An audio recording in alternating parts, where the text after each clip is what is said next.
chased validation, now I validate myself. Building inner strength, putting doubt up on the shelf. No more unnecessary drama, no more wasted time. Climbing higher constantly, making my own climb. Standing on higher ground,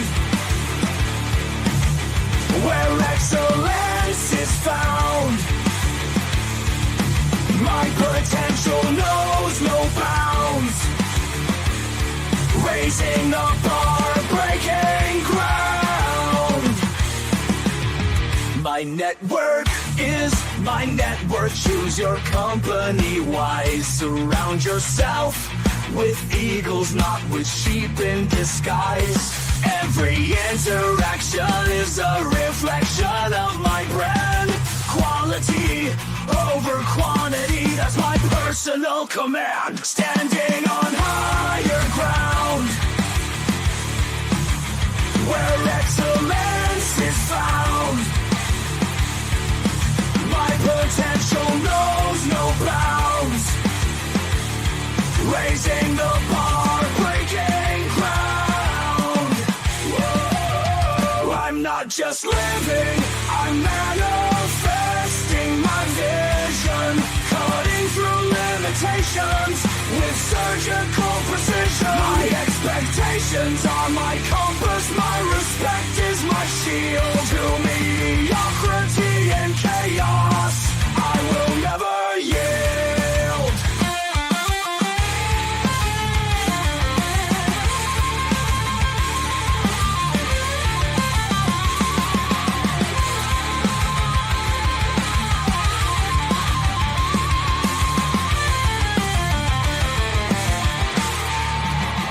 I'm not just living, I'm manifesting my vision. Cutting through limitations with surgical precision. My expectations are my compass, my respect is my shield. To mediocrity and chaos, I will never yield.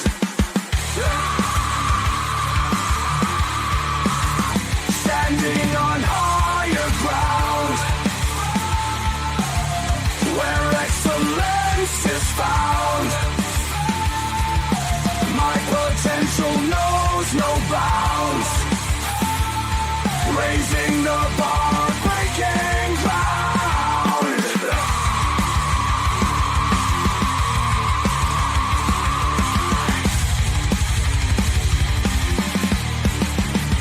I'm not just living, I'm manifesting my vision. Cutting through limitations with surgical precision. My expectations are my compass, my respect is my shield. To mediocrity and chaos, I will never yield. All right, how you doing, ladies and gentlemen? Welcome to This and That. I'm your host, Andrew, where we're talking about this, that, and everything in between. We're going to try this a different way so that we can see if we can get TikTok to hear what's going on today. Here on This and That, we go live 7 nights a week, and as y'all seen today, we do not let the sun rise without going live, but we don't always start on time. We're about a half hour late today, but that's one of the reasons why we ask you guys to like, subscribe, and then go ahead and hit those notification buttons so that you can be notified when the show goes live. Now, here on This and That, we have different topics throughout the week, 7 days a week. And right now, we actually just covered some stuff. We're going to be, Monday show is up there. So make sure that you hit the notification buttons on the Monday night show. And when I see Steven jump in here, I'm going to be reminding Steven because he didn't get the notification buttons for Monday.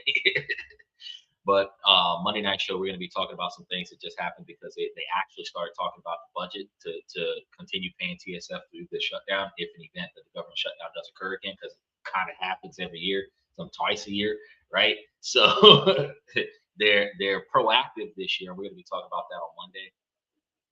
There was another thing that was going on, the birth rights thing, that was something that was happening. But there was another topic that we're going to be covering tomorrow that directly or indirectly interferes with our ability to make, save, and invest money. And that's typically what we do on Mondays, because Sunday night tonight is a night where we do questions and comments from the fans. So we got a few questions that we're going to be listening to, a few questions and comments.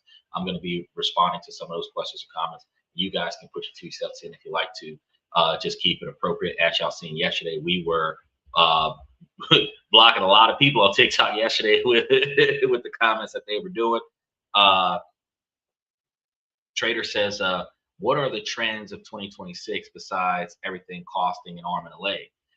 Good question. So the trend that we actually have since January 2025 has been a change in tradition. The things that used to be a certain way because nobody wants to change, that's done. Donald Trump has effectively found everything that didn't make sense to him, everything that he didn't like, everything that was supported by a Democratic Party that he could potentially modify, and he's modified it, right? So what that means for us is that everything that we grew comfortable with in our life over the last 30 years, the rules have changed. The only things that still remain the same are the things that the Supreme Court have delayed due to, legal verbiage in the Constitution and other such higher levels of written law that prevents Donald Trump from taking the actions the way he originally wanted to take the action. But just as you've seen when they changed the taxes, the tariffs actually from 10% to 12.5%, he's going to find a way to accomplish his goals. And even if he can't get the 200% tariffs that he started with early on, the higher that he can get it, the better he can get it. And he's going to do whatever he can.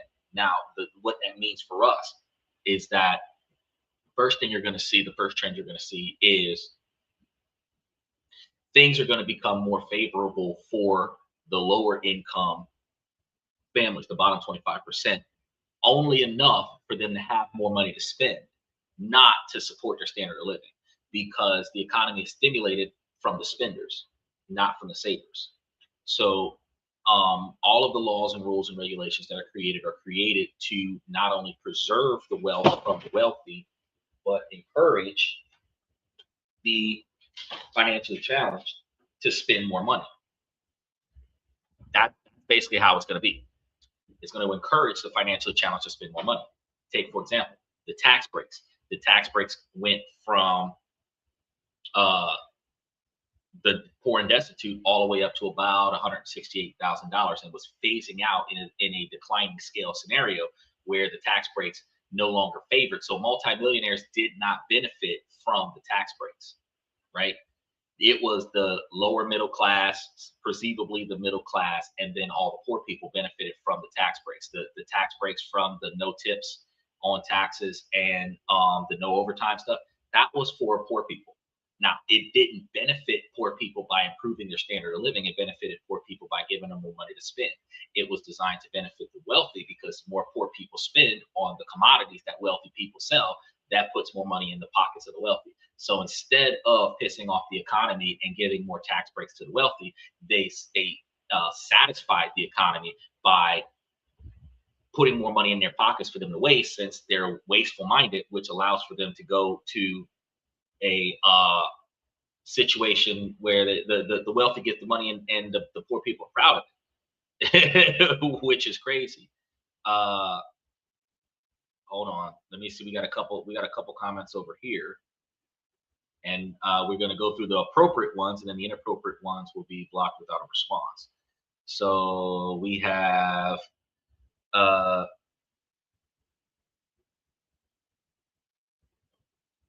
block this guy, and then we're going to get to FX Trader. So and these guys are completely inappropriate in the chats over here. So I'm going to evaluate it before I read it, and then I'm going to read it. So that if it's appropriate. We have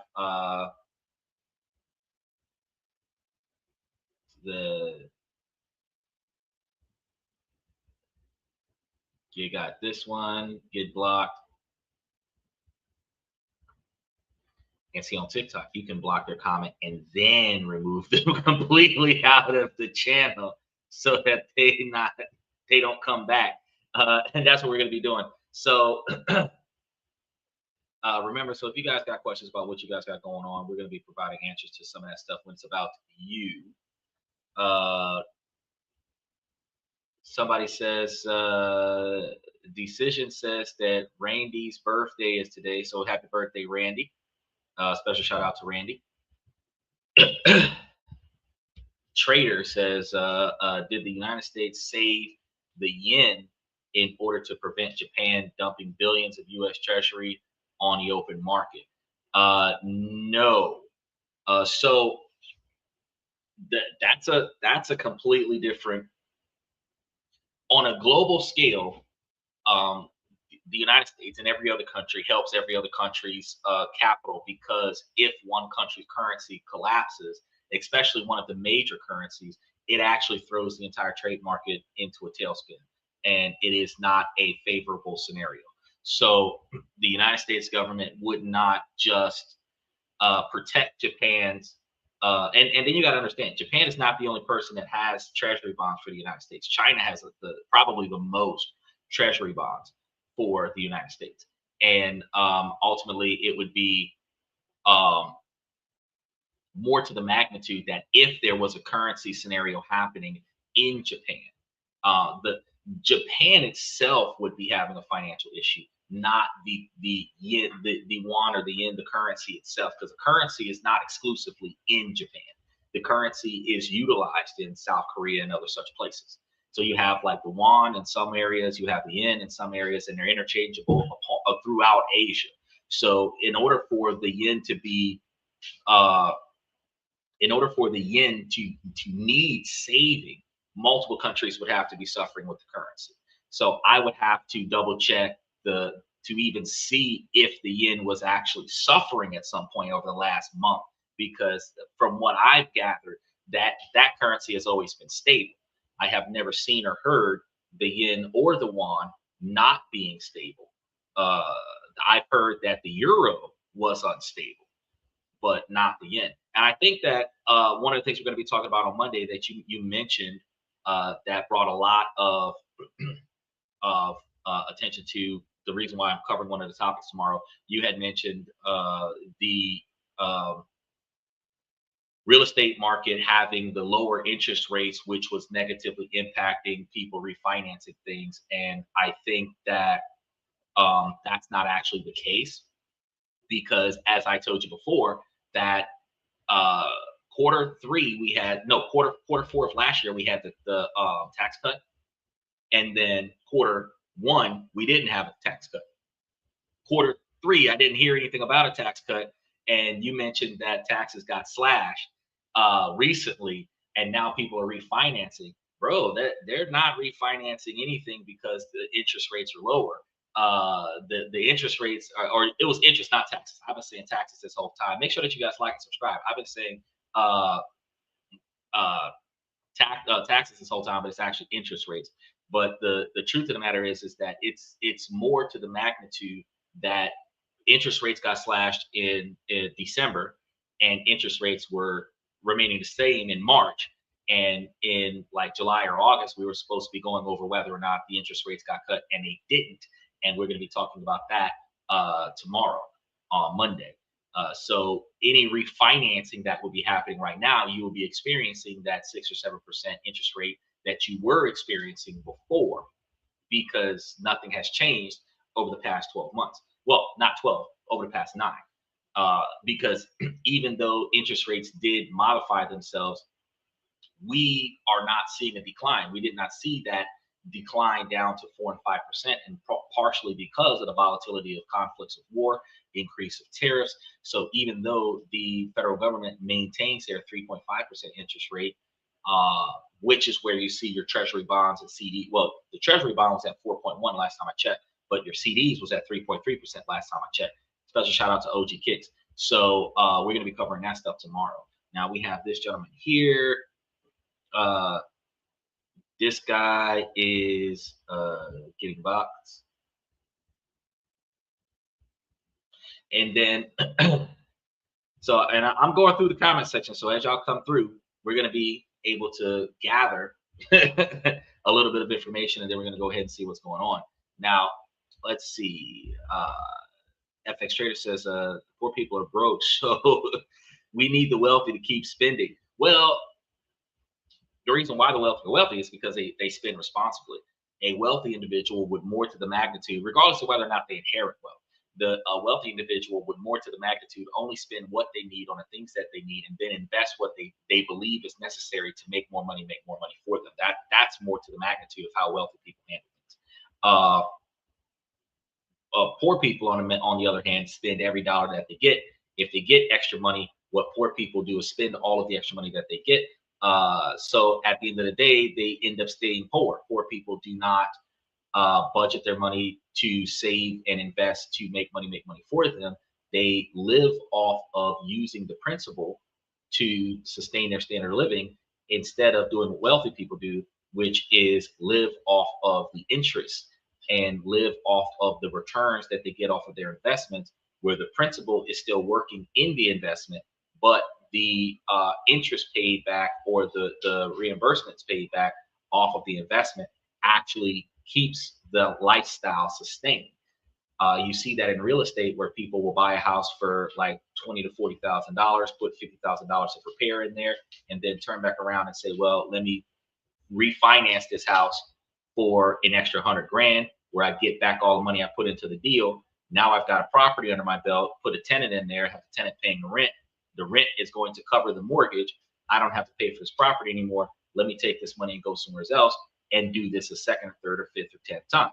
The people who do that are going to have a larger quantity of real estate.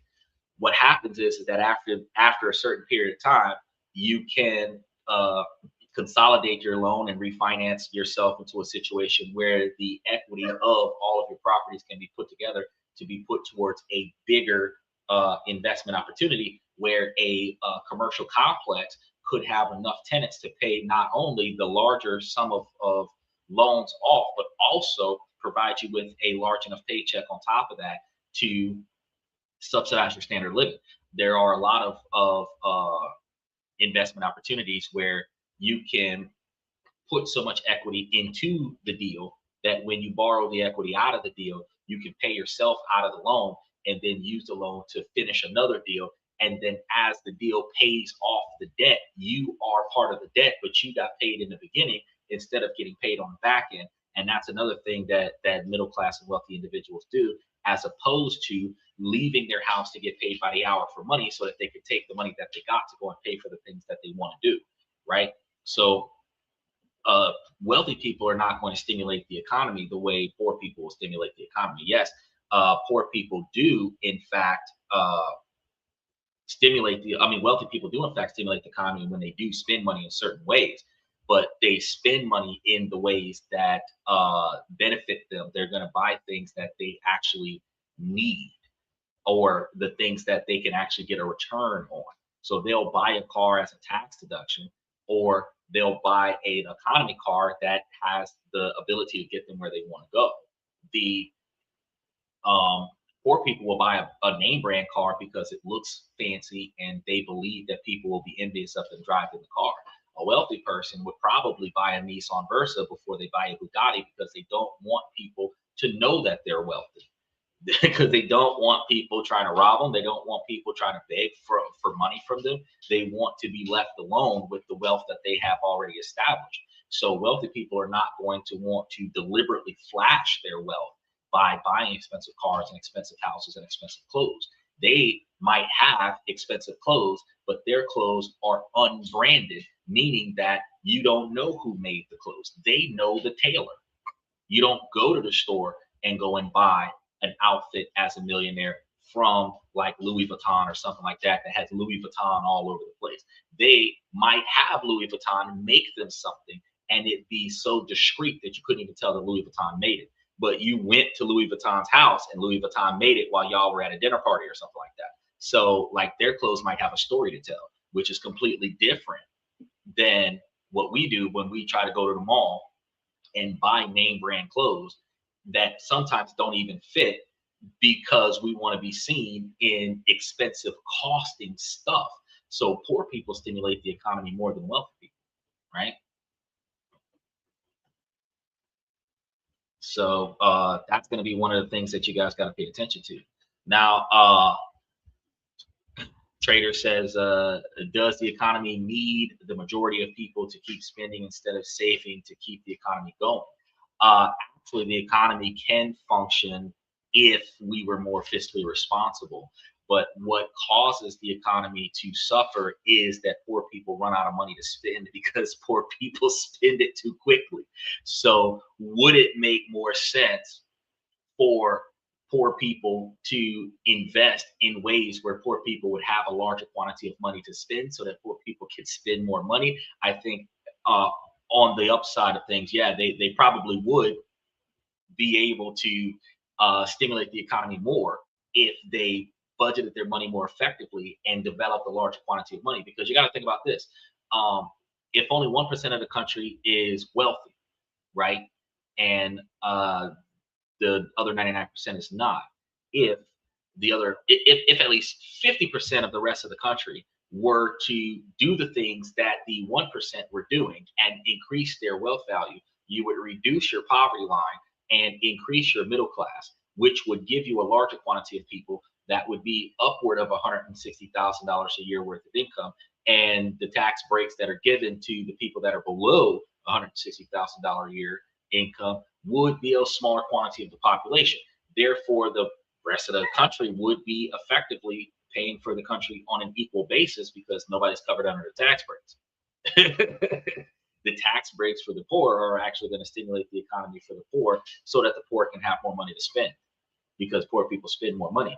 But if everybody were, or not everybody, the majority of people were putting their money in a more effective location, not only would you be building generational wealth, you would be reducing the lower income status, the poverty level status, and actually making way for the upcoming observation that a lot of the manual labor work would be replaced by machinery. A lot of the manual labor and routine work would be replaced by machinery. And that's not something that people pay attention to. Is that certain jobs like CDL's jobs, they're going to be replaced by trucks that are driving themselves. You're going to have tech jobs where people are going to be uh, uh, the computers are going to be doing the routine work themselves. The intro level jobs that interns used to do to get experience, uh, those intro level jobs would be done by machines instead of by interns. So there's a lot of stuff going on there. This gentleman says, answer my question. I didn't see your question. And if your question was inappropriate, that's probably why I didn't see your question. I've been scrolling through looking for questions and I have not seen any questions. So if your question was inappropriate, that's why it didn't get answered. So what was in fact your question? Oh, he said, oh shit, yeah, exactly. I'm paying attention to the comment section all over the place. So if you have an appropriate question, I will be able to entertain that. He says, in other words, the suckers provide a liquidity to the market. Um, well, people who make bad financial decisions in the market are going to be individuals that are going to find themselves more often than not losing money to the stock market. And the reason why the stock market is going to be profitable for some and not for all is because the majority of individuals that buy high and sell low are going to be the impulse investors that are going to lose out on their capital gains, where the savvy investors uh, would more to the magnitude moderately buy low and sell high, where from the magnitude of not trying to be greedy, because greedy people also do the extremes. A individual that actually invests responsibly would see a reasonable dip, buy in, and not wait till it goes all the way to zero. And also, a reasonable investor would sell at a height that's satisfactory, where it's more than what you paid for it and enough to cover any trade costs that you would have paid to buy and sell, and then you sell instead of waiting for it to reach its peak, where by the time you sell it, it could potentially plummet past what you bought it. As it is climbing, if you sell it, it's more effective for you, even if it still climbs after you sold. And the reason being is because if you buy it at a certain rate and it's going up, if it's going up when you sell it, when you start the selling process, because you put it up for sale, you put up a bid for it to be sold, right? Or a call for it to be sold, right? And you put it up, and from the time you put it up till the time the transaction has been fulfilled, whatever the price was when the item gets sold, that's what you get. So it could have been up when you put it up for sale, and if it goes down before somebody buys it, you lost, because you cannot cancel the sale because the market drops. If it went up and you put it up for sale and then it's continuing to go up, at least the asking price that you had, that's what you get when you sell it. So that's the more smarter way to do things, is to sell it on its way up, not to sell it after it peaks, and definitely not to sell it on its way back down, because wherever it lands, it's like throwing a quarter in the air, and wherever it lands, that's where you're stuck with whatever's left. He said casinos are not built by the wealthy, so love the poor. Well, true. Yes. I actually was talking to a neighbor that was making claim about how he loves to gamble and he goes to the casino and a few $100s here and there. And I told him, I said, well, if you love casinos, then why don't you invest in the stock market effectively, where you can make, save, and invest money? Because if you put your money into a casino, you will find yourself in a position where you're throwing the money away, because you can remember the one time that you went to the casino and hit it big, but you can't remember how many times that you failed. And if you did the calculations, the amount of money that you lost when you did lose was equal to or more than the amount of money that you won when you did win. If you go to the same casino on a regular basis, they know who you are. They got cameras all over the place. They know who you are. And if you're spending $5, $10, $15, $20,000 in the casino on a regular basis to keep you coming back, you might have spent $15,000 over the last 6 months in the casino. They might let you win $11,000 at the casino that night. Then, if you keep playing, they're going to take that $11,000 from you, right? By the time you walk out of the door, you walked out of the door with nothing. If you don't know how to stop, if you know how to stop, you might walk out of the door with what you walked in with. But if you walk out of the door with nothing, or if you walk out of the door with a loan, that's what they're hoping for, that you owe them money, or that you had no money left by the time you walked out of the door, right? So more often than not, casinos are there for a profit, and the way it's designed is more often than not a 60-40 scenario where the house majority wins. So no casino has made the billions that they make off the backs of the people coming in and turning profits off of going to a casino. There are a very rare group of people who they usually stop from coming to the casino, who can go in there and win 90% of the time. And they try their best to get that person for cheating. And reason being is because the casino cheats. So if the casino's cheating and you're still winning, shenanigans are afoot.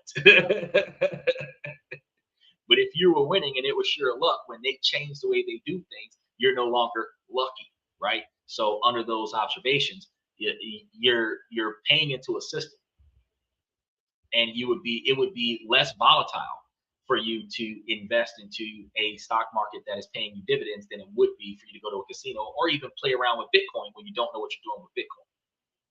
And the Donald Trump just passed some laws that are going to be changing the way Bitcoin is being looked at with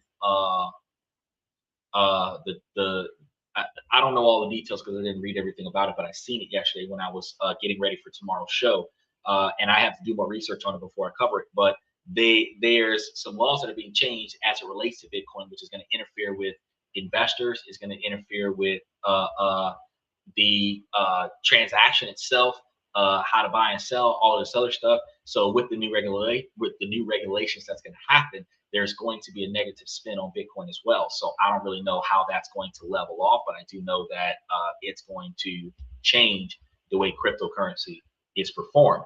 And that's going to be another thing, like goes back to your first question where you asked me, like, what are the trends going to be for 2026? Well, with real estate having rules that are prohibiting real estate from owning all of the pre-built homes and forcing all of the companies that have more than 305 or 350 houses, there's going to be a mass flux of houses up for sale. Now, any house that's a rental property, that's funny. The company can sell a rental property to somebody else and hold that house and let a smaller business come and buy that, hold that house, and make profits off of that house until the house is sold. But any house that they bought that they haven't turned into a rental property after they finish rehabbing it, they got to put it up for sale. So they have to reduce their inventory, which is going to reduce their standard income, which is going to offset their share price, which is why share prices have gone down in real estate. But the other dynamic is that single family home buyers are now going to be able to further buy a house more effectively, not cheaper, more effectively, because there's going to be more houses up for sale because less people can buy the house. They changed the law where you have to wait 30 days before the house can be picked up by a big business. So that means that if a fix and flipper fixes the house, they can't just fix and flip it and sell it to a mass thing. It can't go up for auction, and then in the house auctions, big business comes and sweeps and gets all the good stuff. Because people who go into tax liens and tax deeds, and they try to get into real estate that way, it's hard for you to get in there and pick up properties on a tax deed when big business is sweeping all of the properties off the tax deed.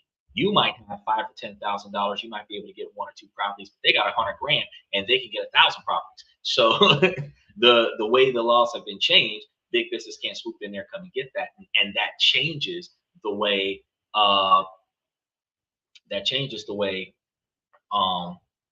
the real estate market is going to happen.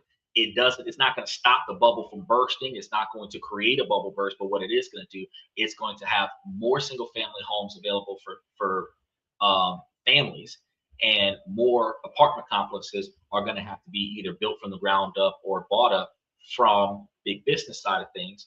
And that's going to really give people the accessibility to buy their own homes. Now, can I tell you that renting a property is going to be effectively cheaper than owning a property? Of course. Of course.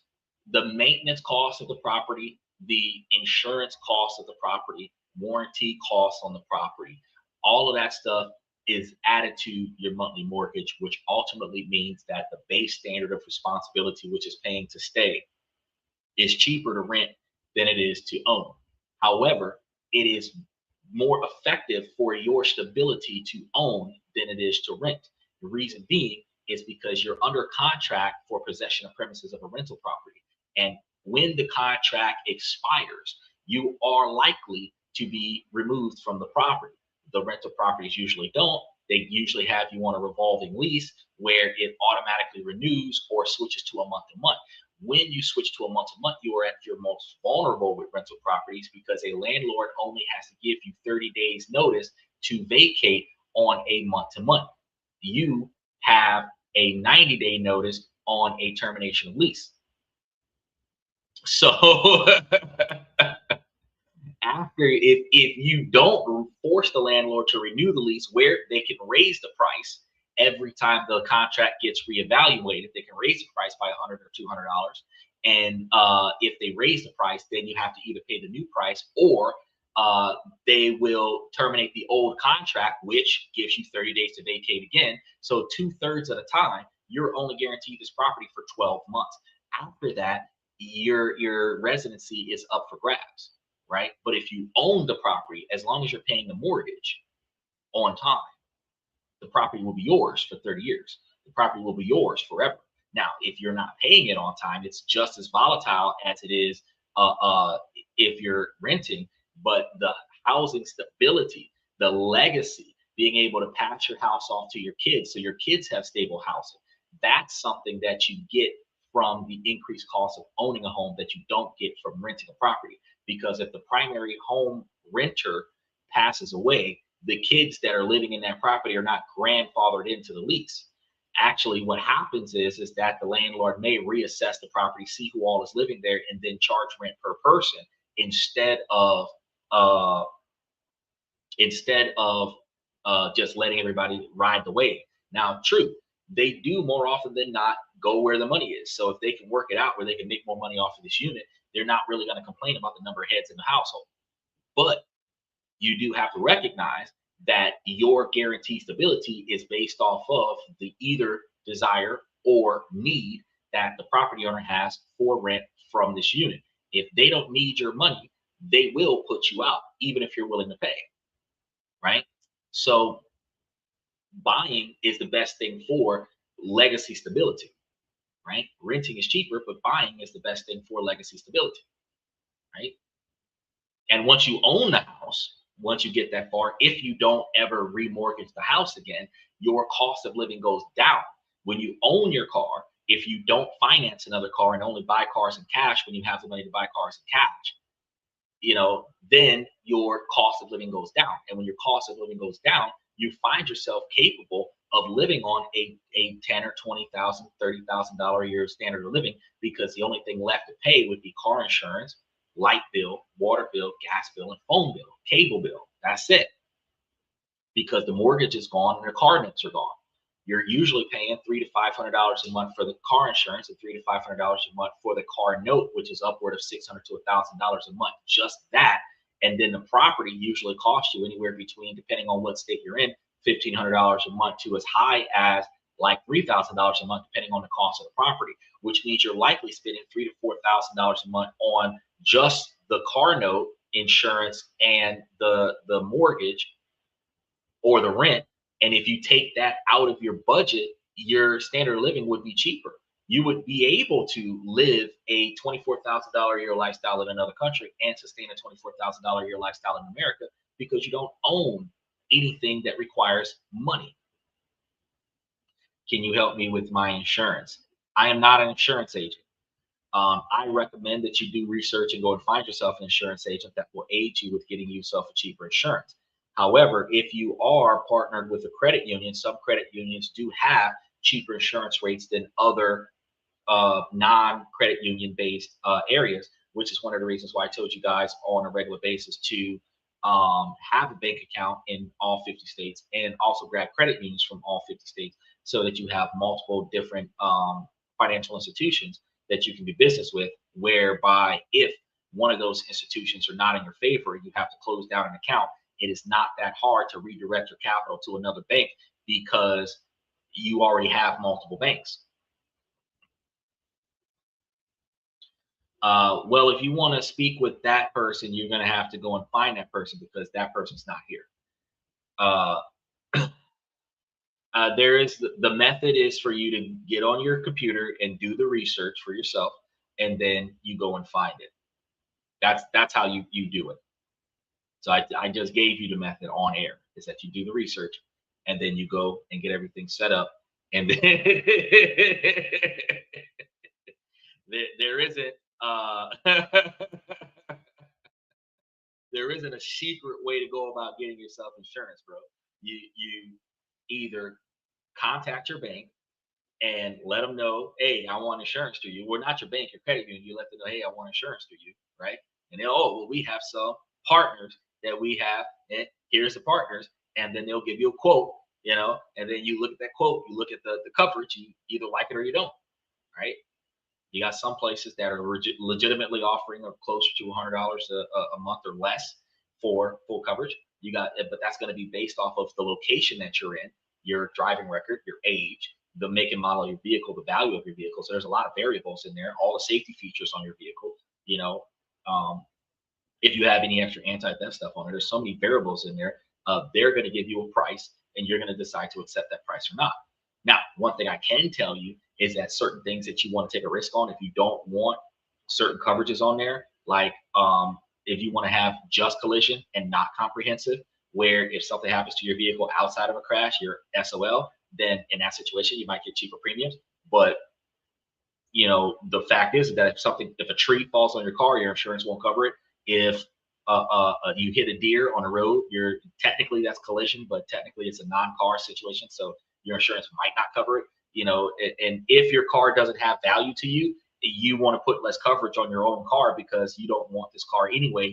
You're going to put money aside, and this would be the method and advice that I would tell you. Because like Liberty Mutual is a fantastic insurance company that's willing to give you a car that's 1 year newer and 15,000 miles less, but they're charging you almost $800 to $1,000 a month on coverage. The money that you save on your insurance policy, if you put it into an account, whether it's a brokerage account, high use interest savings account, or whatever the case may be, and build on that money until your car breaks, whether it breaks in a car accident, whether it breaks down and never can be repaired again. If you did that, When your car was no longer functional, you would already have an account that has enough money in it to replace your car. So if you got you a cash car, $5,000 or $10,000 cash car, and you're putting away $250 a month into an account for it to replace your car, in addition to your insurance, since your insurance is like $50 to $100 a month instead of $350 a month, if you did that, the difference between your high insurance policy and the one you have, that difference would allow you to save up enough money to buy a car. Then when your car does become no longer accessible to you, you can just simply cash up front and buy another one, not finance another car. That's the thing. So if you have a car that can last you 3 years and you're putting away $5,000 a year, that's a $15,000 car, which means that you can either go and buy one of those brand new cars that I don't recommend because they got them video recording and audio recording you all day long. Instead, you can just go and buy yourself a cash up front $15,000 car, which would probably put you in like a 2020, 2022, 2019, something or other. And you want to get something with a reasonable quantity of mileage, and then see if you can get yourself an extended warranty on it that will cover bumper to bumper anything that would happen to the car. Now you've got a car that should be in pristine condition if you get you a certified pre-owned vehicle that would allow you to get from wherever you are to wherever you need to go, which allows for you to build the income back up in case you need to replace the car again. And if you have an LLC and you're doing this kind of stuff, you can probably buy the car through the business and use it as a tax deduction.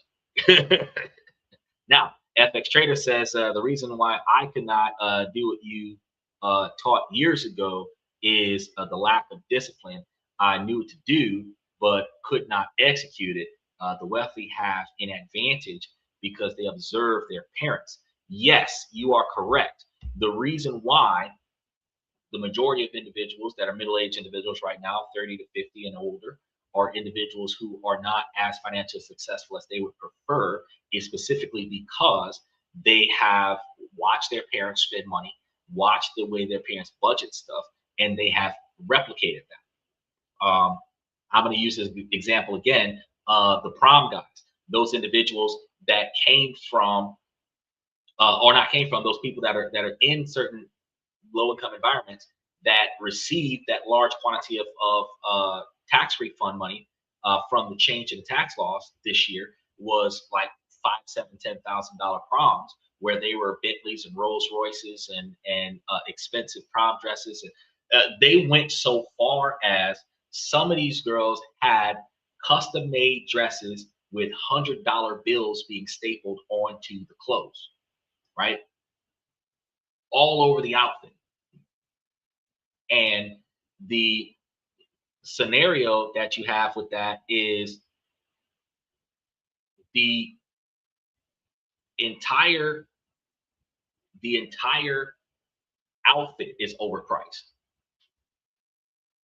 And hold on.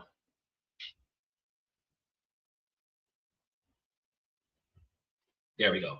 Now, the entire scenario is overpriced. These are kids. So if they had a $100 or $200 prom dress or a $100 or $200 suit, maybe $500 suit, a three-piece suit, $700 with the shoes, that's expensive for kids, but that's about it, right? So $5,000, $7,000, $10,000 on prom, that's too much money. You know, the fact is that the $10,000, $20,000, $30,000 that you're spending on the kids' prom, you could have bought them a car, you could have paid for their college tuition, you could have done something other than waste all that money on prom. And if people paid that attention, then we would have less conflict. So the issue is that when we watch the parents not spend money responsibly, that's when we find ourselves in a situation where, you know, whenever mom and dad had got the extra 30 grand, they did something lavish for the family so that we could have a memory in the moment that we would never forget. That's going to be what the kids took in for them. Okay. Not, oh snap, I got an extra 40 grand. Let me put this into a brokerage account so that I can start getting back like 8 grand a month off, or 8 grand a year off of that money. Or, wow, I got 40 grand. Let me finance a house with this 40 grand so that we can stop paying rent in this apartment that the landlord will never fix nothing. or, oh, wow, I got 40 grand. Let me fix this car since every check engine light on the car has been on for God knows how long. Let me fix this car so that I have guaranteed transportation to and from or whatever. That's not what the parents did. The parents wasted the money. So the kids learned that. And whenever the kids get money, lifestyle creep will take over, and those kids will effectively spend more money on uh, uh, other things like not being responsible, and that puts them in a contradicting situation. Now, Michael says paid $26,000 for 1.5 acres with a view, water on the property with a river in front of the yard, and 55,000 in the background in 2020. Today valued at $120,000. Right. Okay. So 6 years ago, you said cheaper than a car. Right. So 6 years ago, you found value in something, you put your money down on it, and 6 years later, it's worth $100,000 more than what you bought it back in the day. That is what wealthy individuals do. They will put their money towards something of value instead of wasting on something that has no value.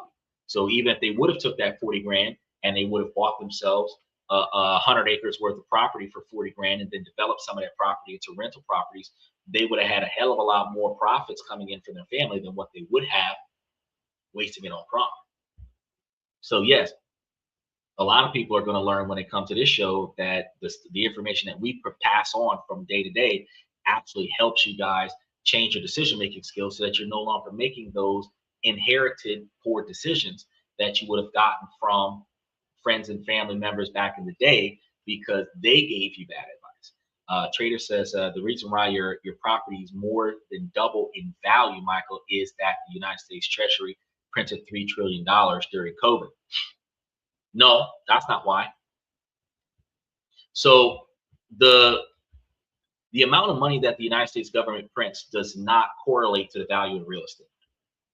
Property assets are only worth what someone else is willing to pay for the asset that you have. Now, the way property values are assessed, which is one of the reasons why we had this self-condemning behavior that certain people would discriminate in their neighborhoods and make it seem like, oh, well, so and so would bring down the property value, is because the condition of the exterior of the property and how that property impacts the neighborhood is going to be how all of the houses in the neighborhood are going to be valued. Because let's say my house is $150,000, your house is $150,000, the other person's house is $150,000. 6 more houses in this zip code are $150,000. How much are these houses going to be worth? $150,000. Now, your house gets sold for $250,000. Somebody else's house can get sold for $250,000. 3 more houses down the street could get sold for $300,000. What does that mean for my house? My house might get sold for $250,000. The appraisal value would be based off of similar condition properties that are equivalent to my house's design that have been sold within the last 30 to 90 days. That's going to be the property value, not how much money that the United States has printed. Because if I've got a 5-bedroom house with a 2-car garage on an acre of property, every other 5-bedroom house with a 2-car garage on an acre of property in my area that would have been sold for $600,000 would price my house for $600,000. That's how my house would be valued. Now, what it's actually worth is what it sells for. But the appraisal value on paper, what it could sell for, the hypothetical value of the property, is going to be based on what someone would likely buy the house for now, based on what the purchasing behavior patterns are of the current real estate market. So properties continue to increase in value because people are continuously increasing the amount of money they're willing to pay for the same kind of house in the same condition. It's just like the blue book value of a car. The blue book value of a car is how much somebody is willing to pay for the car based off of cars that are similar to that car that got sold within the last 30 to 90 days.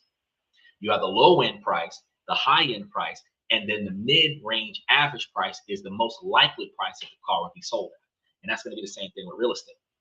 Now, the difference is that you can do stuff to your house, increase the value of your house, not sell your house, and the value of your house you can borrow against.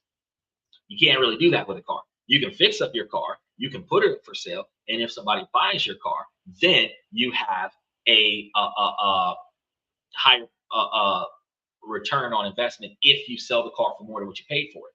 But the the wow part is that you're only able to finance the car for its blue book value. So if you improve the condition of the car, doesn't mean that they're going to loan you more money. It just means that the car's in better condition. Now, Steven says, for my prom, I didn't go, but uh, thought I was doing something because I brought a few expensive bottles. Oh, yeah, you are doing something. You are doing something if you brought a few bottles and you went to the prom with a few bottles of spiking the punch and stuff like that. If you didn't go to prom and you were having a house party or something like that, if you guys had a tailgating party either before or after prom, you were doing something. Back in the 80s and 90s, that's how we were considered big dogs on the block. Is that instead of us being dropped off by our parents, we drove ourselves. Instead of us being dropped off by the school's bus, we drove ourselves. The only person that was better than us was the people who came in limos.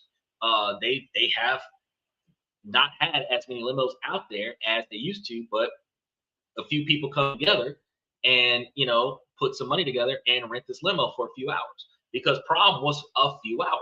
So if you say, well, if prom is going to be like 3 or 4 hours, and we're going to rent this limo for 6 hours, and let's say like they're going to charge us $300 for the first 2 hours and maybe $150 or $200 an hour after that, right?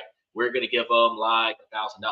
There's 10 of us. So what we're going to do is each person's going to put up $200. We're going to get this limo. We're going to get the limo for the night. The limo's going to pick everybody up. We're going to party in the limo all the way to prom. The limo's going to wait outside. We're going to do our thing. We're going to get in the limo. We're going to go to dinner. And then before the limo runs out of time, everybody's going to get dropped off at their house. Okay. If that was a thing, then likely what would end up happening is each person will put up $200 to go to the prom, not $5,000 a parent, not photos on a private jet, not photos on Bentleys and Rolls Royces and stuff, not having your own WWE intro music to walk out of your house on your way to prom so that you can put it up on your TikTok channel and go viral. That is not the same, right? I'm going to be honest with you. My child would not have that kind of prom. My child would be sitting there, man, such and such family did this, and this for their kid. And I'm like, right. But your empire is going to still be here when prom is over. Their entertainment is going to be gone when prom expires. Take one of the kids that lost their life that night. Parents spent all the money on giving him the prom that he will never forget. He's not even going to be here to remember it. Now, their mom's got to do a GoFundMe to bury the kid because she spent all of her money. Had she been responsible about it, if something would have happened to him, she could have at least taken some of the other money she didn't spend to bury her child. She wasted all of her money, and that's not what you're supposed to be doing. You're supposed to find a way to reasonably keep the larger quantity. The mentality of the wealthy is usually spending 30% of whatever you got going on. Whatever comes in, you spend 30%. So if you would have got 30 grand and you were going to be irresponsible and spend 30%, you should have spent 10 grand and had 20 left over. Even though spending that much money on prom is still ridiculous, you still should have had, if you would have got 30 grand off your tax return this year, you should have had 20 grand left over. Whether you bought a car, whether you put down payment on a house, you should have had 20 grand, right? But they didn't do that. Trader says the prom millionaire for a day sounds like fun. Yeah, but being broke as fuck for the rest of your life doesn't sound like fun.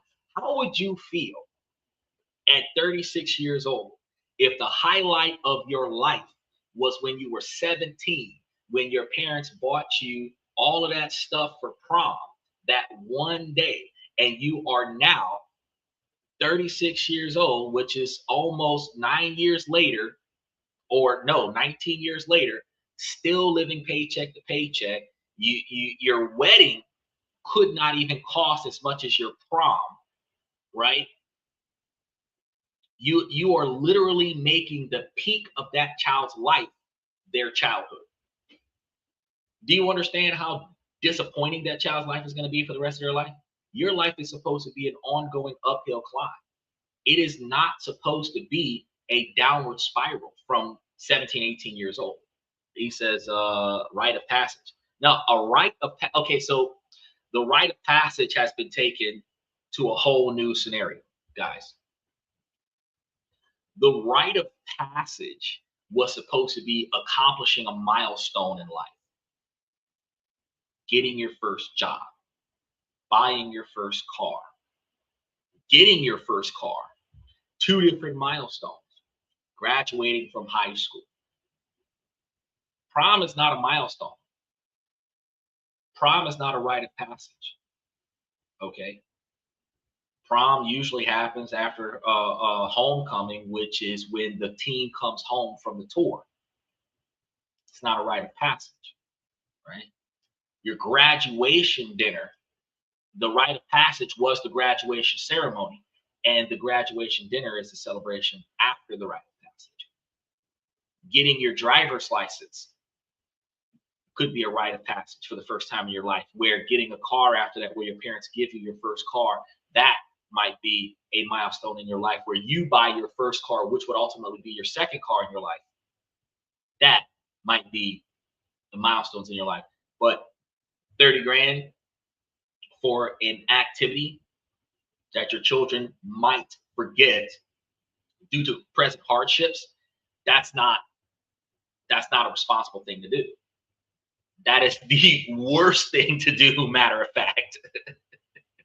What you could have did with that 30 grand was leave it in the bank and teach your kids how to make, save, and invest money, not just by putting it all into a brokerage account, but doing little small investments. Like, for example, remember I told you guys that, and this is legal to do, that you can partner with certain car crash attorneys, right? Most people that get into a crash need money. You partner with an attorney that has clients that need money. You can loan those people money through an attorney, create a decent contract that secures your money, and get into a contract where you are guaranteed to be reimbursed on your investment before the client gets paid out. You make sure that you only offer the client up to 20% of whatever the attorney says that they are able to qualify for in their settlement. Now, the attorney's going to take half. So 20% of whatever's left, that's what you're supposed to get. So if they're likely qualifiable for 50 grand, right? And if they're qualifiable for 50 grand and the attorney's going to take 25 grand, there's about 25 grand left. If you're going to offer about 20%, that means that you can loan them up to about $5,000. And that should be your limit, $5,000 a check. If you need more money, come talk to me. We reassess your case as it progresses, and we'll determine if we give you some more. Now, you could have done that and then added a interest rate on it that would have locked them into paying you back $6,500 per loan. Now, with 30 grand, you could have done this about 5 times at least and still had money left over. And as these cases would have settled, you would have gotten what, $1,250 or $1,500 per loan for 5 loans, which would have been what, $7,500 return on your $25,000 investment, usually within 6 to 9 months of you getting involved in the case, which would have been 9 to 12 months after the crash. Bro, that they could have learned. They could have kept 5 grand to buy their kids a car so that the kids had something to use, and use the other 25 grand to turn it into 31 grand or 32 grand, where they could have kept using that money to make money for them. And the faster those cases closed, the faster that they could have put those loans out. They could have took that exact same money and doubled down on it and got themselves involved in more and more cases, where the return on investment would be to expand it to a level where you're making more money back on settlements than what you need to go to work on, and you would have had a plethora of money going around, where the whole family could have been involved in that, where all you had to do is just have them sign the contract and drop off the check. Now you just need a mail carrier, which is one of your responsible children. Drop it off, have them sign it, bring it back. And you could turn it into a family business. off of just having 30 grand. Parents don't think about stuff like that. They don't try to find ways to make themselves successful or make their kids more successful. They go to work to make money so that they can live off of the money they made. And as long as your lifestyle is spend the principal, you will always be broke. It doesn't matter if you're making $250,000 a year. It doesn't matter if you're making $500,000 a year. If your lifestyle is spend the principal, you will always be broke. Because when you spend the principal, you got to do what? Go back out and make the money again. If you're living off of the interest, the principal is always there. So if you got $500,000 there that's giving you $50,000 a year, yeah, it's $50,000. It's not a lot of money, but guess what? It's giving you $50,000 every year. Right? If you had $1 million today and you use that $1 million today to do all the stuff that you want to do in life, the $1 million is gone before this December 2026. In January of 2027, any reoccurring bills that need to be paid for, you now have to go get the money to pay for that. But if you put the $1 million in a place where at least half of the money is giving you money back, next year, when you need money, you're getting money off of at least $500,000. But if you put away $1 million and you were getting back 100 grand or 200 grand off of that $1 million, you could use that 200 grand and buy you a property every year. You could use that 200 grand to buy you a distressed property and buy you a brand new car every year. You could you could use that 100 grand to buy you a distressed property, buy you a used car, and travel to a different country every year. Do you see how living off of the interest would have been a smarter move than living off of the principal? But we didn't learn that from our parents. Our parents didn't learn that from their parents. And some of us comes from a legacy where our parents was owned by somebody else's parents, so we never had this knowledge in our legacy. But here on This and That, we're going to turn that information into common knowledge so that this generation can start doing that and start teaching their kids that, so that their kids will know that, so that their kids can teach their kids that. And that would preferably put a stop to some of it, not all of it, because we got kids that don't listen, right? Trader says spending 30 grand on a marriage is not smart either. Any wedding that costs more than the, what is it, $75 to $150 that the justice is a piece is a waste of money. It's a waste of money. I regret going to college and spending so much precious capital on tuition. I do not regret going to college because I deferred all my student loans for the rest of my life. I had gotten a fantastic college education and I utilized the knowledge that I got and the skill that I developed with doing research in doing research for this podcast. So while I did not use any of my 3 degrees in my life for anything that I did to make money in my life, I am using the skills that I learned from researching the stuff in college to researching the stuff in this podcast and make my living off of that. And then those who can't teach. So I teach. So those who can do, those who can't teach. So I teach. So on the sideline, if somebody ever needs to know something, hey, for a price, I get paid to teach. So for you guys to be taught by me for free on a live podcast, and for you guys on TikTok to be taught by me for free on a live podcast, there are people that are paying me by the hour to teach them. So y'all are getting a massive benefit. And then everybody else, smart individuals like Steven, Dylan, people like that, Andy, that are diving into the membership, y'all are getting exclusive information. So we talk about some of this stuff, and then we do the how-tos in the membership. So it's crazy. So for those of you that's watching us on TikTok, if you go over to the YouTube side and see what's going on in the membership, it's a wild way to go. But yeah, there's a lot of stuff in there that can, and there's years of information. Everything is archived. We've got links to PDF files that you guys can download and then utilize for your own benefits. It's fantastic, where stuff that you never thought possible, like girlfriend contracts that could protect your assets. And these are things that nobody thought. And funny, girlfriend contract was something me and my homeboy thought about doing a few years back as a joke. And then I redefined that into the importance of literally protecting your assets and actually utilizing this in a sense where people will, in fact, they'll be able to keep themselves from getting hijacked on the breakup. Because men got more to lose on a breakup than a woman does. She gave up all of her time, but she takes half of his stuff. That's not a fair trade, right?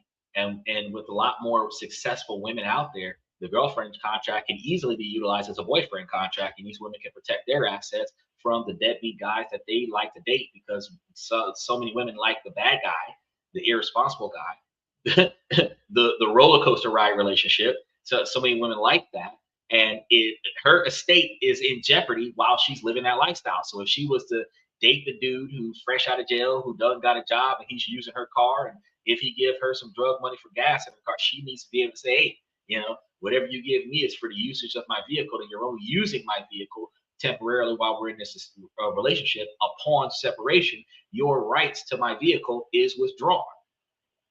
Same thing with your right to access to my house is withdrawn. So when we break up, you've got 24 to 48 hours to get the fuck out of my house. And then we're going into foreclosure, not foreclosure, eviction process. I'm not arguing with no domestic violence. You're going to get out, or they're going to drag you out one way or the other. But you have to have better decision-making skills, right? Because if you've got a partner that is benefiting your ability to succeed, then you should not have to go through the chaos of getting rid of them. But that does not mean that no matter how good your decisions are today, that you will be in a relationship with somebody in 10, 15, 20 years that still behaves the same. Because we change day after day, year after year. And as we are impacted by our society, and as we're impacted by our partner, our behavior and our decisions change, right? So 10 years from now, I'm not going to be the same person I was. But 10 years from now, you're still under contract. And if you breach that contract, there should be some consequences wrapped into that contract.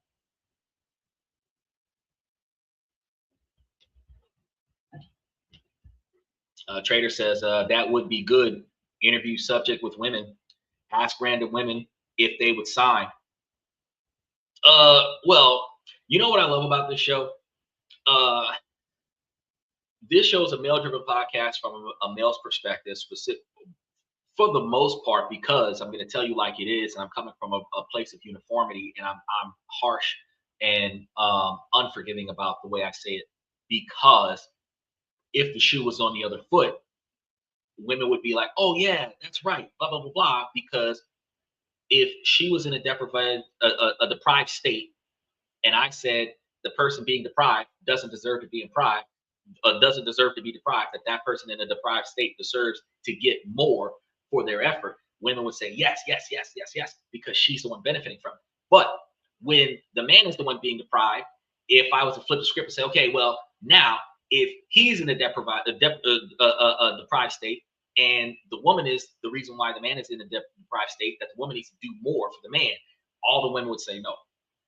It's a double standard. And I have put an open challenge for women that are willing to have this conversation, that they can click the link, approve the mic, approve the camera, come on in real time, and we can actually discuss holistically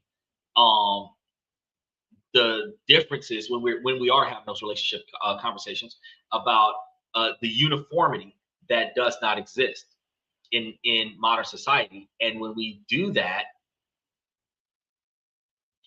women don't want to come in and actually have that response. It's crazy, because I challenge them. I'm like, look, if you come and talk to me about it, we could talk about prenuptial agreements. We could talk about the girlfriend contract, and I call it a girlfriend contract because I'm offering a contract to my partner. Stephen would be offering it to his partner. Michael would be offering it to his partner. These are all men, but it's a contract. It's a division of assets contract, and it could be labeled a boyfriend contract if women wanted to use it, right? And that would prevent your stuff from being lost in a breakup. It would itemize your stuff. It would itemize your stuff in a way where if your partner left and took your stuff with them as a souvenir, that you would be able to recover it, because you not only have a contract that identifies that it existed, you have a document that says that they're not supposed to take it, which makes it easier for you to recover it with the police, right? That's another thing that makes it safe. So when I talk about it, like, women would be offended by the fact that I'm saying it this way, because it is from the male's perspective to protect men, to help men build themselves up to be the man that women want to value. The women don't want to hear it. But when I talk about it from the perspective of women making themselves alpha boss ladies and not allowing themselves to be messed over by a man, they're all for it. But a man of uniformity, my position is that it doesn't matter who's in that role, the outcome should remain the same. So if I'm giving you a standard document that says, hey, If you tweak this to your benefit, you can utilize this to prevent yourself or reduce yourself from being exposed to the abilities to being in a cohabitation relationship where your partner feels entitled to running off with your shit. Likewise, excuse me, you can have vandalism clauses written into your contracts that clearly state that if your partner decides to get destructive on their way out, start breaking up all of your shit, all of your stuff was itemized. And it should be itemized with some type of depreciatory monetary value, but you can actually have it itemized under the perception of upon destruction that these items will be replaced at purchase value, not depreciated sale value. Which means that if I bought a computer 5 years ago for $500, that same type of computer, I would have to replace it right now. And if that same type of computer is being sold for $800, you got to give me $800 to replace the computer.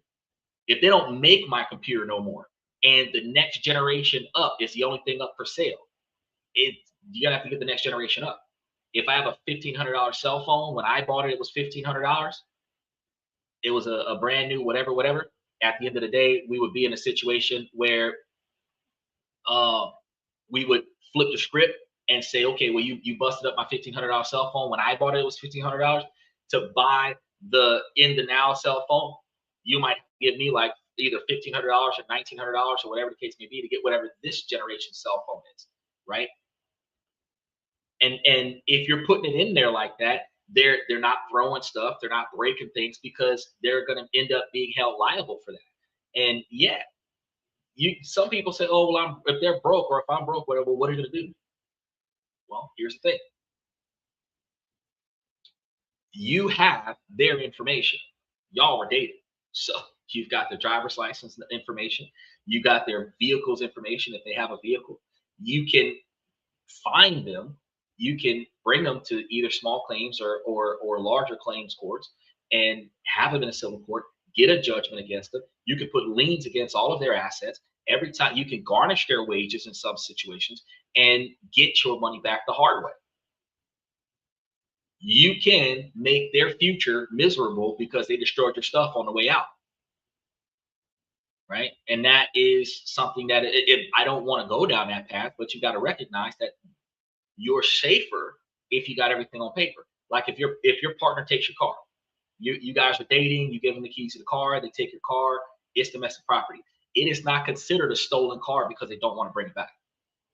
But they've got a contract that clearly identifies the fact that if we are no longer in a relationship, you have 24 hours to return the vehicle. Now, we break up, I have to give you written disclaimer that says you must return the vehicle by X and Y, Z time, or the vehicle is considered stolen. Just like a rental car. If you don't bring it back after that time, it is considered stolen. And hold on, let's see. Oh, she disappeared. And if it's considered stolen, that's when you're in a position where people are like, oh, snap. Now you can get a law enforcement officer to recover the vehicle. The same way, if you rent the car from a rental car company and don't answer the phone, even if you're going to pay the difference when you bring the car back, if you don't answer the phone, they can report the car stolen, even though you got a contract with them because you did not return the car on the day that it was supposed to be returned. Right? Trader says, I like your comment that it's not romantic to lose your stuff during a breakup. It's not romantic. It's not romantic. I do have that open challenge for individuals that do want to come up and say, hey, I'm willing to have that talk with you about it and debate it with you about it.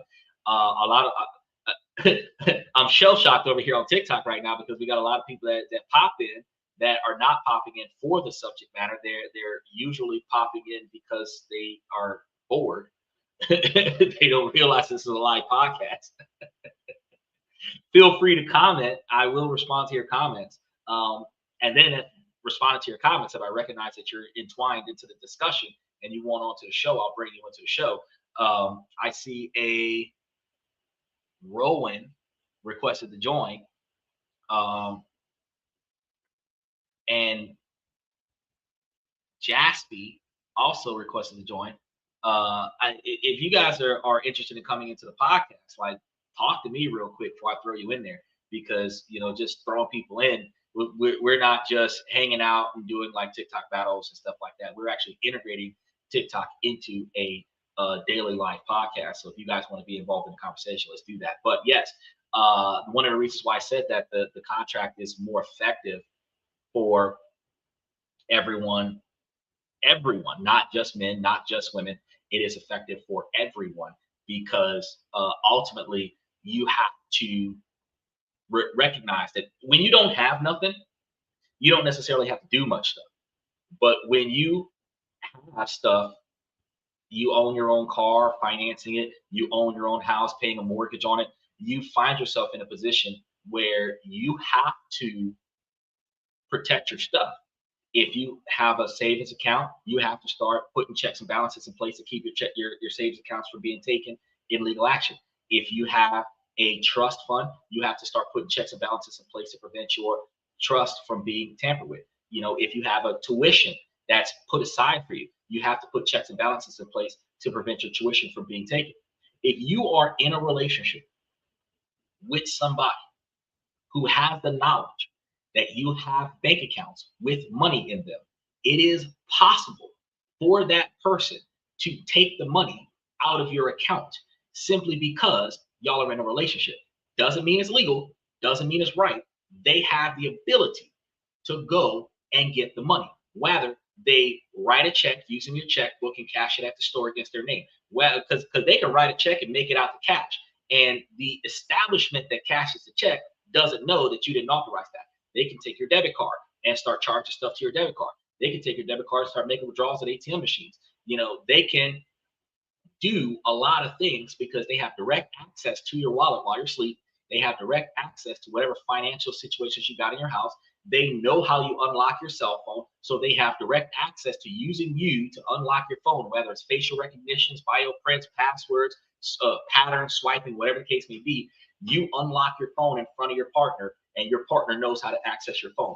They know how to access your online apps. They know how to get in there and wire transfer money to themselves through Zelle. They know how to move the money around through Cash App. They know how to take your money from you.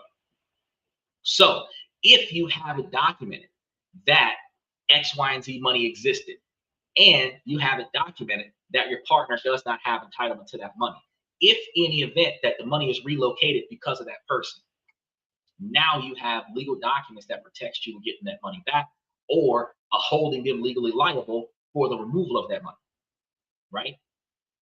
And again, if you put a clause in your contract for breach of contract, it could be an astronomical number.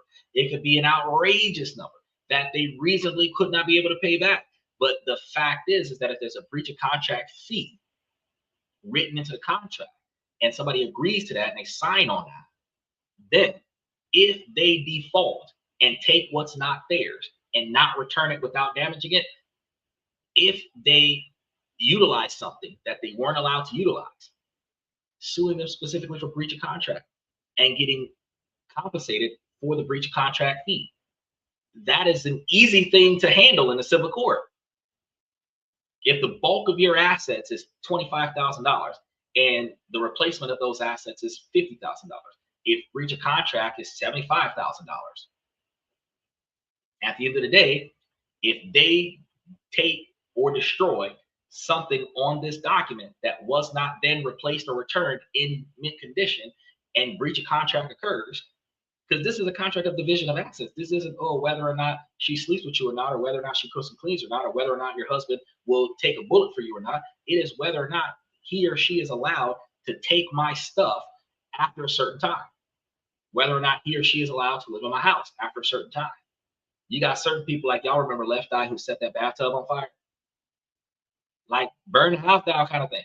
Look, property damage. You're gonna have to repair that, or we're gonna be dealing with a breach of contract. You are not authorized to damage or destroy or devalue the property in any way, right? You gotta start. This turns into the front stages of prenuptial agreements, which actually lead you to the prenup. So when you said before, that would be a good interview to have women come up and talk about signing prenuptial agreements and stuff to that effect. A lot of broke women wouldn't do it. a lot of broke-minded women wouldn't do it. And the reason why they wouldn't do it is because they would prefer to get involved in a relationship with somebody where they get without the responsibility of reciprocation. And whatever they get, they don't believe that they need to return it. If you buy a car, it's supposed to be for me, even if it's not. If you buy a new cell phone, it should be for me, even if it's not. If you buy a house, then I'm supposed to get half of it, if not the whole damn house. That's the way it's expected to be, right? Now, the collateral damage of that is, since the majority of specifically broke women and broke-minded women is that they want a man that's already financially successful, already over $100,000 a year income. If I have to take, and most men do, have to spend 3/4 of their life to get to where they want to be at the end of the day, because and it's going to be 3/4 of your life, because from the time you're born until the time you're 16, 17 years old, you're not doing shit. You're like riding the waves of your parents. You might get your little side hustle to buy the stuff that your parents can't afford to buy, but people who got parents that are financially challenged, I appreciate you, Joman. He said real, true to life. Like if parents who can afford to give their kids whatever they want, those kids are not financially responsible. They just get an allowance and do whatever they want to do in their life inside of that allowance. Kids whose parents are financially challenged, those are the kids that learn responsibility sooner because their parents can't afford to give them extra money for stuff other than food. So those kids will actually go out, get jobs, make money, and buy the things that their parents can't afford to buy. Some of them get jobs and make money to help their parents pay for the stuff that their parents can't afford to pay in a house, rent, like gas, or car insurance, right? But the thing is that when you're 18, 19, 20 years old, you are trying to make something out of yourself. You're not going to be successful with that. You change the way you do things at 35, 40 years old. And then if you do it right for 10 to 15 years, you're now 50, 55 years old, and now you've got your shit together, right? So at 60 years old, you've got about 30 or 35 years on average left if you're in good health, right? 3/4 of your life, you did what you had to do to get to where you are now, so that the remaining 25% of your life would hopefully be better than the first 3/4 of your life, right? It's almost like being a Saints fan against most football teams in the league. It's like the first 3 downs, the first 3/4 sucked, and the last quarter we're hoping is going to be better. Because otherwise we're going to lose this game, right? Now,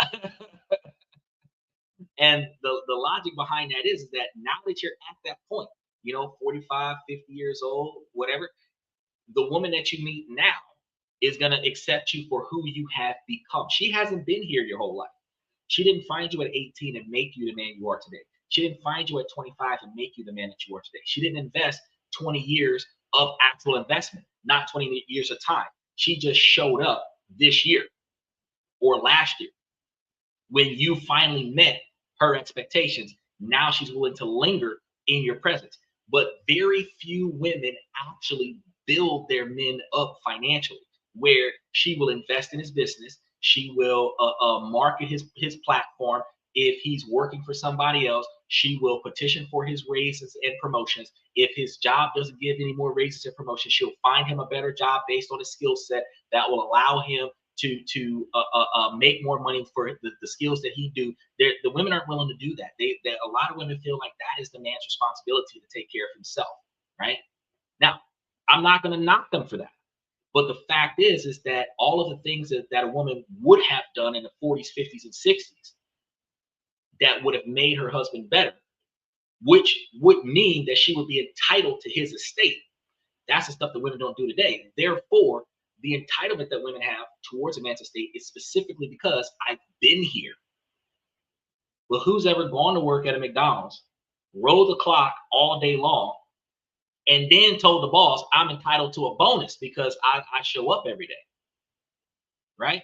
That's like clocking in on a multi-million-dollar industry, showing up every day, doing your 40 hours, not cleaning, not helping, not performing, actually doing TikTok videos, dancing on the clock and everything, showing yourself off and stuff to that effect, and then saying, oh, well, it's the quarter reviews. It's time for me to get my, 75%. I'm not a shareholder, but I should get shareholder pay, right? That's how these women are behaving. It doesn't make sense. The logic and rationale behind that doesn't make sense. You didn't do anything for the company to want to pay you that kind of money. You don't do anything in your relationships in order for your boyfriend to pay that kind of money. Women believe that because a man sleeps with her, that she's entitled to get paid all of that stuff. No, you're getting from him in that moment of intimacy the same thing he's getting from you. That is an equal exchange.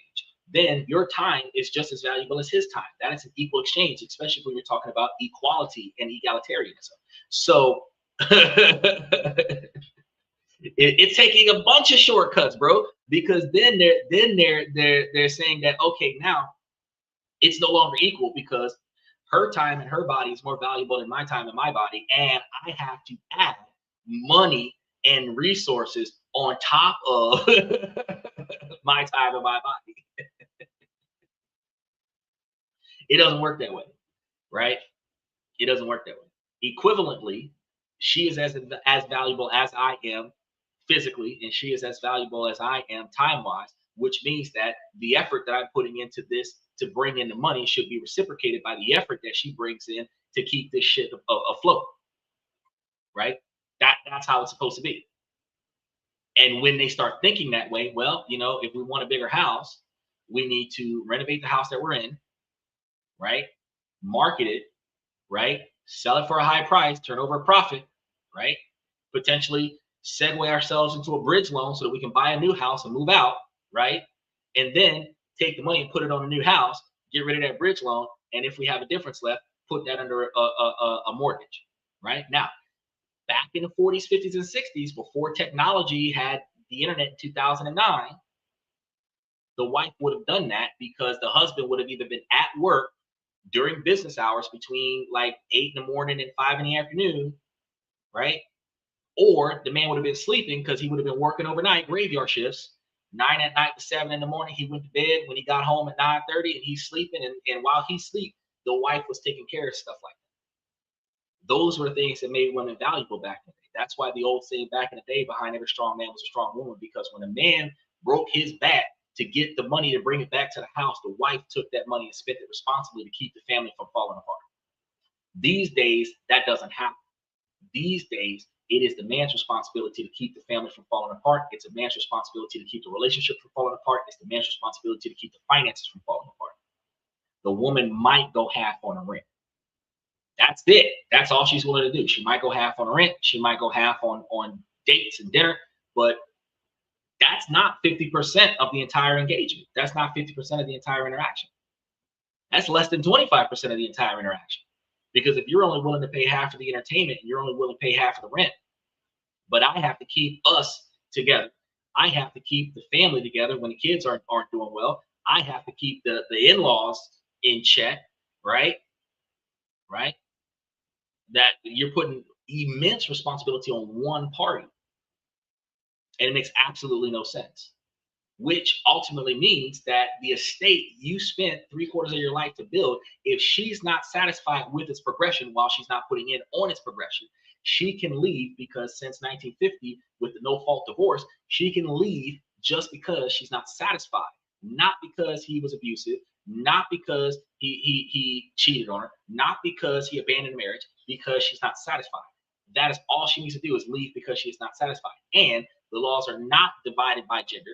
If the person that makes less money divorces the person that makes more money, and the standard of living has been devised as comfortable for the person that makes less money, the person that makes more money now has to pay alimony to the person that makes less money, which ultimately means if she was surviving off of his income, he now has to give her a part of his income, usually about 30% of it, so that she can maintain his standard of living without him.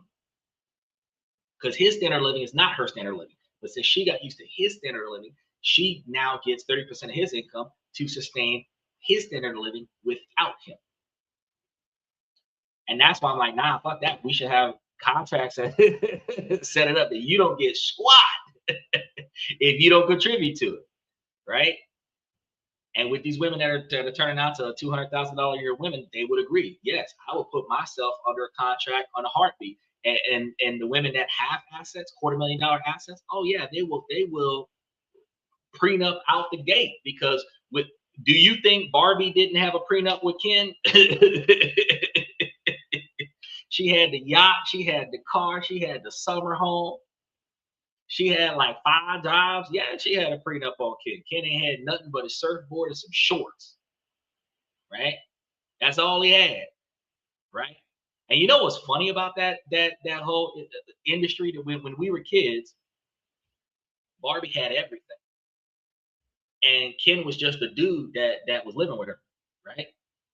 Yet some kind of way society turned out to where women expected the men to have everything, and the woman was just there for the dude. How did it change? You know, you would think that your toys would influence you, your video games would influence you, right? You know, she becomes successful, and then find her a dude that loves and cares for her. She take care of him. Nope, that's not what's happening. I don't blame them to an extent, but damn, if you're going to become an alpha boss lady, get a prenup. But don't wait until the marriage to get a prenup, because y'all got to understand, some of us are not getting married inside of the first year. Some of us are 5, 10 years of dating, 15 years of dating. You still need a division of assets contracts. The reason some states in the United States have common law marriage. And those common law marriage situations are going to mean that if y'all stayed in the same place for an extended period of time, y'all are likely going to have to do the same division of assets. If we decide to break up after living together for 10 or 15 years, we're going to go through the same civil action, divorce court kind of thing that we would have done if we would have been married for 10 or 15 years. So if you have a division of assets contract with your roommates, they can't run off with your shit. This isn't exclusive to just romantic relationships or marriages. This is the kind of shit that protects your property from the other people in your house when those people didn't help you get the property that you have. He says, Rosie the Reverta was valuable to the W2 effort.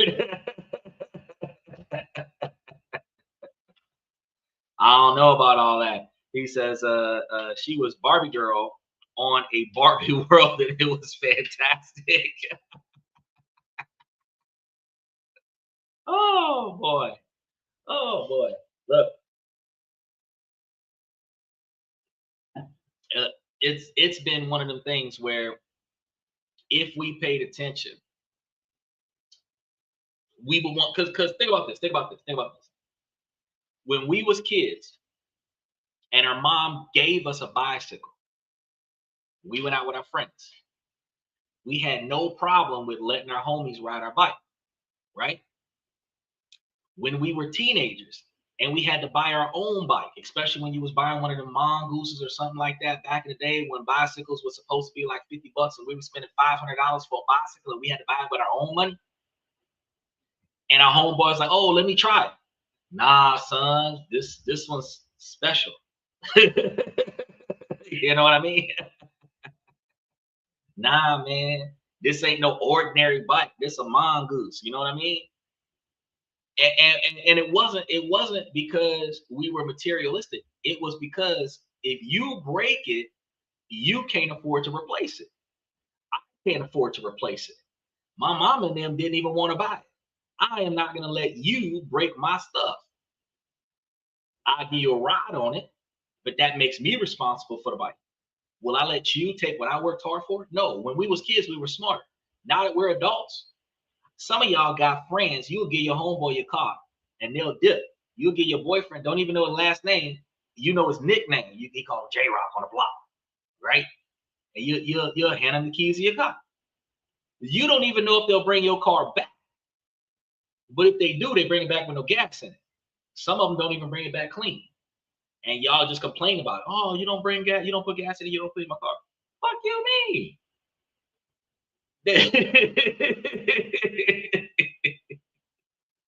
First of all, you're gonna have to drive my car with me in it in order for me to trust you to drive my car without me in it, the same way your parents did you when you was a kid. Second of all, you're gonna bring it back in the condition that I gave it to you in, the same way you would do a rental car with more gas in it than what you left with, the same way you would do in a rental car. Your ass ain't get back in it. There's supposed to be levels to it. But what we do is we're ridiculous as adults. What we'll do is we will put loyalty and duty and dedication in front of logic and reason. Because that's my homeboy, I can front him some cash, never get it back. When I need cash, I gotta go borrow it from my homeboy. And now my homeboy make it seem like I'm getting a favor for them. No, bitch, you owe me money. You borrowed money from me. I'm trying to get it back. Shit, if you'd have gave me back what I had lent to you, I wouldn't be borrowing it from you. We got the homeboy or the homegirls where, they use your stuff. And then, like, let's say they accidentally fender bender that bitch. Bring it back. Oh, I'm sorry. That's all they're going to give you. They're not going to help you pay to fix it. Right? They apologize and hand you back the keys. Our friends are going to say, oh, we've been friends forever. You know me. And that is supposed to be the credibility that qualifies you to ride off with my $15,000, $20,000 car. That qualifies you to stay in my house that I have worked so hard to get without me being there. That qualifies you to have access to my bank card or whatever, bank accounts or whatever, and do X, Y, and Z. Me wire transfer. Bro, that doesn't correlate with one another. You know your friends from way back when, but how many of the friends that you know would you leave your 5-year-old with? Now, if you ain't willing to leave your 5-year-old with them, what the fuck they doing with the keys to your car? If you're not willing to leave your 5-year-old with them, what the fuck they doing with the keys to your house? If you're not willing to let your 3-year-old stay with them, what they got access to your bank account for? Loyalty should run as deep as the effort. So if you're not helping me pay for the car, why are you holding the keys? If you're not willing to pay for the house, why are you getting access to the house? If you're not willing to put money into my bank account, why are you not taking money? Why are you taking money out of my account? And that also brings us back to what I told you guys before. You don't give friends money out of loyalty. You loan it to them under contract with the interest return. If you want $500 from me, Am's got to do $550 on return, 10%. You could do less than that. You could do 5% because it's your friend. Be competitive with the local market. But you could also just do standard. And why would you do standard? Because they owe AmScott $500, so they can't get it from AmScott. So they still need the $500. They're gonna borrow it from you for $550, right? But the difference is you're gonna do just like AmScott. You're gonna do compounding interest. You're gonna do a contract that's gonna say revolving compounding interest. That until you pay me back, that this is going to be a $50 a month added to the principal every month that you haven't paid me back. Until the day that and like AmScott, you can't borrow nothing else from me until you pay back the entire balance, right? And your friend, as shallow as they are, is not going to sign that contract and then give you back $1,000 because it took them 2 years to pay you back. But they will definitely try to say, oh, come on, man, we friends, we go way back when, blah, blah, blah, blah, blah. Hey, look, I won't take you a small claims court on it. I'll write an open-ended contract that doesn't have an expiration date, because since it doesn't have an expiration date, it's an ongoing bill, which means that until it goes into collections, you have 10 years to collect on collections. You don't have 10 years to collect on an active contract. You have an undefined specificity of time to collect on an active ongoing contract, which means that until you pay me back, you can't ask me for nothing else. So if you owe me $2,000 because you borrowed $500 from me a few years back, and $2,000 with interest is what you owe me right now, you can't ask me for nothing. You can't ask me for bail money. You can't ask me for grocery money. You can't ask me for field trip money for your child because you still owe me money. Let me pull up the contract and see if you pay me back with interest. Now, some people are going to say, oh, no, that's fucked up. You're not a good friend. Really? Think about this. If your friend is an asset, your friend is going to do more for you than what you do for them. They need $500. They give you back $550. Each time they do that, you're going to have an extra $50, not to put in your pocket as a profit, but to increase the threshold of which they can ask money for. So if they borrow money from you 10 times, they should have given you back $1,000 by now, which also means you got an account specifically for them. When they borrow $1,000 next time around, they're going to have to give you back $1,100. Somewhere down the line, they're going to need a down payment on a car that they don't have money for. over the years, they borrowed so much money from you, you got $5,000 in the account for them. Sure, you'll front them the money for a 10% return on investment. So I'll give you this $5,000 for $5,500. Cool. Now you owe me money, but this started between me and you with $500 of my money, so it's all your money right now. But the fact is that our relationship is maintained because I take care of you with what you took care of me with, and it's called replenishing the well. If you only take from the well will run dry, and eventually there will be nothing left to give. If you are the most successful person in your network, right, and everybody come to you for help, right, then you find yourself in a situation where you are giving all of your extra assets to everybody else. That puts you in a bad spot because now when you need money, nobody's got it because you gave away all of your money to everybody in your network. And after you gave all of your money to everybody in your network, nobody gave it back. Now you fall off. Problem is, when you fall off, your network falls off because they depended on you. Well, if y'all depend on me, y'all should take care of me. So if each one of y'all that I front 500, give me back 550. I should be able to turn that over to a magnitude, but when somebody need 1,000, I got 1,000 because everybody paid me back. You could turn that into building your own bank, because if you got multiple friends borrowing money from you, you got to let them know, hey, Uncle Elroy borrowed 500 from me, and until I get my money back from Uncle Elroy, I can't do for you. You could turn that into a loan shark situation and say, well, friend, if you go get the 500 from Uncle Elroy, I'll take $10 off the thing or whatever, $15 off the thing, loan shark that stuff.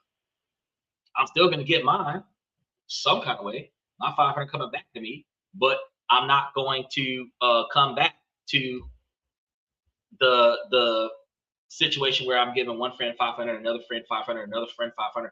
I gave out $1,500. No.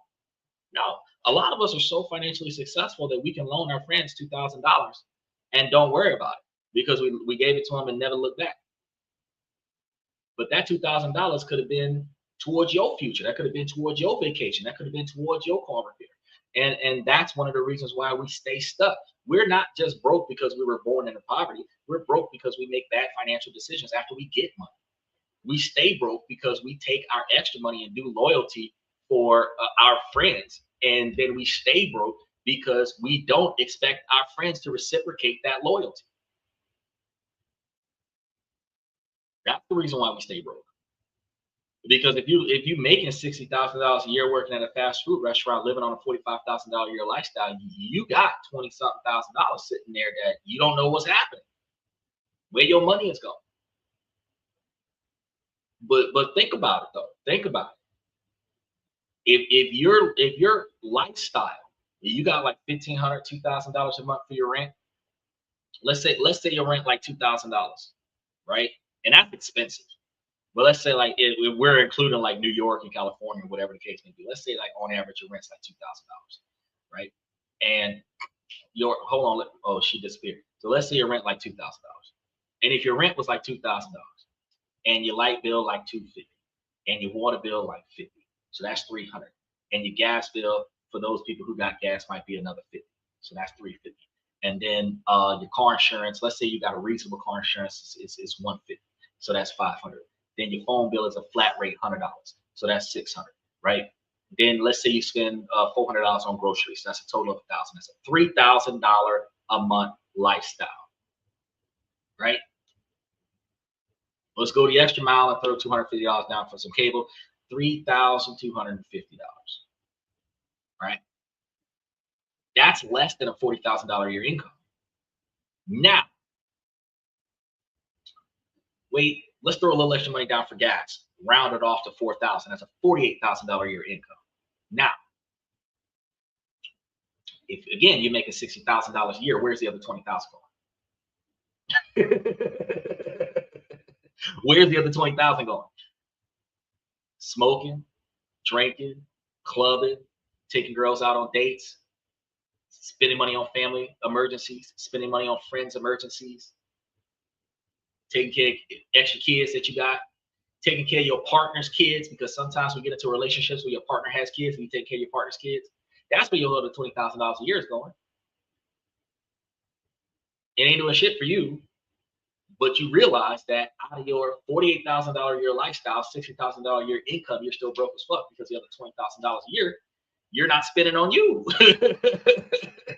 Now, if you change your mentality and say, okay, well, let me take some of this 20 grand and put it somewhere where my money is making more money from me, and then take some of this 20 grand and do for some of the people around me, and only be doing for the people that's doing for me, then I could be in a situation where, I'm not going to run out of stuff.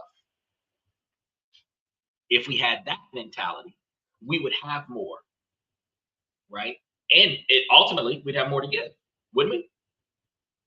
Because if you're already giving away 20,000, if your 20,000 was able to double itself, you'd have 40,000 a year, right? If your 20,000 was making 2,000, you would have 2,000 a year to pass off without problem. So we need to recognize that if we change how we interact with relationships, and we change how we interact with our friends and family, because not all the time is it just our friends and family bleeding us dry. It's poor decision making from ourselves. Failing to renew your insurance on time, now you got to pay higher premiums. Getting tickets for improper registration, car insurance, and everything like that. Getting tickets for speeding, getting tickets for parking a car in the wrong place, spending a bunch of money on window tint, and then getting tickets for having that window tint, spending a bunch of money on stereo equipment, then getting tickets for having that stereo equipment, spending a bunch of money on squatted trucks, and then getting our cars towed and ticketed for having those squatted trucks. It is unnecessary spending that led to unnecessary consequences that we could have avoided.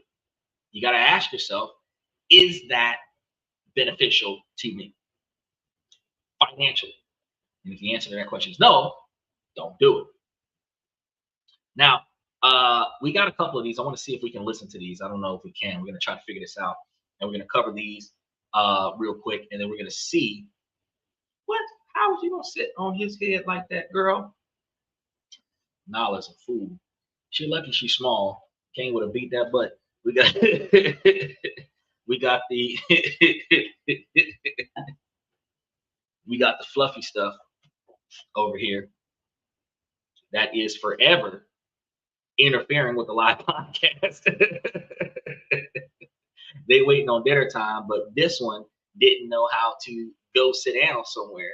So we had to put this one in a timeout. Now everybody waiting until the podcast to eat because they didn't eat beforehand. Because when I said go sit down, she did everything but go sit down.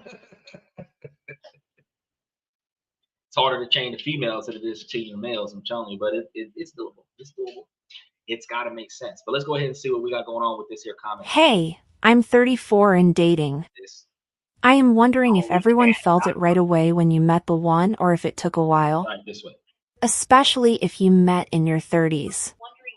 I feel like relationships are so different than when I dated last in my 20s, when it was heavy on the physical attraction and whatever with the rest. I do feel like men in their 30s are still looking for immediate fireworks, and I'm not sure that always happens.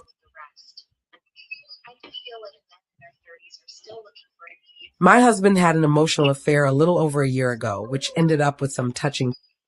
Okay, so long story short, we had this. This is going to be a chaotic situation trying to keep up with this because we're following from the live. Because apparently we don't have the ability to hear the. I have never figured that out, how to hear that directly through the loudspeakers here. But what we got here is that we have a lady that's middle-aged asking about how feelings work upon first contact. So here's the thing. First and foremost, with a guy, there's three ways that we would handle a situation. We look at a girl, she's attractive, not interested, keep it pushing. And the fourth one is she's not attractive, I'm not interested, keep it pushing. But, we like her, she looks okay, but, I don't have to, right? Nothing wrong with her, but I don't have time. Now, we have the chick that the guy looks at and thinks, I want to sleep with her. Gonna go engage. That's the very first one that has male interaction with women is, I want to sleep with her, I'm gonna go engage, right? Now, there's the other one that most women don't know about, but it happens in the exact same fashion, is that is the kind of person I want to have in my life. Now that one is the one that has the guy that doesn't give up, that keeps trying, that keeps insisting that this turns into a relationship, the guy that's willing to wait for you in the friend zone, the guy that's willing to take your rejection and keep trying. That is the one that women don't pay attention to, right? And you got to understand, he's going to make this decision not just based on how you look. He's going to make this decision based on the clothes that you wear. He's going to make this decision based on your attitude, not just your attitude with him, your attitude with the people around you. So if you are looking after the elderly, if you are helping out the people around you, if you're a courteous person to the customers that you deal with, if you handle stress well, you're respectful to your boss, if you are conservatively dressed, you're reasonably attractive, you're what we would call a sweetheart, a nice individual, guy would look at that woman and say, based on my observation, I want that kind of woman in my life. Now, I am going to put in all this effort to try to see if I can get her to stay in my life.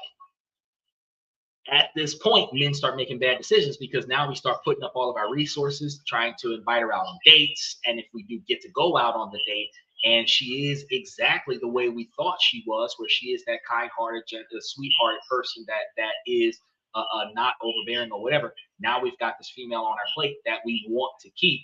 And the more we know about her, the more we want to keep her.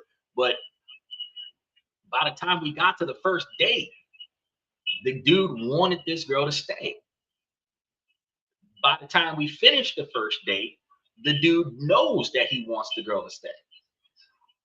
This is what would be magnified as like love at first sight kind of situation, where it's not creepy, but women are going to call it creepy. And one of the reasons why women are going to call it creepy is because not a lot of women believe two things. One, that she deserves that. And two, that he means it. Most women believe that the dude only really wants her for the sex, because the majority of interactions from men is going to be, ooh, she's attractive, I want to sleep with her.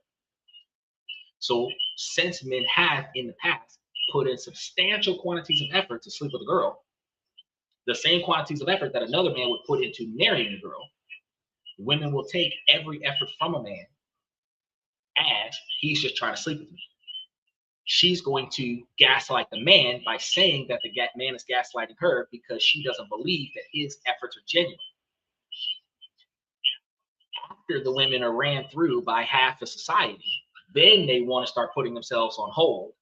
And after they put themselves on reserve, they're now saying, oh, well, you're going to have to wait 6 months, a year, blah, blah, blah, so that I know that you're genuine. If you were doing that at 16, 17, 18 years old, where you no sex until marriage kind of thing, if the man is staying and he's not getting laid, he's got to be wanting you for something other than sex. Because if he's staying and not getting laid, it doesn't benefit him. Back to the guys in the friend zone. So you got the dude, he's your best friend. All women think that they've got male best friends that don't want to sleep with them. Lie. No male best friend that you have does not want to sleep with you. Even if you offered and they turned you down, they would be lying, because they just don't want to mess up the relationship that they have with you, because this is the best that it gets in their eyes, right? But if you were serious about turning your friendship into a long-term relationship, that man in the friend zone would jump on that shit. Women don't believe it. They believe, oh, we're just friends, he doesn't see me that way. No. You know what's funny? Ladies, if you got a man in a friend zone, he usually has a hell of a lot more failed relationships than a man that's not in a friend zone. Why? Because he's trying to replace you with someone else, and he's not successful because you're what he wants. He might get close. That might lead him to a marriage, might have a few kids, end up in a divorce, still single, hovering around you. He might find some, it might be close, but that woman is intimidated by the strong bond that he has with you. They break up. He puts you over his wife, he puts you over his girlfriends, because you're the one that he wanted. Y'all don't recognize this, but you guys got to understand. Just like when dogs choose their owners, when a man chooses his woman, that's it. So the problem that we have here is that women don't have that same mentality, because women are looking for financial security. So if she sees an income that can support the standard of living that she is willing to accept, she'll jump on it. Which is why there are a lot of women that says he doesn't have to be attractive. Now, on a shallow basis, women want a man that's 6 feet tall and $100,000 a year. But on a realistic level, it doesn't matter how tall or how short he is, how fat or how skinny he is, how busted his face is. If he can cover my standard of living, it's all right. It ain't enough, but it's all right. And that's when they settle for less, 35, 45 years old. You settle for a dude who can pay your bills and potentially support your 3 kids from 3 different baby daddies who are not paying child support. Then you'll settle.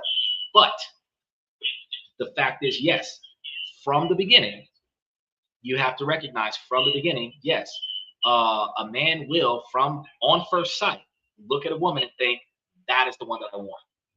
Whether it is because that's how she looks, whether it's because that's how she behaves, whether or not it is, how she treats other people.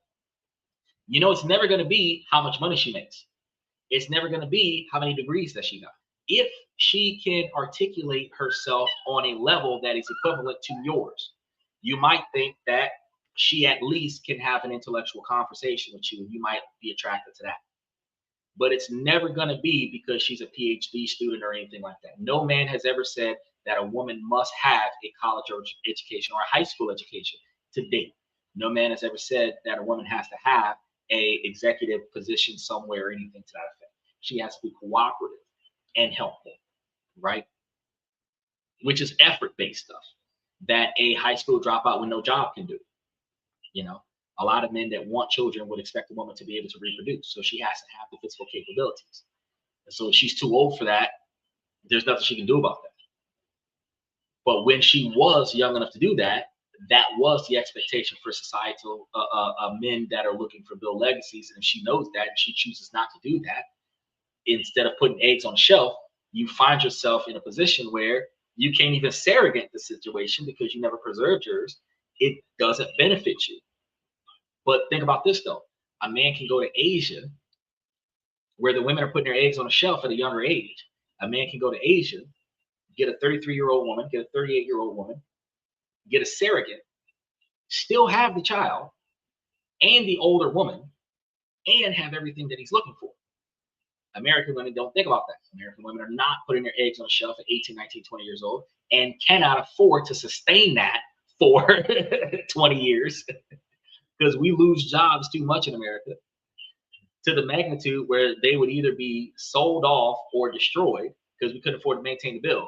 And the fact of the matter is that when you're 40 and 50 years old, looking to settle down with a man that wants children, you have no solution for that because you no longer produce eggs. If you're in your 20s and 30s, and I'm not going to tell you go ahead and be young parents. You should, but I'm not going to tell you to go ahead and be young parents. What you should do is say, well, look, if I want to make myself the most valuable on the market, let me take some of these bad boys and put them on a shelf and put a budget aside to make sure that I pay for these for the next 20 years so that if I come across somebody in the next 10 to 15 years that wants children, we can surrogate that shit and not ruin my body. And it doesn't matter how old I am because the older I get, the more responsible I'll be. And he can still get everything he's looking for out of me. Because nobody said that you had to give birth while you were young. It is just biologically more feasible for you to give birth while you're young. But if he wants the woman of his life to be the mother of his kid, the only way that's possible outside of her dropping a child is for her eggs to be in a surrogate, and the surrogate drops a child, where at least part of the baby belongs to her. Right? So meeting a man halfway within reason is doable. Meeting a woman halfway within reason is not doable because I can't go from being 5'6¼ to being 6'5" or 6'1". I can't go from, if I'm less than $100,000 a year income, to a $100,000 a year income unless I make massive changes in my financial situation. So if she walks up on me and I'm not currently making the income that she's looking for, she walks up on me and I'm not currently the height that she's looking for, I can't do shit about that. But if she knows that more than 66% of men want legacy, want cooperation, and want compliance and assistance, if these are things that they know, the 4 things that they know that men want, why not condition yourself to be that way? That way, when the guy walks up He knows what he wants. You are it. Now, another thing, and we'll move on to the next one. What about the way women dress? Women dress to attract more men for all the wrong reasons, right? The more scantily clad she is, the more attention she gets. The more dudes walk up because they look at her and think, I want to get laid. They don't look at her and think, wow, she's smart. They don't look at her and think, wow, she's capable. They look at her and think, I want to get laid because of the outfit she has. Now, women want to be respected for who they are, not their bodies, but they carry themselves promoting their bodies, which is a contradiction. The respect that you're looking for doesn't reflect your outfit. And when a man challenges that, you want to get rebellious. Your First Amendment freedom to do whatever you wanted to do has nothing to do with logic and reasons of. Just because you can doesn't mean you should. I could walk into a Chipotle with an AR-15, Second Amendment constitutional right, but should I? Walk into a bank with a bazooka, but should I? Right? You can wear really tight, really short, very revealing clothes because you can, but should you? If you want to attract appropriate attention from higher value men that will respect you as a person, then you shouldn't do that, even though you can. Right?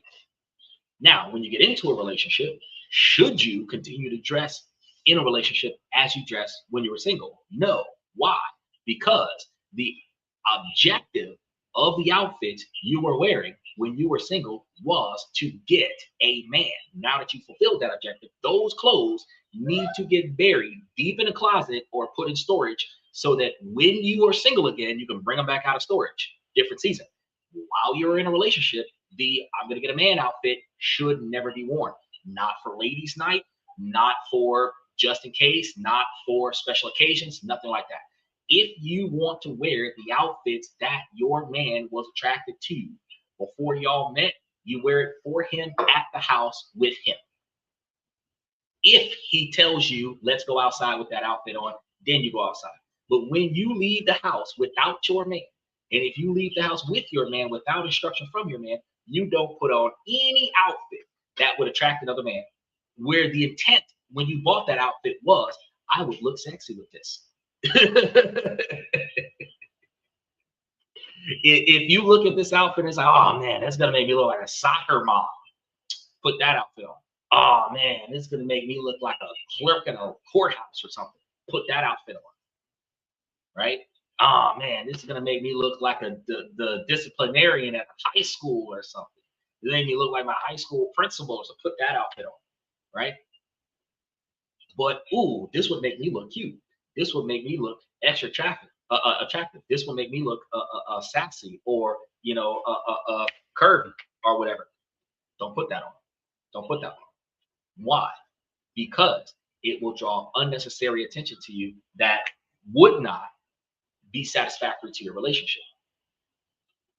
And when anybody that's not in your relationship, that is not in your network, comes up and tries to approach you, you should be able to reject them outright, not wait for your boyfriend to show up and beat that dude up because he's talking to you. The same way, if a female was to come up and try to talk to your man, you would shut that female down before he gets a chance to do anything about it. He is supposed to ignore her and walk away from her and deter her and everything to that effect. You're supposed to be doing the same thing. The girlfriend boot camp that I see y'all doing on social media these days, where like, how are you gonna react if this strange woman walks up and do X, Y, and Z? Look, if you're trying to train your boyfriend to reject the opposite sex for anything appropriate and inappropriate in contact, you're supposed to be able to, as a woman, do the exact same thing. Because how are you holding this expectation for your partner, but not performing that expectation for yourself? If he's supposed to reject any kind of conversation from somebody else, whether this conversation must start with keep 20 feet between us and I'm in a relationship, if that's how the man is supposed to behave, you're supposed to be able to do the same thing and say, keep 20 feet between us. I'm in a relationship. I don't want your number. You can't have mine. You can't have my name. We can't be friends. If you want a friend, go talk to my boyfriend. But you can't be friends with me, right? If that's not your behavior, then why set that responsibility for your partner? That's unrealistic expectations for behavior. If we're not going to hold each other equivalently accountable, then there's no reason why dictatorship, the girlfriend, is going to set all these rules for the boyfriend to prevent the boyfriend from finding a better girlfriend when the girlfriend is not performing well as a girlfriend. Right? All right, let's go ahead and double check with the next one. We're going to see how well this works. So this woman was talking. Too, but not kissing/sex. He took a long time to own up to it.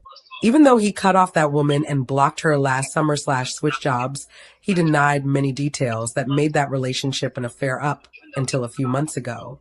It has been really hard for me because I already knew that I think last year, but finding out for sure re-traumatized me.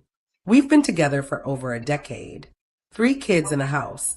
I wasted my whole 20s and first half of 30s for this man who has consistently had a wandering eye for other women and felt the need to constantly befriend hot women and message with them around the clock. After the affair thing, he said he's going to make serious changes and we're going to start a new marriage. He has been getting therapy and making lots of improvements. He works with mostly women and I work with mostly men. Because he did that, I believe he has become paranoid about me retaliating. He suddenly became suspicious of men that I work with, even though I don't have relationships with them outside of work, nor am I interested in any of them. I got a new manager about a year and a half ago, prior to his affair, and him and I became pretty good work friends. Not really close, but we work well together and I consider him a work friend. We do not talk outside of work unless it's in a group chat about work. My husband knew of him from the beginning and often calls me at work because I can talk on my headset while working, and he has often heard me and the manager talking too in the background where he was also involved in the conversation. And often my husband talks to me for hours. He works a job where he drives a lot, so it's common for us to do that. We'll call the manager Bob. My husband has never expressed any discomfort about him. Bob's always been respectful of me and is a very reserved person.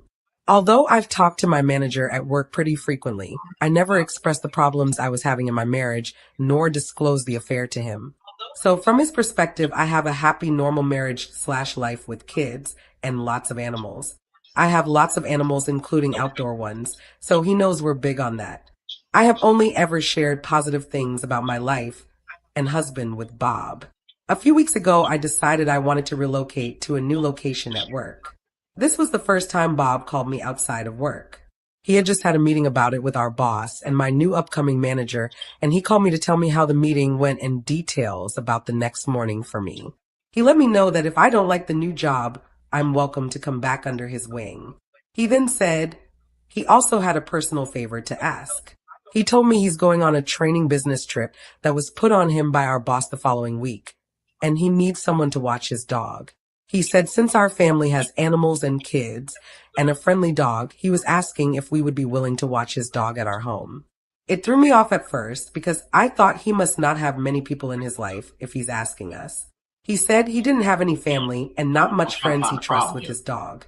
He also expressed financial hardships when it comes to the dog hotel. We live in an expensive area and I know he struggled financially. He lives on his own. I just figured he had some friends, so I was thrown off. I said, I think so. Let me check with my husband. He said, it's no big deal if you guys can't. He's close friends with our boss, so he said he also asked him, but our boss is kind of a flake, so he wanted a backup plan and he'd trust our family. I was somewhat nervous to talk to my husband because it's a male and my husband has been acting the way he has about the males at my work. I brought it up to see what he thinks about it. I told him it sounds like my manager is desperate for pet care and if he felt comfortable about it. He said absolutely not, that it was inappropriate for him to ask me of that. He then said he didn't know we were so close. I said we're not really close, but I could see why he'd trust our family. The request included our whole family, not just me. He then insisted that he didn't know Bob was my manager, which was incredibly weird. He claimed I hid that from him and the extent of our closeness. I told my manager I wouldn't be able to watch the dog.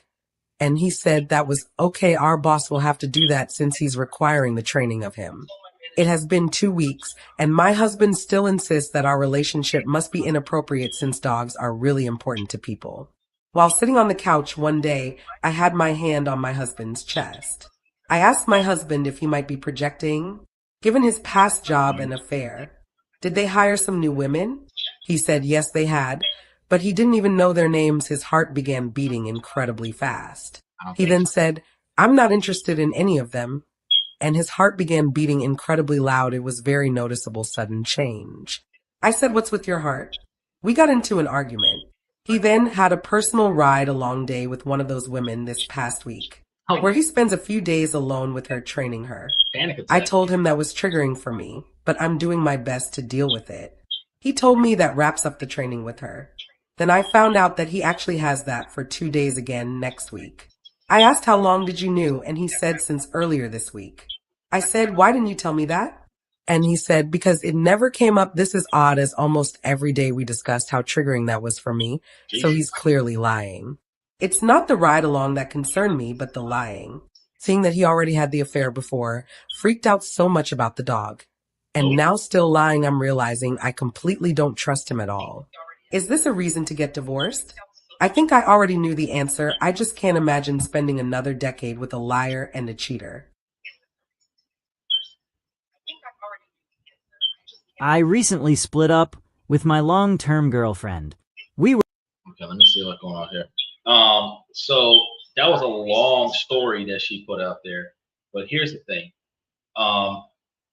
The issue that she has is that he was sweet talking somebody back in the day. It was over a year ago. He stopped doing it. Right?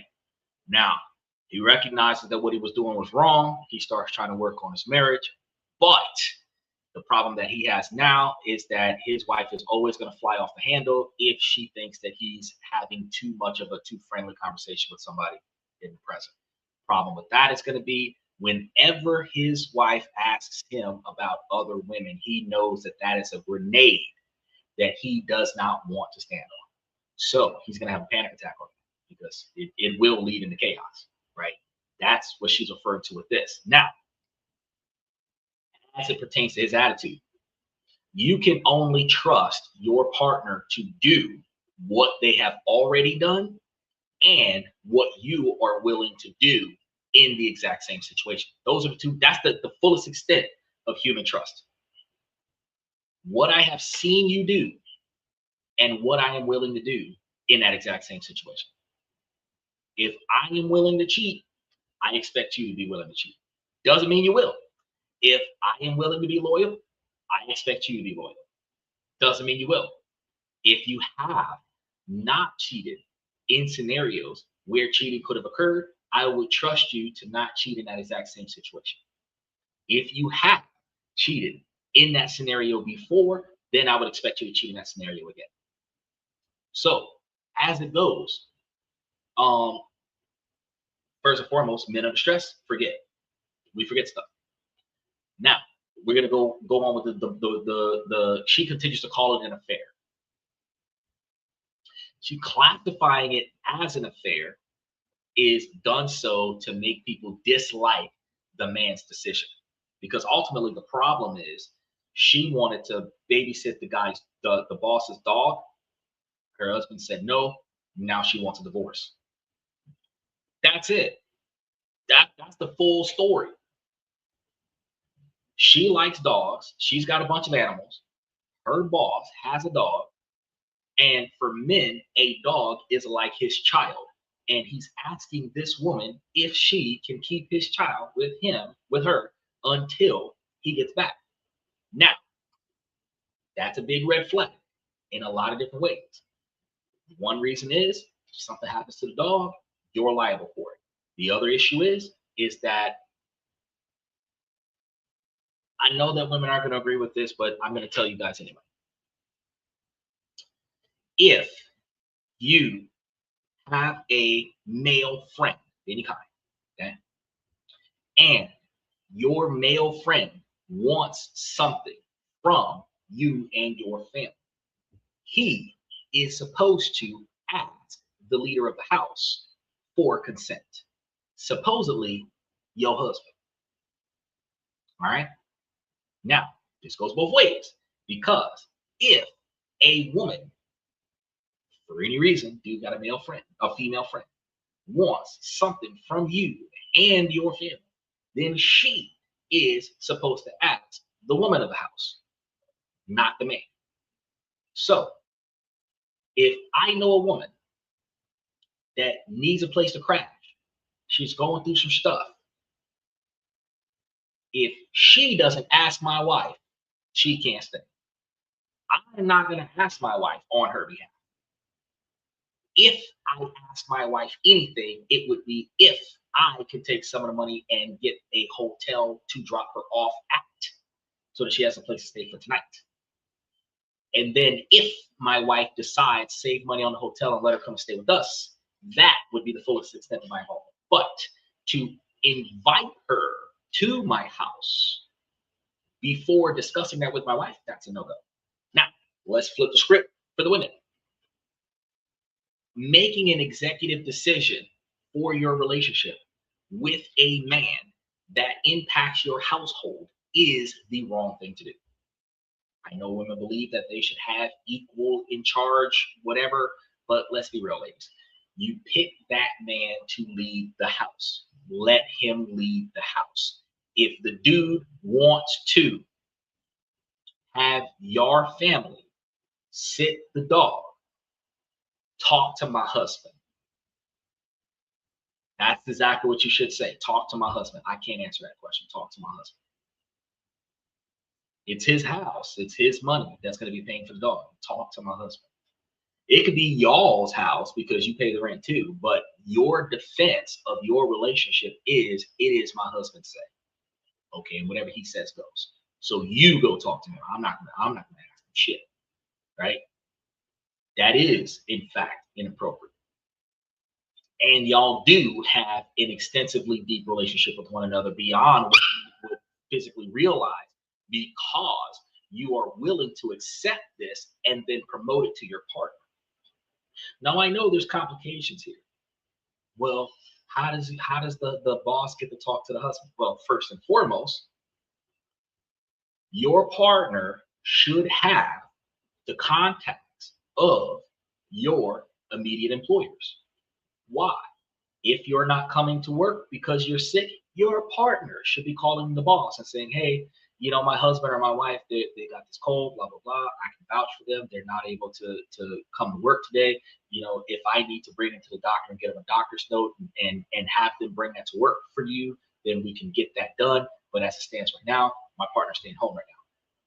When you're taking care of your partner and they can't get up, they're vomiting profusely, they're unconscious because they're on medication, they can't call in to work, you're supposed to be calling into work, which means you've got the job's phone number. And if you've got the job's phone number, guess what most places ask? Most places, not just the job. Emergency contact. Which means that your partner's phone number should be listed as an emergency contact.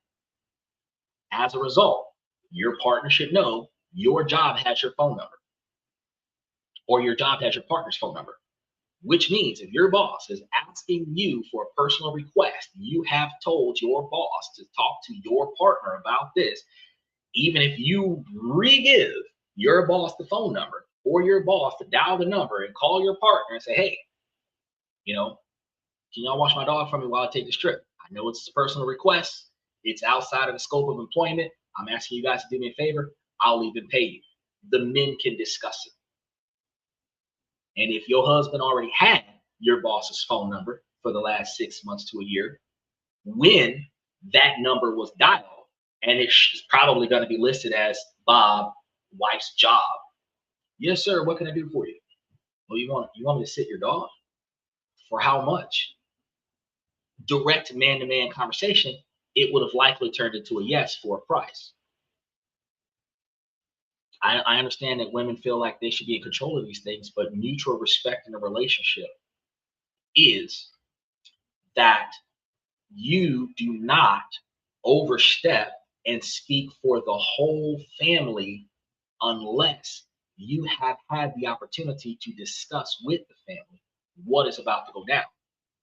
Now, when you do not have the capabilities to discuss with the whole family what is about to go down, there are two scenarios that you're supposed to be deferring to. One, if this is an arrangement with the opposite sex, defer to your partner.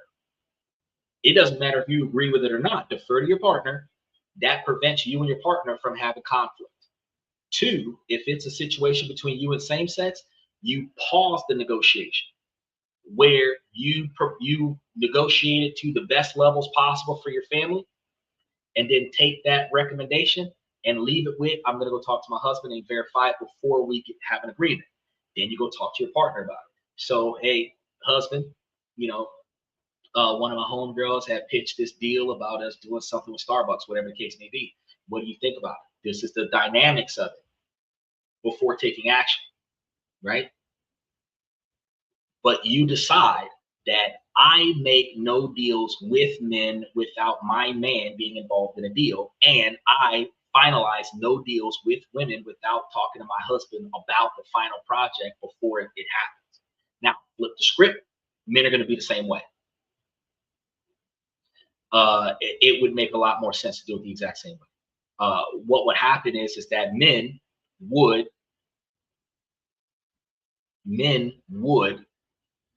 only make deals with other men, but pause the deal to go talk with your wife. Same thing with any big business deal. A lot of money's involved. They always say, go talk to your wife about it. We give you a few days, come back and let us know what you think. You're going to negotiate it all the way down to the final contract. This is the final proposal. These are all the amenities that's involved. Whatever you thought you could have asked for, this is what they're willing to offer. This is the final contract. Let me take this to my wife and see if she's okay. Now, anything that's going on with women, let me talk to my wife about it. Now, how does this work if you're doing business with the opposite sex? If it is part of your job, do what you got to do for your job within appropriate reasons, right? But when it is like personal stuff, at the end of the day, you want to make sure that you keep your partner in the loop where they belong, right? In doing so, you maintain mutual respect. So let's say one of the neighbors wanted to come over and talk to me about something, and one of the neighbors is a woman. She wanted to come and talk about something. I will call my wife over. She's here. I would call her over and she would talk to the neighbor. I could answer the door. Hold on a second. Let me go grab my wife. That's it. Whatever she had to ask. Hold on a second. Let me grab my wife. I have my wife come and talk. Right? And if I said hello and, oh, I just wanted to real quick ask blah, blah, blah, blah, blah. Oh, okay. Well, hold on a second. Let me go grab my wife and I'm going to have you ladies talk about that. And I bring my wife over. Hey, wife, the neighbor came over. They wanted to borrow a cup of sugar, whatever. Talk to them. Putting it in her hands. Now, that maintains mutual respect, right? Uniformly speaking. It's not being a dictator over your castle. It's not being gender phobic or anything like that. It is allowing your partner to take charge when he or she is in the position to take charge. It allows for the egalitarian society, the egalitarian style behaviors to actually flourish because she is in charge when we're dealing with women, and I'm in charge when I'm dealing with men, and I make decisions that will get me shot and killed, and you back those decisions up.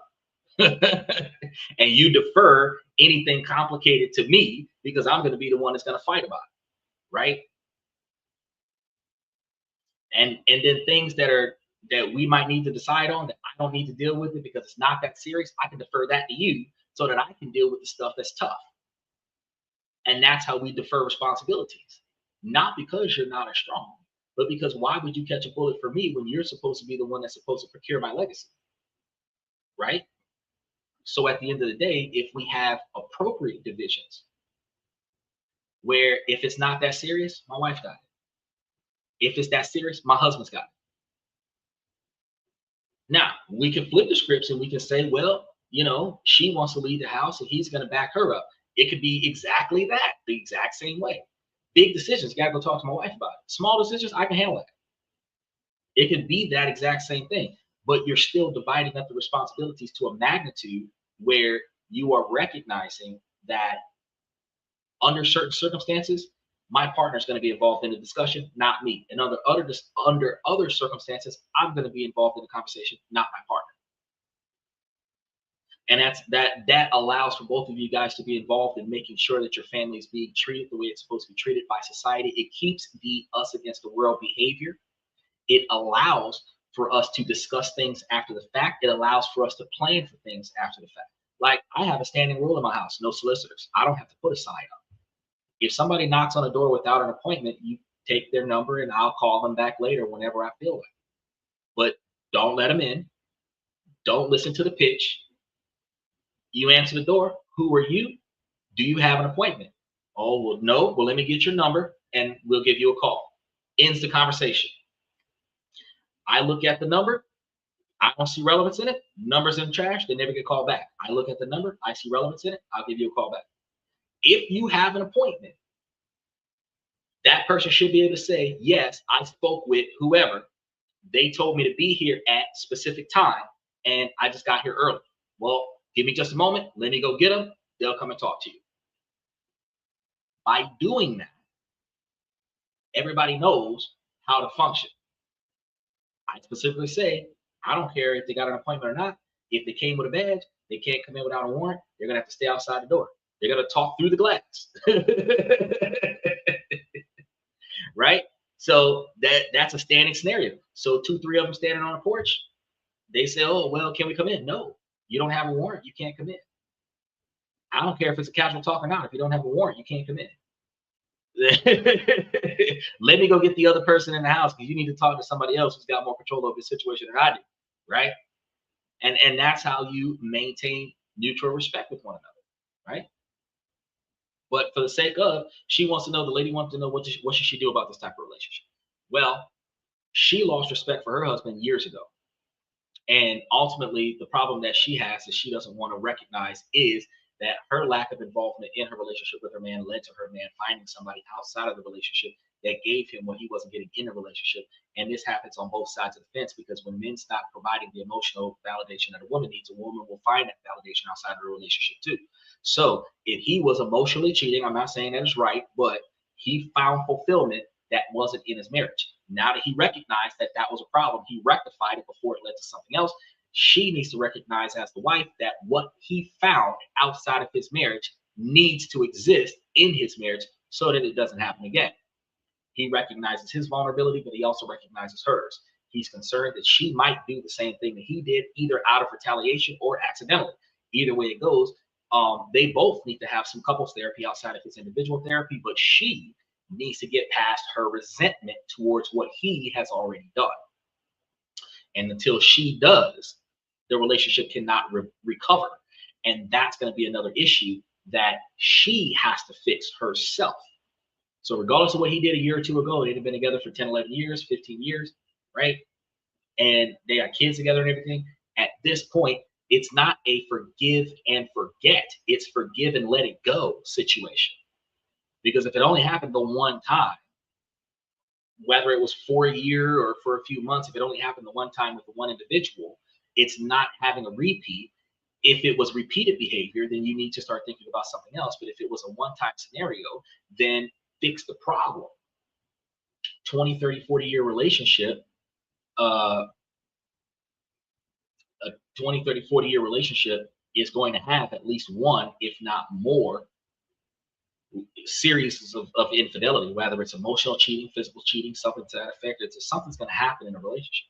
And since we know that, your ability to find value in the time it took for y'all to get here, and for you to recognize your actions or the lack of actions that led to the relationship falling apart to where it is the way it is now, you guys both put in efforts to fix that. They no longer succumb to the temptation, but you no longer allow the temptation to exist.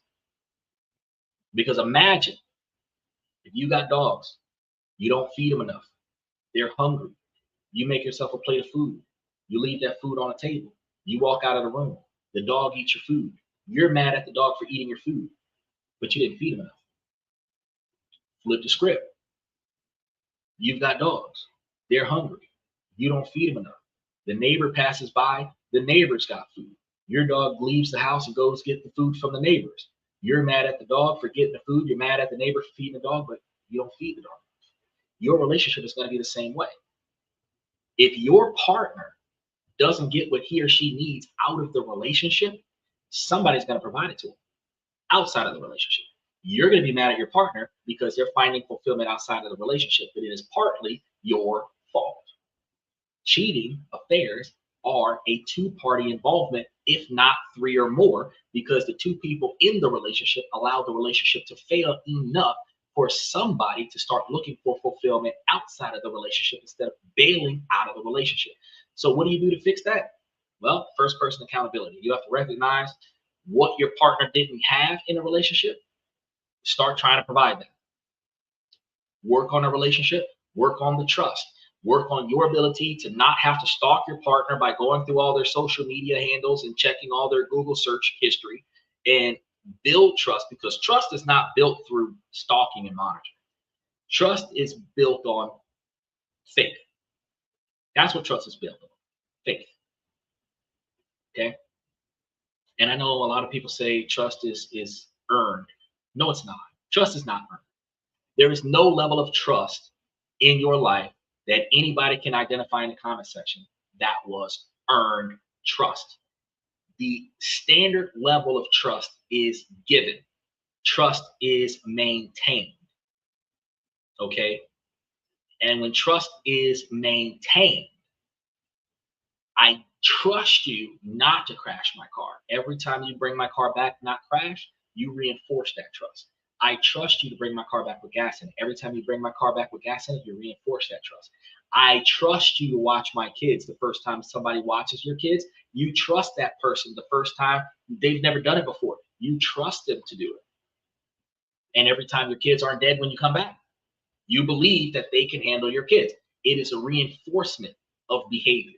As long as you do what I expect you to do, you are maintaining my trust. Now, you can earn a higher level of trust if I can trust you with my wallet when I'm drunk. I can trust you with my wallet when I'm sober. If I can trust you with my house when I'm asleep, I can trust you with my house when I'm not at home. If I can trust you with my car while I'm in a store, I can trust you with my car when I'm not with my car. If I can trust you with my kids when I'm in another room, I can trust you with my kids when I'm not home. If I can trust you with my kids when I'm not home, I can trust you with my kids when I go out of town. This is earned trust, the second level and third level of trust. If I can trust you with my debit or credit card while I'm in the middle of something, then I can trust you with my bank account information.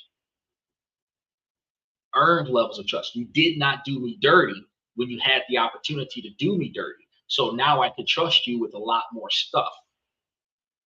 But trust is given. It's not earned. It's maintained. It's given and then it's maintained. Right?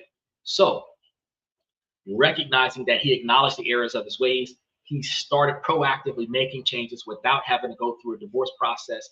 That means that as noble as that action was after the dishonorable behavior that he had conducted, you trust him not to do it again by giving him the benefit of the doubt and then seeing if he's going to stand on that.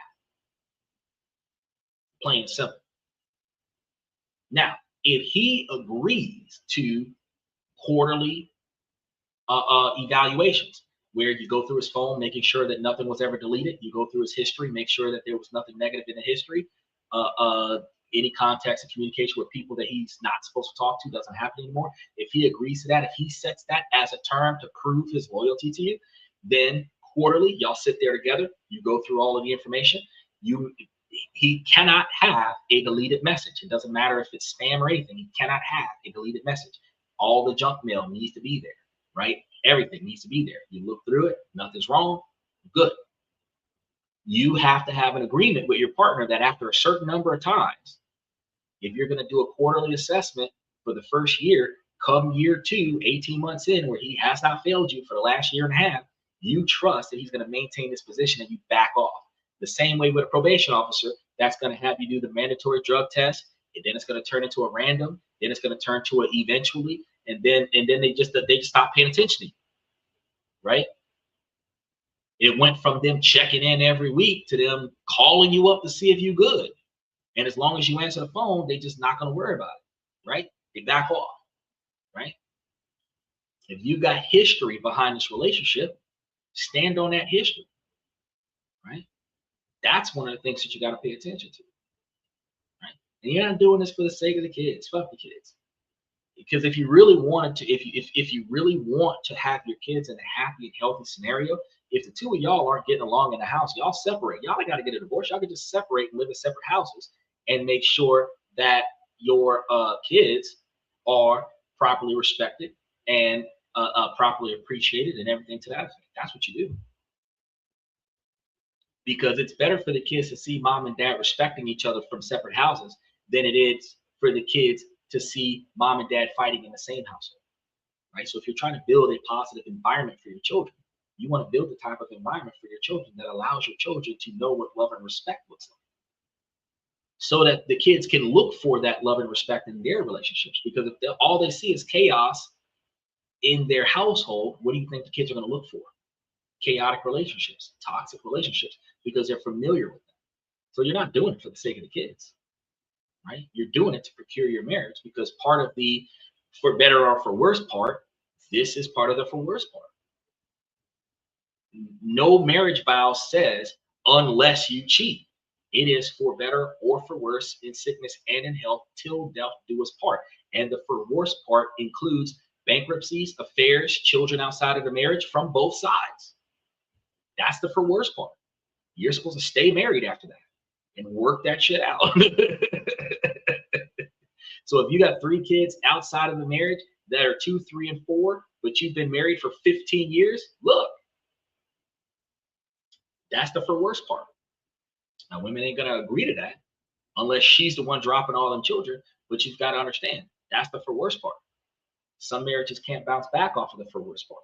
But if y'all truly dedicated yourselves to each other for the remainder of your lives, the for worse part is going to be when she shows her value as a wife. The for worse part is going to be when he shows his value as a husband. Because when your partner's fucking up and you stay, that is when your grit is being tested. When your partner's fucking up and you pack your bags up and leave, you couldn't hang. But this is supposed to be a team effort, and the team is only as successful as its weakest, least productive player. And if that turns out to be your partner, you have to carry the weight. That's what you agreed to when you got married. All right, let's touch base with the next one. We were together through most of school and college. It was her idea to end things as we weren't looking for the same thing out of life. My friend messaged me with a picture asking if I had seen her story on Instagram, as I have her blocked on everything. In the picture, it was her story, which has the corner of a guy's face and a heart emoji with it. We broke up a few weeks ago, and I'm not talking to her, and am trying to move on with my life. I have maintained no contact, and I plan on doing so for the rest of the time. However, I can't help but feel betrayed. I can't put into words how frustrated it makes me feel. That was a large portion of our lives, and I'm not saying she can't do her own thing, but to me that's just disrespectful. And like I said, I try not to pay attention to anything she does, as she isn't my problem anymore. But it is hard, as she was part of my everyday life for some time. I'm looking for some outside perspective because I'm having a hard time figuring out whether I'm overreacting. All right. So you had this chick, y'all was dating for a minute, y'all broke up, and almost immediately after y'all broke up, she got a whole nother dude on her profile photo with heart emojis and stuff on. She caused conflict in your relationship because she wanted to break up with you, because she wanted to get with this other dude, because she had already moved on while she was in a relationship with you, because she had found this dude before y'all broke up. You weren't paying attention to your relationship, my guy, because somewhere along the lines, she wasn't happy. You didn't know. She didn't tell you. She emotionally withdrew from the relationship while still physically being present. And then she started looking outside of the relationship. I just finished talking about this for 30 minutes. She found somebody else. That guy is promising her the world. May not come through with it, but she wants to see. She's going to test the waters. So y'all are going to have a big argument, fall out thing, or some situations that happens, y'all just have a mutual breakup where y'all agree we just don't belong together, right? Once that separation happens, now she can pursue without ridicule from her network the relationship with the other guy that she was already talking to before y'all broke up. You cannot normally find a new partner within 6 months of breaking up with your last partner unless that person was already on retainer. You can't. Your mentality is not going to be able to handle it. Why? Because if you were invested in your last relationship, you're going to have to go through the breakup grief. And if the breakup grief started after the relationship ended, you're going to need 3 to 6 months before you're willing to go out and date. This isn't a one night stand. This isn't a random, I'm gonna get wasted at the club and end up waking up underneath or on top of somebody kind of situation. This is you agreeing to commit to a whole nother relationship. It can't happen inside of 6 months of a last breakup unless that person was already in your Rolodex before you broke up. Why? Because everybody feels betrayed after they break up, men and women alike. They feel mistreated, abused. They gave the best years of their life to the last person. They're going to have levels of self-worth concerns. If they don't know why the relationship fell apart, a lot of the times they're going to blame themselves. They might determine that they're not worthy of a relationship for a while. As they get over that, that's when they start finding themselves capable of going back out into public and interacting with other people, even if they still manifest and fester the fear of it happening a second time.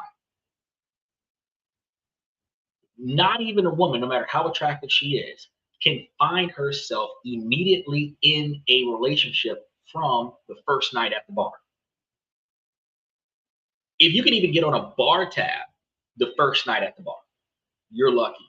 But if you're in the bar, fresh out of a breakup, drinking, talking about your ex, he's not talking to you. If he sleeps with you, he sleeps with you, but he's not talking to you. He's not trying to turn that into a relationship. She is still stuck on her ex.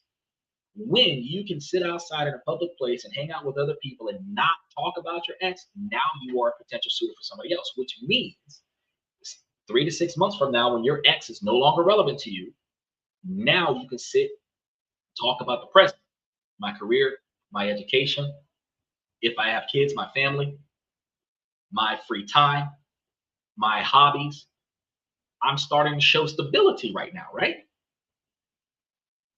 This is when the new guy will come and pick you up, not for a one-night stand, for an actual committed relationship. Now, a week, 2 weeks, 30 days after a breakup, the guy that's rebounding that is the guy that wanted to smash when you was in a relationship. He knows about your ex. He probably encouraged you to break up with him. Oh, he ain't shit. I give you the world. Right? Soon as you break up with him, the next day he is in your DMs. He is in your pants. He is in your bed.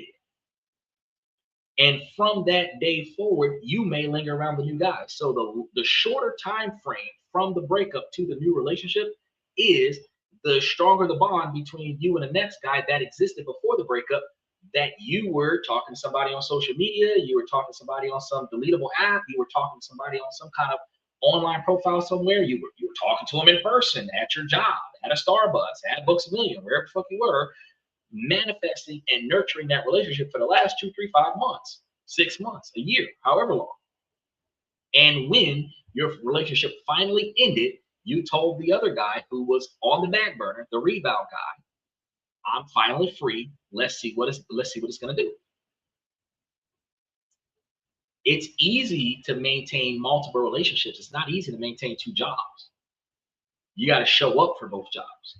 But if I can talk to you on the phone while my partner's not here, I can maintain my engagement with you and my partner not know. Then when me and my partner break up, because I know we will, because I don't want to be in this relationship anymore.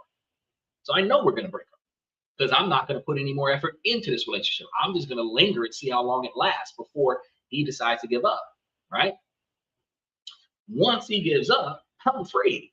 But I didn't want to do this in the first place.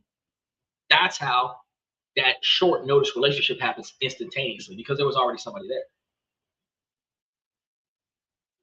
When it comes down to determining whether or not you should stay or not, you are not using validation from their social media platforms. You're not using validation. Y'all make sure that y'all like and subscribe and mash those reaction buttons while y'all are here. I know that there's quite a few of y'all lingering in the channel right now on TikTok. Mash those reaction buttons while y'all are here. But if you know that your partner is behaving differently right now, then you know that you need to talk to your partner. You don't need to suspect them of cheating on you to talk to your partner.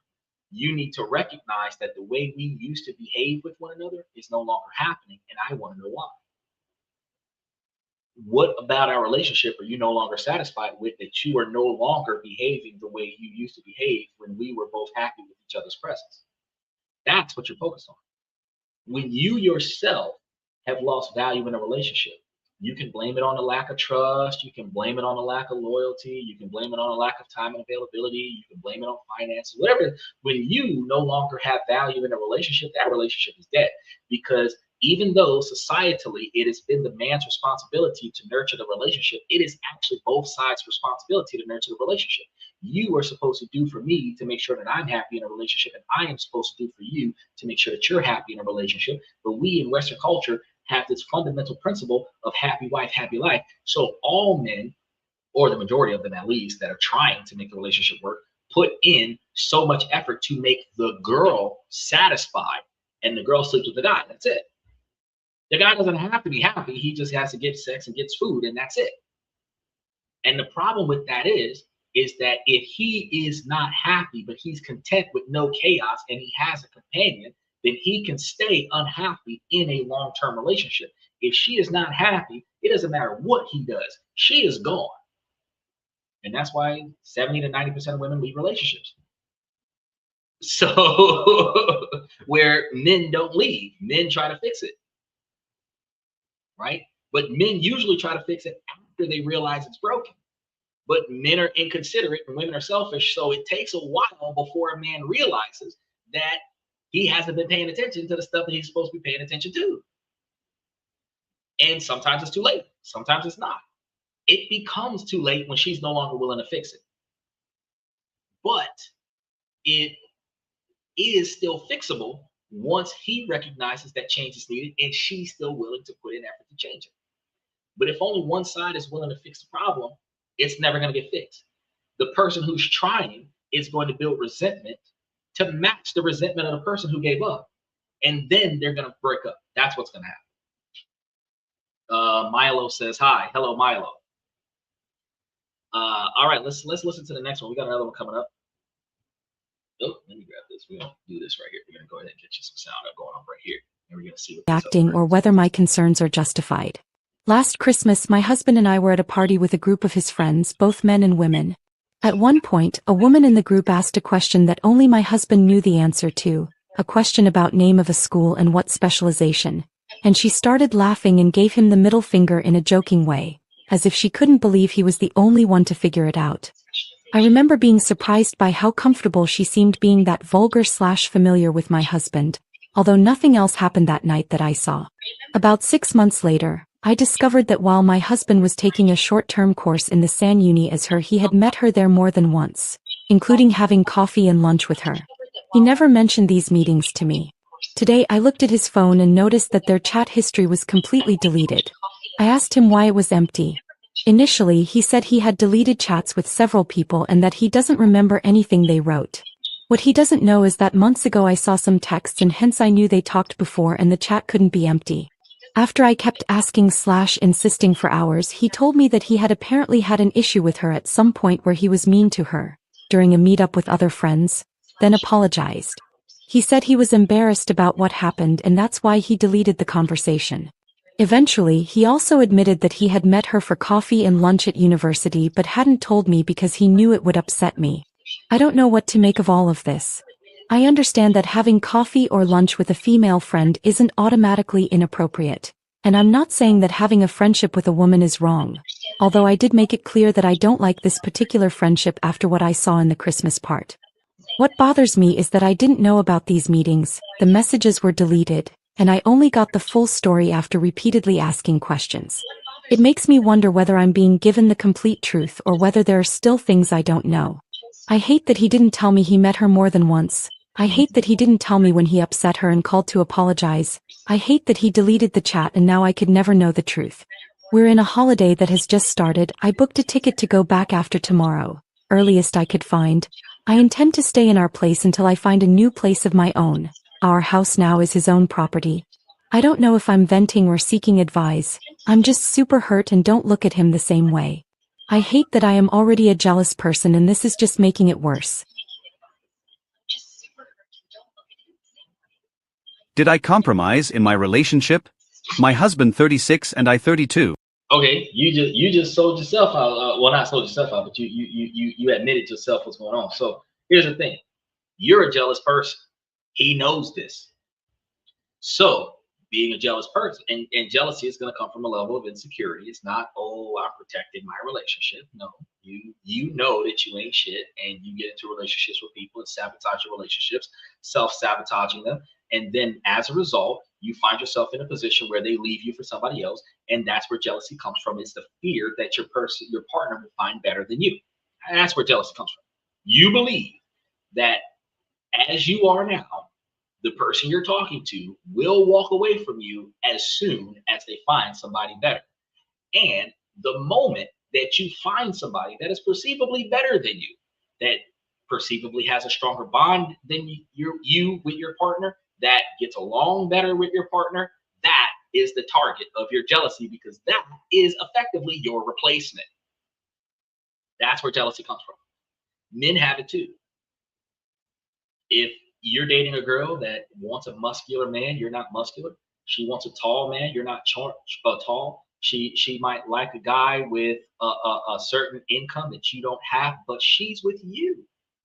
If you are standing next to a dude that is what she's looking for in a man, even though he may not have interest in her, because they have a dialogue with one another, you as a man will be insecure because that is your replacement. That's where jealousy comes from. Being able to physically look at your replacement and recognize that it exists in her accessibility, right? So, as a man, what we do, self-preservation. We're dating a jealous girl. We are supposed to be allowed to have interactions with the opposite sex, but I still believe that there's a level of appropriateness that's supposed to happen here. If I am having a casual conversation with a friend, it should be a mutual friend. So if I've got a female friend, I should be able to tell my wife or my girlfriend that I'm going to meet this female and invite my wife to go, where the three of us can sit there and hang out. If that's not happening, I shouldn't have female friends. Okay? I don't care if she doesn't like it, if I don't like it, if the other girl doesn't like it. If I cannot bring my wife to this excursion, if I cannot bring my girlfriend to this excursion with this other woman, I'm not supposed to be on this excursion. Now, if my wife or my girlfriend says, I don't want to go, you have fun, then there's no problem. But if I am not capable of telling her that I'm doing this, that's a problem. Okay? And regardless of her jealousy, if I can't tell her that Sandy wants to go have coffee over at the Starbucks and my girlfriend not flip out, it's a no-go. Can't do it. Right? So he should not have done that part. Now, I'm hearing a lot of stories where people are claiming, oh, I go and I check the deleted messages and this. I just want y'all to understand that everybody who's saying that got a fucking iPhone. iPhones are garbage. iPhones are so user-friendly for your investigative purposes. Try finding a deleted message on a Samsung. You will never know. If you delete the history on an Android, the history is deleted. It's not stored in the trash. It's not somewhere on the phone that can be recoverable. When messages are deleted on an Android, they are permanently deleted. You will never know a message came in. That stuff only exists on an iPhone. Partially for this exact reason. Parents can monitor the kids' phones and make sure that their kids are behaving, so the parents are able to recover deleted content so that the parents can make sure that the kids aren't keeping any secrets. Women realize this. Women use this for their amateur investigative purposes to make sure that their husbands are not cheating. The fear of the unknown allows for any human being to exacerbate a scenario to the worst possible case scenario. And what this means is that just like Schrodinger's box, put a cat in a box, close the box, the cat is both alive and dead in the box until you open the box and verify that the cat is dead.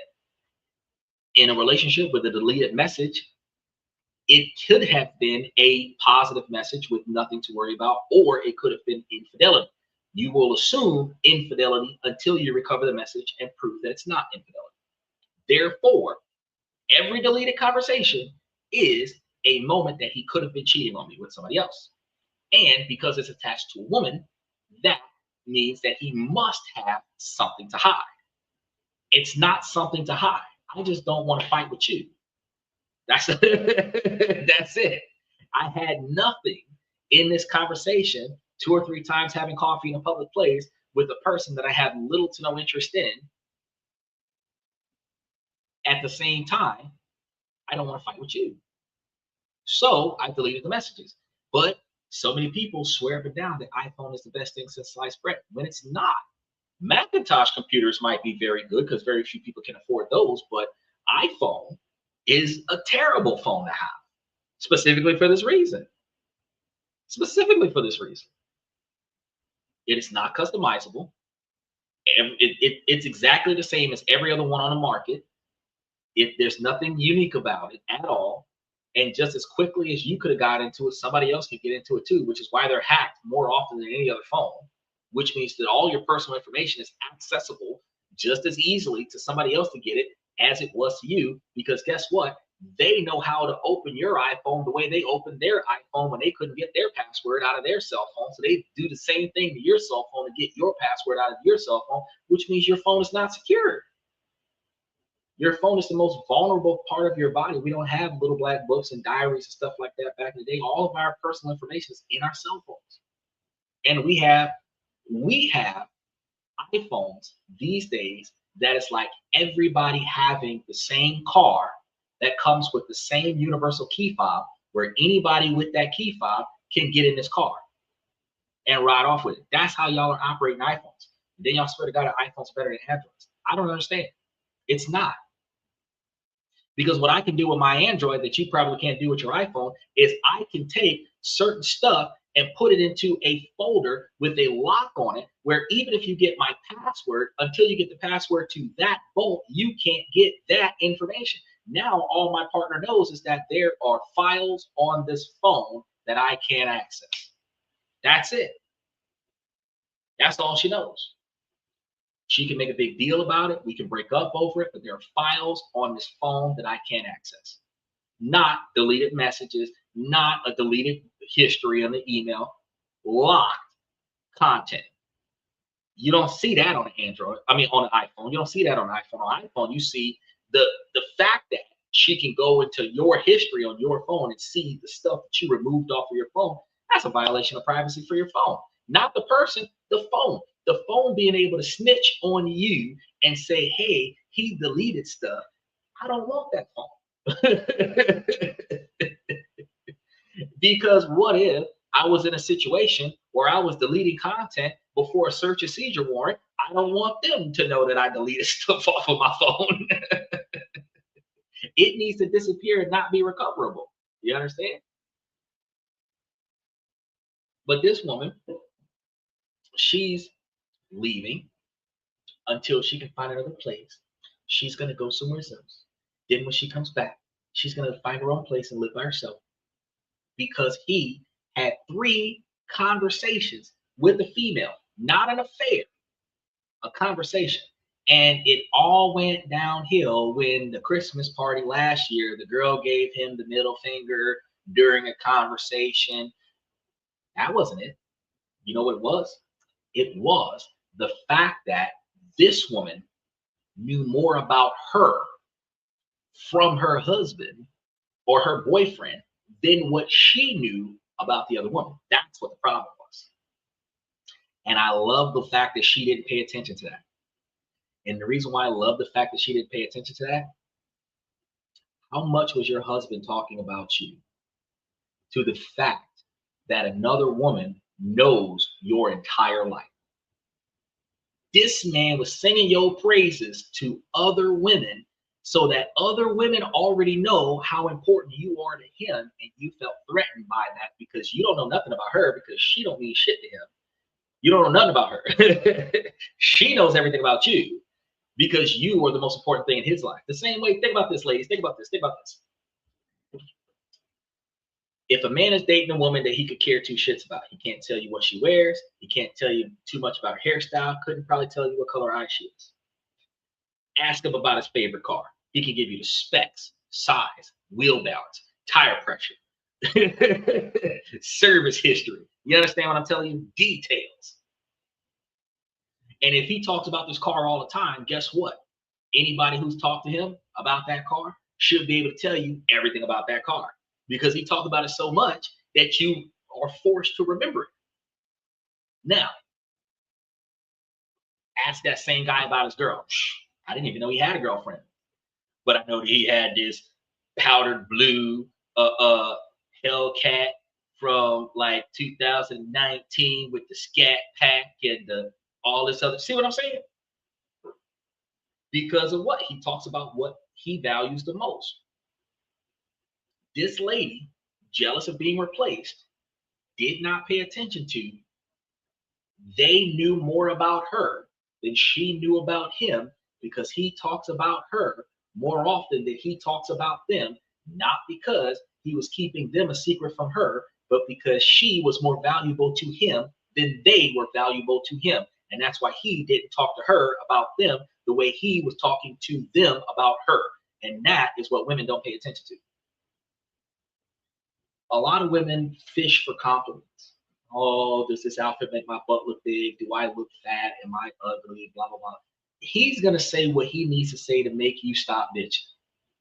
You want to know what your man really think about you? Listen to what he tell other people about you. If he's the kind of man that says, oh man, she bitching all the time, she ain't never satisfied. No matter what I do, I'm always bending over back, blah, blah, blah. You know he pissed off at you.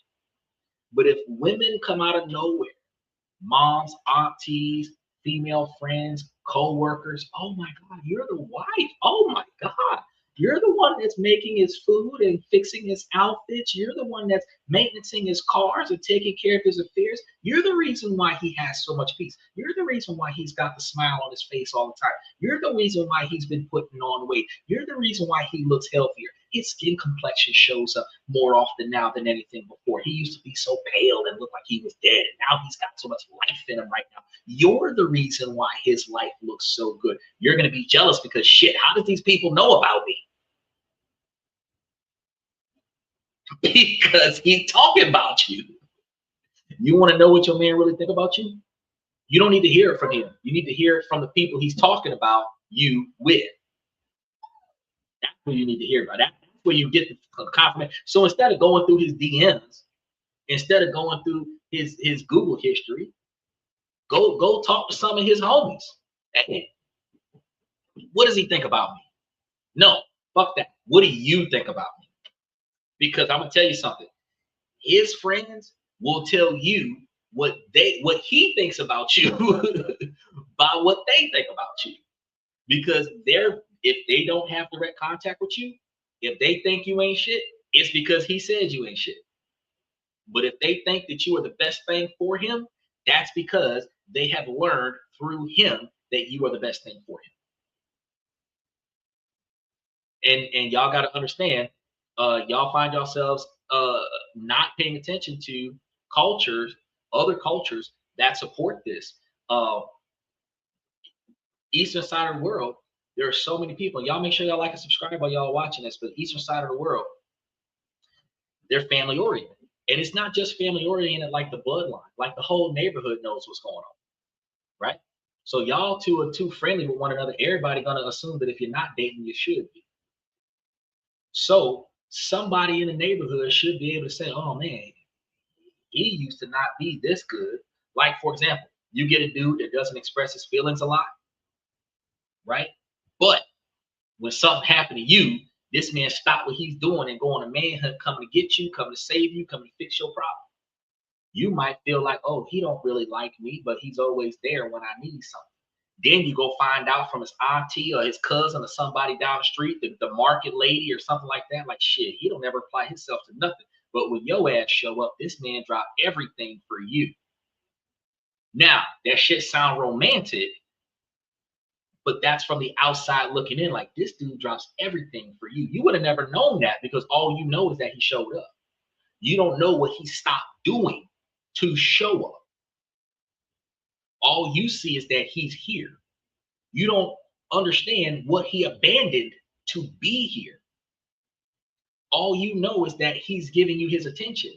You don't know what values he sacrificed to give you that attention. But when you find out from somebody else, you're like, holy shit, he's doing the most for me. So instead of going through his fucking phone, go to his damn network. Don't find out who all he talking to. Find out what they think about you. Because if they don't hang out with you directly and develop an opinion from you because of how you behave in front of them, their opinion of you is based on what he say about you. So if you really want to be jealous about something, what does my boyfriend value the most? Think about that question. You go, anybody in his network, what does my boyfriend value the most? And whatever the hell come out, the car, the dog, you, whatever come out, that's it. Some friends be like, shit, his car used to be the best thing since. Like, that's all he used to deal with. But shit, I don't know if you noticed, but he said he gonna sell the car because you said you wanted X, Y, and Z. He needed the money. He gonna sell. He been holding this car for 30 years. He's about to sell this car to get you whatever. Don't tell him I told you.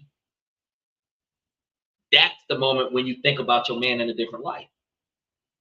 Instead of using social media to get positive reinforcement, well, not even positive reinforcement. I can't even call it positive reinforcement because I was about to say positive reinforcement for negative behavior. Don't use social media to reinforce your ability to do something stupid and reckless and sabotaging your success in your relationship. Use your network to find out how your partner look at you, how he views you, how he puts effort into you. What does the society see when he performs for you? Do that research. If he's going the extra mile for you, like I was just watching this movie just this morning where two guys, two different girlfriends, right? The girlfriend was watching how her boyfriend treats her. He was just going through the motions. He'll buy her gifts to, make her feel better about the fact that he's not treating her the way she wished she was being treated. But then the other guy, searching for his girlfriend when his girlfriend get lost, rescuing her from the fire, bringing her to a hospital, helping her with her medical treatment. She came up missing one time when she left, didn't tell him where she was going. This man left the house with 2 different shoes on, and he ran for 5 hours all over the city looking for her on foot until he found her. Right? Now, the girl is looking at the difference between the 2 men. She had, her phone died and she had got lost for 3 hours and her boyfriend just thought that she was having a temper tantrum. The other man, the woman voluntarily left, didn't say nothing, and dude went on a woman hunt to go find his woman. The difference in the value is from the outside looking in, guy number 2 really wanted his woman. Guy number 1 was just okay with his woman being there. And the fact is that if you was to put more effort into investigating the society around your relationship to see what they think about your relationship, you would get a different opinion. And either y'all are going to fix the relationship so the society is like, yeah, y'all got a damn good relationship, or you're going to abandon that relationship like, I don't know why y'all together. Either way, it should be based on not just societal views, but how does your relationship impact society? If y'all don't look like y'all a good fit for one another, what the fuck y'all wasting y'all time for? Think about that. All right, I think we got 1 or 2 more. We're gonna try this one, see what's going on here. Oh, hold on. I pushed the button. I thought. Have been together for 10 years, Oh, married for 5. He was my first and only relationship. I have dated other guys before him, but never really Yeah, developed flag into and something show. real. Growing up in a house where my father had anger issues and was very controlling, I was determined to find someone who nowhere resembles my father. When I met my husband, he brought a certain level of calm and peace into my life which I had never imagined existed. I have been diagnosed with anxiety and OCD and also have a disability due to genetic defects. My husband has loved and cared. Let this catch up. We don't want to see what the other thing has to say, because it seemed like there's a lot of lag in it this time.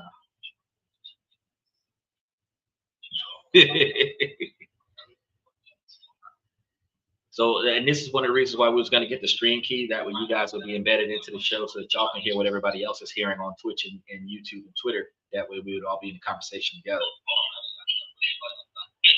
been together for 10 years, for 5. He was my first and only relationship. Okay. I dated other people before, but never really developed something real. Growing up, my father was very controlling. I was determined to find someone who nowhere resembles my father. But he brought a certain level of calm and peace into my life, which I had never imagined existed. I have been diagnosed with anxiety. For me despite all of this. He helps me with my family dynamics, helps me calm down. There are no words to describe how wonderful of a man he is. I fell in love with him for the exact same reason.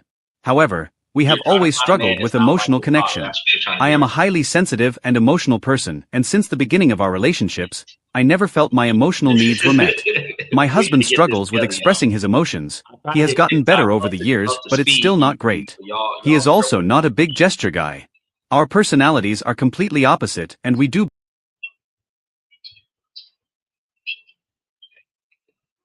All right, let's see what's going on here.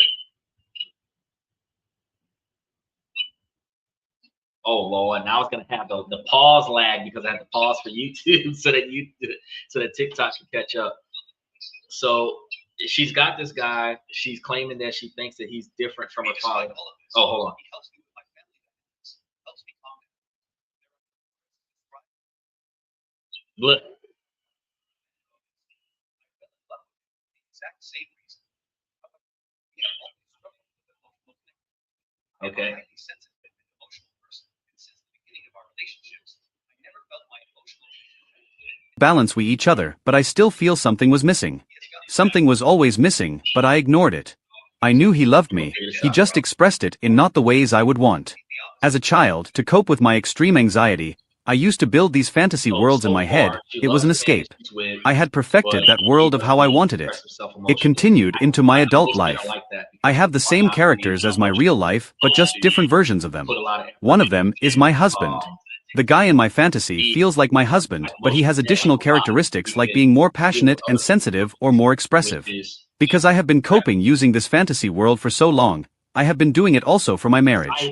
Recently, I started therapy for anxiety, and I accidentally told my therapist about my fantasy world. She made me open up about this, and now I feel like a mess.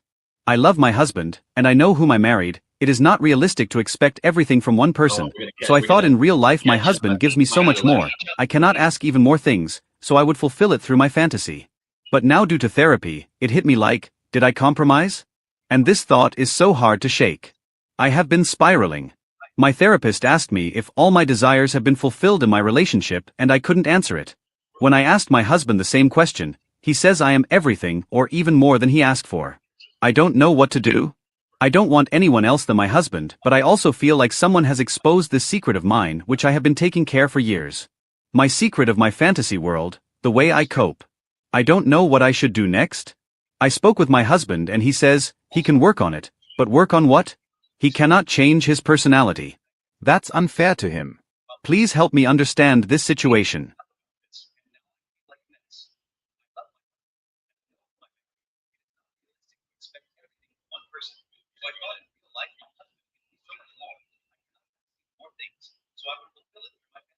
But now, like, I compromise, and this thought is so hard to shake.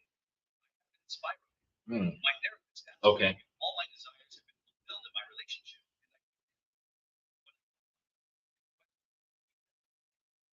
and more than yes. I don't know what to do. I don't want anyone else than my husband, but I also feel like someone has exposed the secret of mine, which I've been taking care of for years. My secret of my fantasy. I don't think that's anxiety though. I spoke with my husband, and he says he can work on it, but work personality. Well, We understand the situation. okay, so here's a good look. So apparently you have let your husband know that in your mind you imagine having more than what you got. And to some degree, what most men do is dedicate themselves to giving you the world, giving you the moon, bringing you the stars. And if you told him that there was something that he thinks might be inside of his capabilities to provide to you that you are not getting, then what happens is, oh, you say you can't hear me? That's because I stopped talking for a minute there. I was listening on TikTok side to get TikTok caught up with the show. That's why you wasn't hearing me. That's because TikTok was catching up. So let me go ahead and say that again. So you've got the lady, right? Now let me know you can still hear me now, Stephen. You've got the lady. She's claiming that she's got this man. He's nothing like her father, but she created this fantasy world that allows her to fulfill her emotional needs subconsciously without actually getting that fulfillment in person. Now, ultimately, the issue is that a lot of women do this, right? You have unrealistic expectations in your fantasy world because your mind can manifest things that are illogical and impossible. Everybody can do it, men and women alike. The difference is that a lot of men operate on logic and reason. Now, understandably, I might want a 52-bedroom house on a 100-acre piece of property with 54 cars and housekeepers and all of this other stuff, but within realism, I would not be able to manage that. Most men would love to have the Hugh Hefner lifestyle from the outside looking in, having like 100-something women living in the house with you, that whatever you wanted to do, you could with all of these women. That observation from the outside looking in, fantasy, men would want that. But when we get into a relationship with one woman, that shit is so difficult. Could you imagine having 50 of them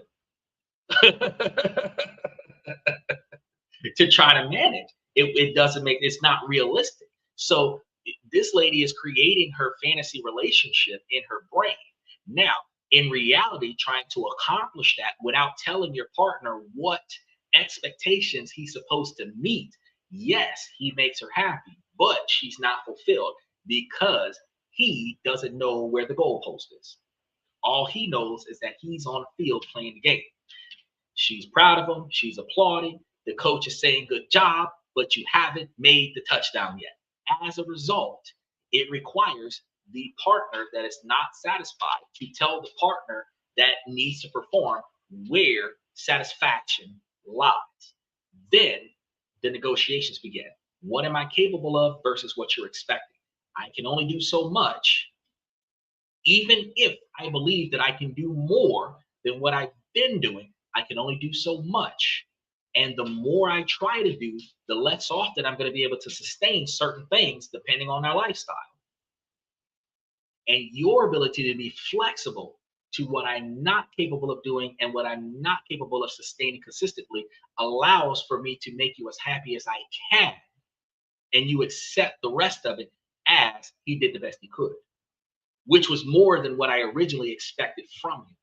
Now, under that dynamic, you do the best that you can. This is that same logic of hope for the best, expect the worst, take whatever happens in between. You have to be able to know what best case scenario should look like, what worst case scenario might look like, and then whatever happens in the middle of that, if he's aiming for better, don't stop him. But wherever he plateaus at, hey, that's as good as it gets from you. Mama used to tell me, if you find somebody that meets 80% of your expectations and the other 20 of the expectations you can tolerate, then you're good. You're good because nobody's perfect. But if I am better than what you're used to because you used to have far less than you deserve, and I'm giving you some of what you need, but not everything that you want. If I can do more, even though you're happy now because I am more than what you have, I'm still not what you want. If I can do more and make it to what you want, then I can try harder. And that's what the man is saying. The man is basically saying that, hey, even though you're content with where you are with me because it's better than where you were before me, you could be ecstatic or exuberantly happy and enthusiastic about how much further I could have gone. Because again, men are inconsiderate and women are selfish. So a man might have thought that he was doing a good job and then found out that he could be doing better. And now that he knows, he's going to try to do better. Now, what you have to do is you got to do two things. You have three things. One, you have to tell him how far he needs to go. Two, you have to encourage that by providing positive reinforcement when he does more of the things that you are missing out of the situation. And then three, not hate him, resent him, or retaliate against him for the things that he can't do. And that way you find yourself in a situation where you guys go as far as you can in your relationship, as far as respecting and treating one another. But you also want to reciprocate with that situation. He's going above and beyond for you. You might be everything that he can imagine, and that's the only reason why he's with you. That's the reason why he married you, because you're everything he wanted for the most part. Men don't want a lot.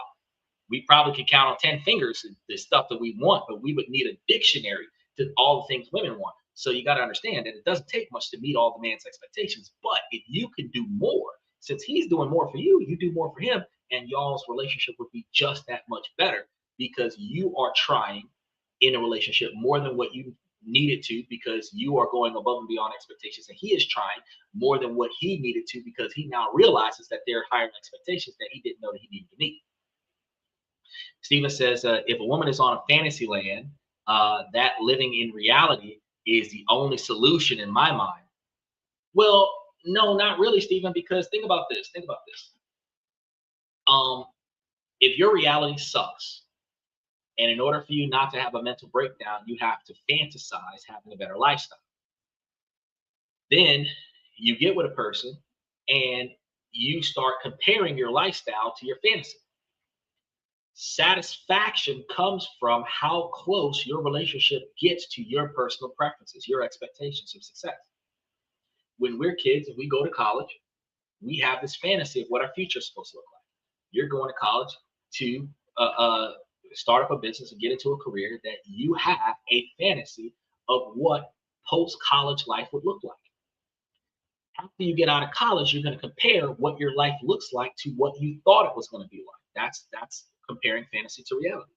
The difference between a lot of people is, because I was going to say between some men and some women, but a lot of people, the difference is that realistically speaking, as time goes on, more often than not, men are going to rationalize based on my access to resources, based on the connections that I have, based on my network, based on the support in my environment, based on the decisions that I've already made, based on the outcomes that I've experienced.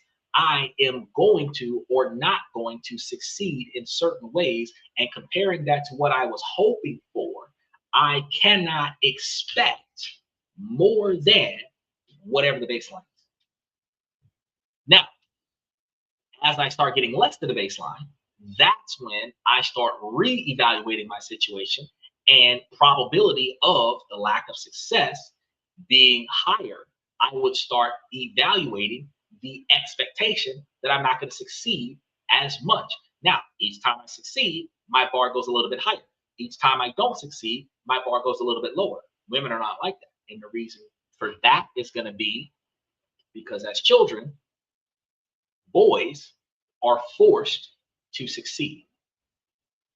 Women, girls, are not forced to succeed. Oh, she's a girl. She shouldn't have to do that. Girls should be treated just as aggressively as boys. And I know that that sounds harsh, but yes, if you're willing to power slam your son, you should be able to power slam your daughter. If you're willing to let your son fall off the bicycle and break his leg, you should be able to let your daughter do the same thing. And it's not for equality.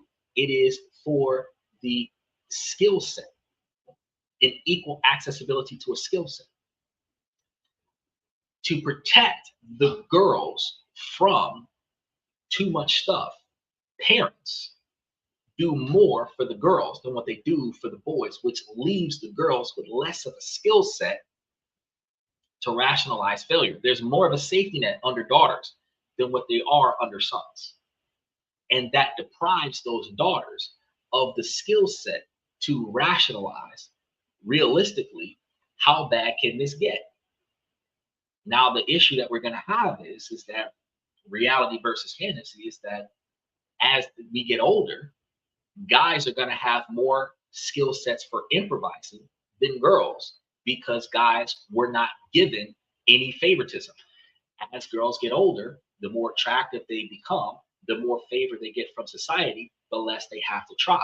As guys get older, the more responsibility they're given and the more they're expected to perform. If I can't perform, I have to find another way. If I continue to find other ways, I am thinking outside of the box. I am creating alternatives. I am going to be able to pivot more effectively in my adult life than what I would if I was carried. The favorite child in the family that gets all of the favoritism in their childhood, that gets all of the gifts, that gets all of the attention, that child doesn't know how to function as an adult. Whether it's a boy or a girl, doesn't know how to function as an adult because that child never had to go out and get. All they had to do was say, I want, have a temper tantrum, get what they want, right? Entitlement prevents you from application. So when we reach that level where as an adult, she has survived off of a fantasy life. Now that she's in her adult life, her therapist can bring it to her attention that she has a fantasy land that she is comparing her reality to. And that is what was developing her resentment in her relationship, which was starting to cause a rift in her relationship. That self-recognition, being able to explain that to her husband, allows her husband to understand it. You ain't mad at me, you mad at your imagination. I don't have to take your resentment behavior personally and retaliate against you with more resentment.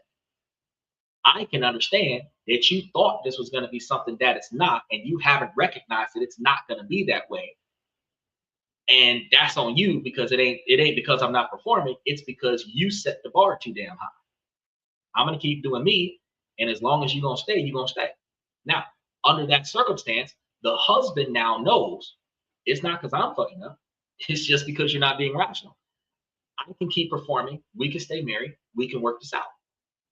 Working this out is going to lead to her accepting reality that what you thought was going to happen is not going to happen. And I'm going to try to do more of getting what you thought should happen. And that's us meeting in the middle. But no, it's not. You can't solve living on Fantasy Island by having the solution of having a realistic mindset, because women function off of emotions, not logic and reason. And that's going to be one of the biggest reasons why when we debate that a woman's intellect isn't valuable in a relationship, it's because she's not going to come off of facts. She's going to come off of feelings. I feel it should be this. I think it should be that. But logic is going to support facts. And the fact is, it's not that way. The way you feel, it's not that way. Fact is that it is never going to be that way until society, me, you, and everybody else in society, changes the way we perform. And until society as a whole, and we're talking about 300 something million people, change the way we interact with one another, facts backed by statistical probability is going to show that this is going to be the outcome we're going to get if this is what we're going to do. And since this is the outcome that we're going to get, more often than not, 60% of the time, 70% of the time, at the end of the day, what you feel is not going to be relevant to this scenario, because what you will get goes against what you feel, right? And now it's something that frustrates a lot of women because they feel like they should be right. But fact shows that you're not. A man is not going to put himself in a position to be wrong in his decision-making skills. He's going to have a incorrect or unexpected outcome based on his performance, but he is not going to put himself in a wrong situation because he feels like he should be right. I know I'm right because the law says it this way. I know I'm right because research backs up this should be right. I'm doing it this way because the information that I receive suggests that this is the way it's supposed to be done. Women, on the other hand, I feel like somebody else should do this for me so that I don't have to figure it out because I'm a girl. A man is not going to say that. I feel like somebody else should do this for me because of my God. A man is going to say, I know I need to do this because nobody will do this for me because of my God. Not because I feel like that, but because society has shown, statistics have shown that I will not succeed as a man if I don't get off my ass and perform. Society has shown that women will succeed without having to perform just because she's attractive. So her feelings are fundamentally logical to the sense that society has shown her feelings were correct. My logic shows me that my logic is correct because all she has to do is wait and somebody will come in and fix the problem for her. If I wait, the problem will never get solved. So her fantasy is just a baseline of her expectations. She has to dim that light a little bit to stay with the man that she has because she has to recognize his limitations. But if he knows that he probably could do a little bit more, even if he's doing a lot in comparison to her father, if he knows that he could have done a little bit more and he does a little bit more, he's putting effort into his relationship. And that is what counts. The fact that he recognizes that, like, for example, if you were driving a car, you're doing 50 and a 75, you know you could go faster. You're just not. Somebody blows the horn, you hit the gas, you start driving faster. You could have been going faster this whole fucking time, but you wasn't. Now that you realize you're going too slow, you speed up. That's what this man is doing. He recognizes that he could do more in his relationship. He's not because she wasn't complaining, but now that she brings to the light that there's more that she was expecting, but she wasn't saying nothing, he's going to do more because he now knows that his capabilities are being held to a higher level of expectation. Steven says, you're a deep thinker, bro. You really make me see things differently. This is what I'm here for. This is what I'm here for. We're here to make it make sense. This isn't a red pill, blue pill, black pill podcast where we're going to sit here and just like try to make people feel bad about themselves. The whole logic is that as we are here, a lot of us that are here that are middle-aged and older, we recognize that your life sucks because of the decisions you didn't make. Not just the decisions that you made, the decisions you didn't make. And when you recognize that your life sucks, and it sucks because it is not what you wanted it to be, not because my life is better than yours. It is because your life isn't what you wanted it to be. And the decisions you didn't make, the things that you let go, the things that you allowed to happen, lead you to certain circumstances that are now beyond your control. You now have to put extra effort in performance to change the situation so that it goes back into your control.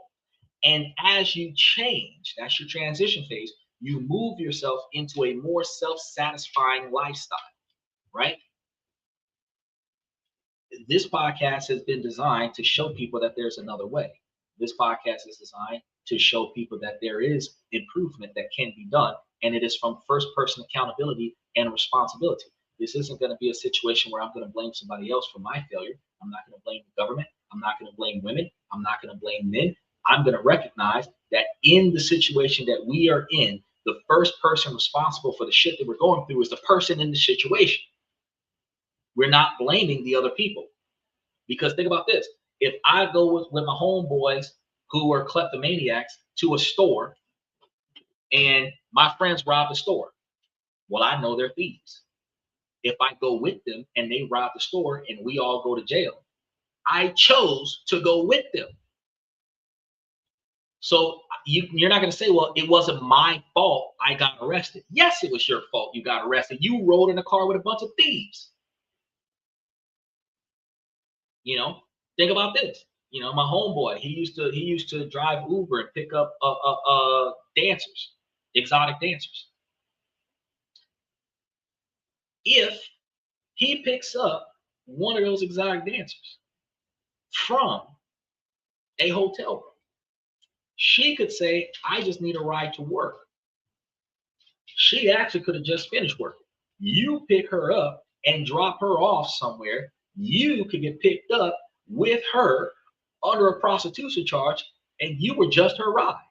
Oh, it's not my fault. She just asked me for. No, you know what she's doing. You put yourself in that situation. When the outcome starts becoming negative and it starts becoming beyond your control, you cannot blame the other person for the fact that you chose to be here. You go to a house party. I know a lot of us have been to house parties, and a lot of house parties have drugs in them, and we hang out there. Even if we were underage drinking at some time. Some of us been to house parties and never had a problem.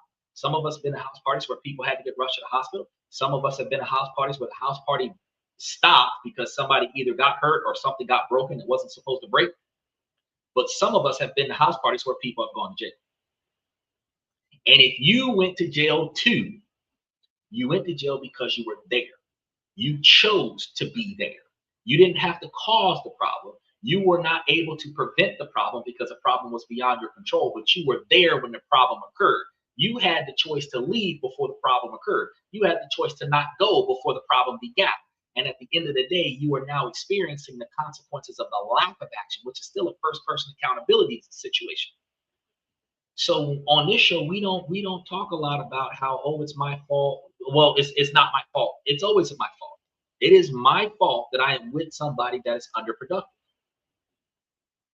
It is my fault that I am dealing with somebody that is not meeting my expectations because I chose to be here. So while I can be mad at somebody else, while I can be frustrated with somebody else, I've got to be mad at myself because I put myself here, right? If I've got a bad job, I chose this job. If my car sucks, I picked this car and I didn't maintenance it the way it needed to be maintenance. If I'm living in a shitty house, I chose this address. If I don't like the crime-ridden neighborhood, I chose this neighborhood. If I wasn't born into it, if I moved here, I chose this neighborhood. And if I was born into it, I chose to continue staying here after I was old enough to move out.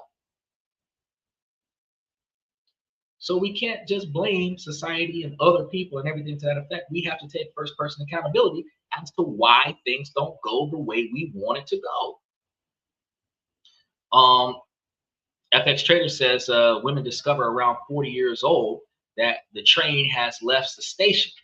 No, what happens is that after, okay, so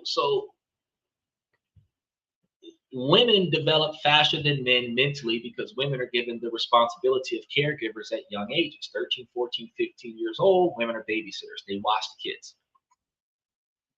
The boys got football practice, soccer. The boys go get summer jobs, stuff like that. The girls babysit the children, okay? And they learn responsibility a whole lot faster than boys. Boys are out there playing basketball and bicycles and ramping off of stuff and crashing into things and getting into trouble. The girls are babysitting, right? Now, when we start getting teenage years, everybody starts getting jobs. We start learning enough responsibility to pay for the things that we want. But the difference is that at a certain age, sometime after puberty, when girls start becoming sexually attractive, men of all ages, no matter how young she is legally, are attracted to that woman.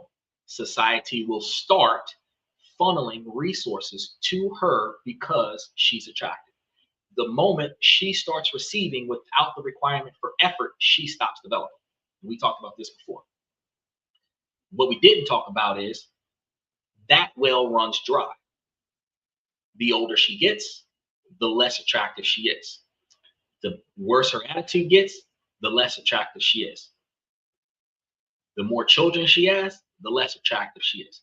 And over time, her decision making diminishes her value to society. And as her value diminishes in society, so does the provision of resources from that society. Women realize at 30, 40 years old that because they are no longer desired by society, it is the next generation's turn. Because again, like 12, 13, 14 years old through 25, 28 years old, that 10 to 15 year span, that's when all the men are looking at the women.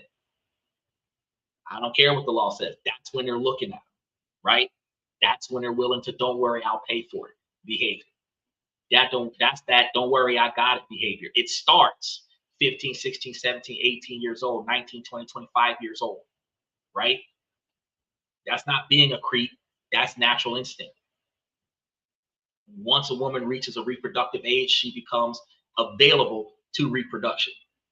And every legacy-driven individual that is desiring reproduction, natural selection, now we're talking about science here, we're not talking about laws, are going to attempt reproduction. So Societally, we have to limit our engagements because of certain ages, and we will replace that socially unacceptable behavior with buying her things and giving her stuff and letting her do things for free and covering her cost and all of this effect. And then they develop that mentality of, I don't have to do it because somebody would do it for me because I'm a girl. I don't have to do it. Somebody would do it for me because I'm attractive. And then when they stop being attractive, then when they are no longer capable of reproduction, because she could be hot and 40, but as soon as you say 40, most men are going to say, oh, not because she's ugly, but because she can't provide them with a legacy. Let a woman say, oh, my oldest child is 20 years old. Shit, you're X right there. Not because she's ugly, not because she has a bad attitude, but because her ability to reproduce a legacy is no longer there. Her value is diminished. So it's not that the train left the station.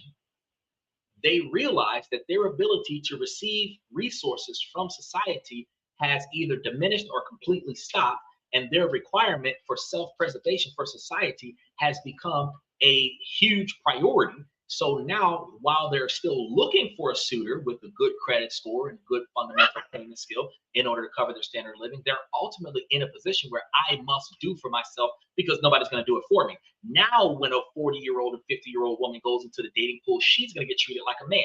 You're going to get more rejections than what you get approvals because you are no longer socially appealing. And women are going to wonder, what happened to the dating pool? Nothing happened to the dating pool. You are now being treated the way I've been getting treated my entire life. You are just only experiencing it 40 years into your life, but you are now getting treated the same way I've been getting treated my entire life. And it is just as crappy on my side of the fence as it is on your side of the fence. But it is a culture shock for you because women are usually never told no, and now you're never told yes. Men are used to never being told yes and are enthusiastic and ready to get married the first time a woman says yes. Y'all got to understand the double standards exist.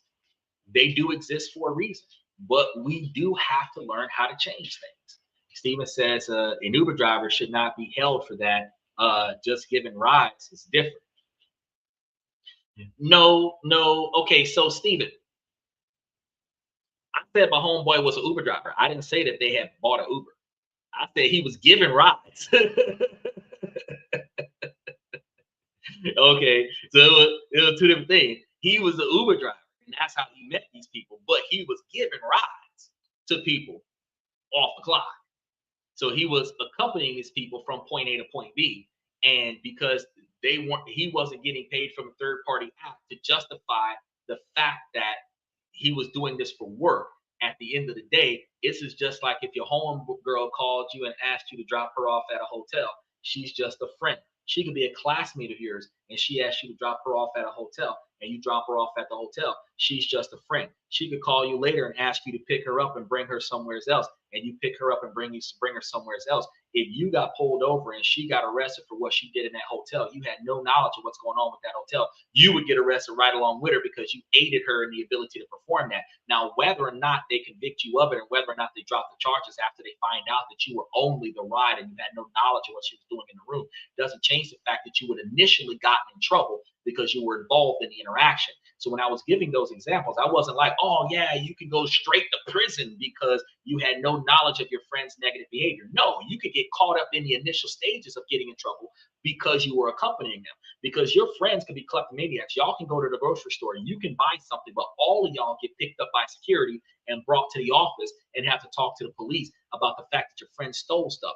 But you can come to find out that they were caught on camera stealing things. You weren't stealing nothing. You were nowhere near them when they stole it. You got a receipt for the things that are in your hand, and you are not holding anything that was stolen. They will let you go and take everybody else to jail. But the fact that you got drug into it because you were with them when they got caught, that is what I'm talking about.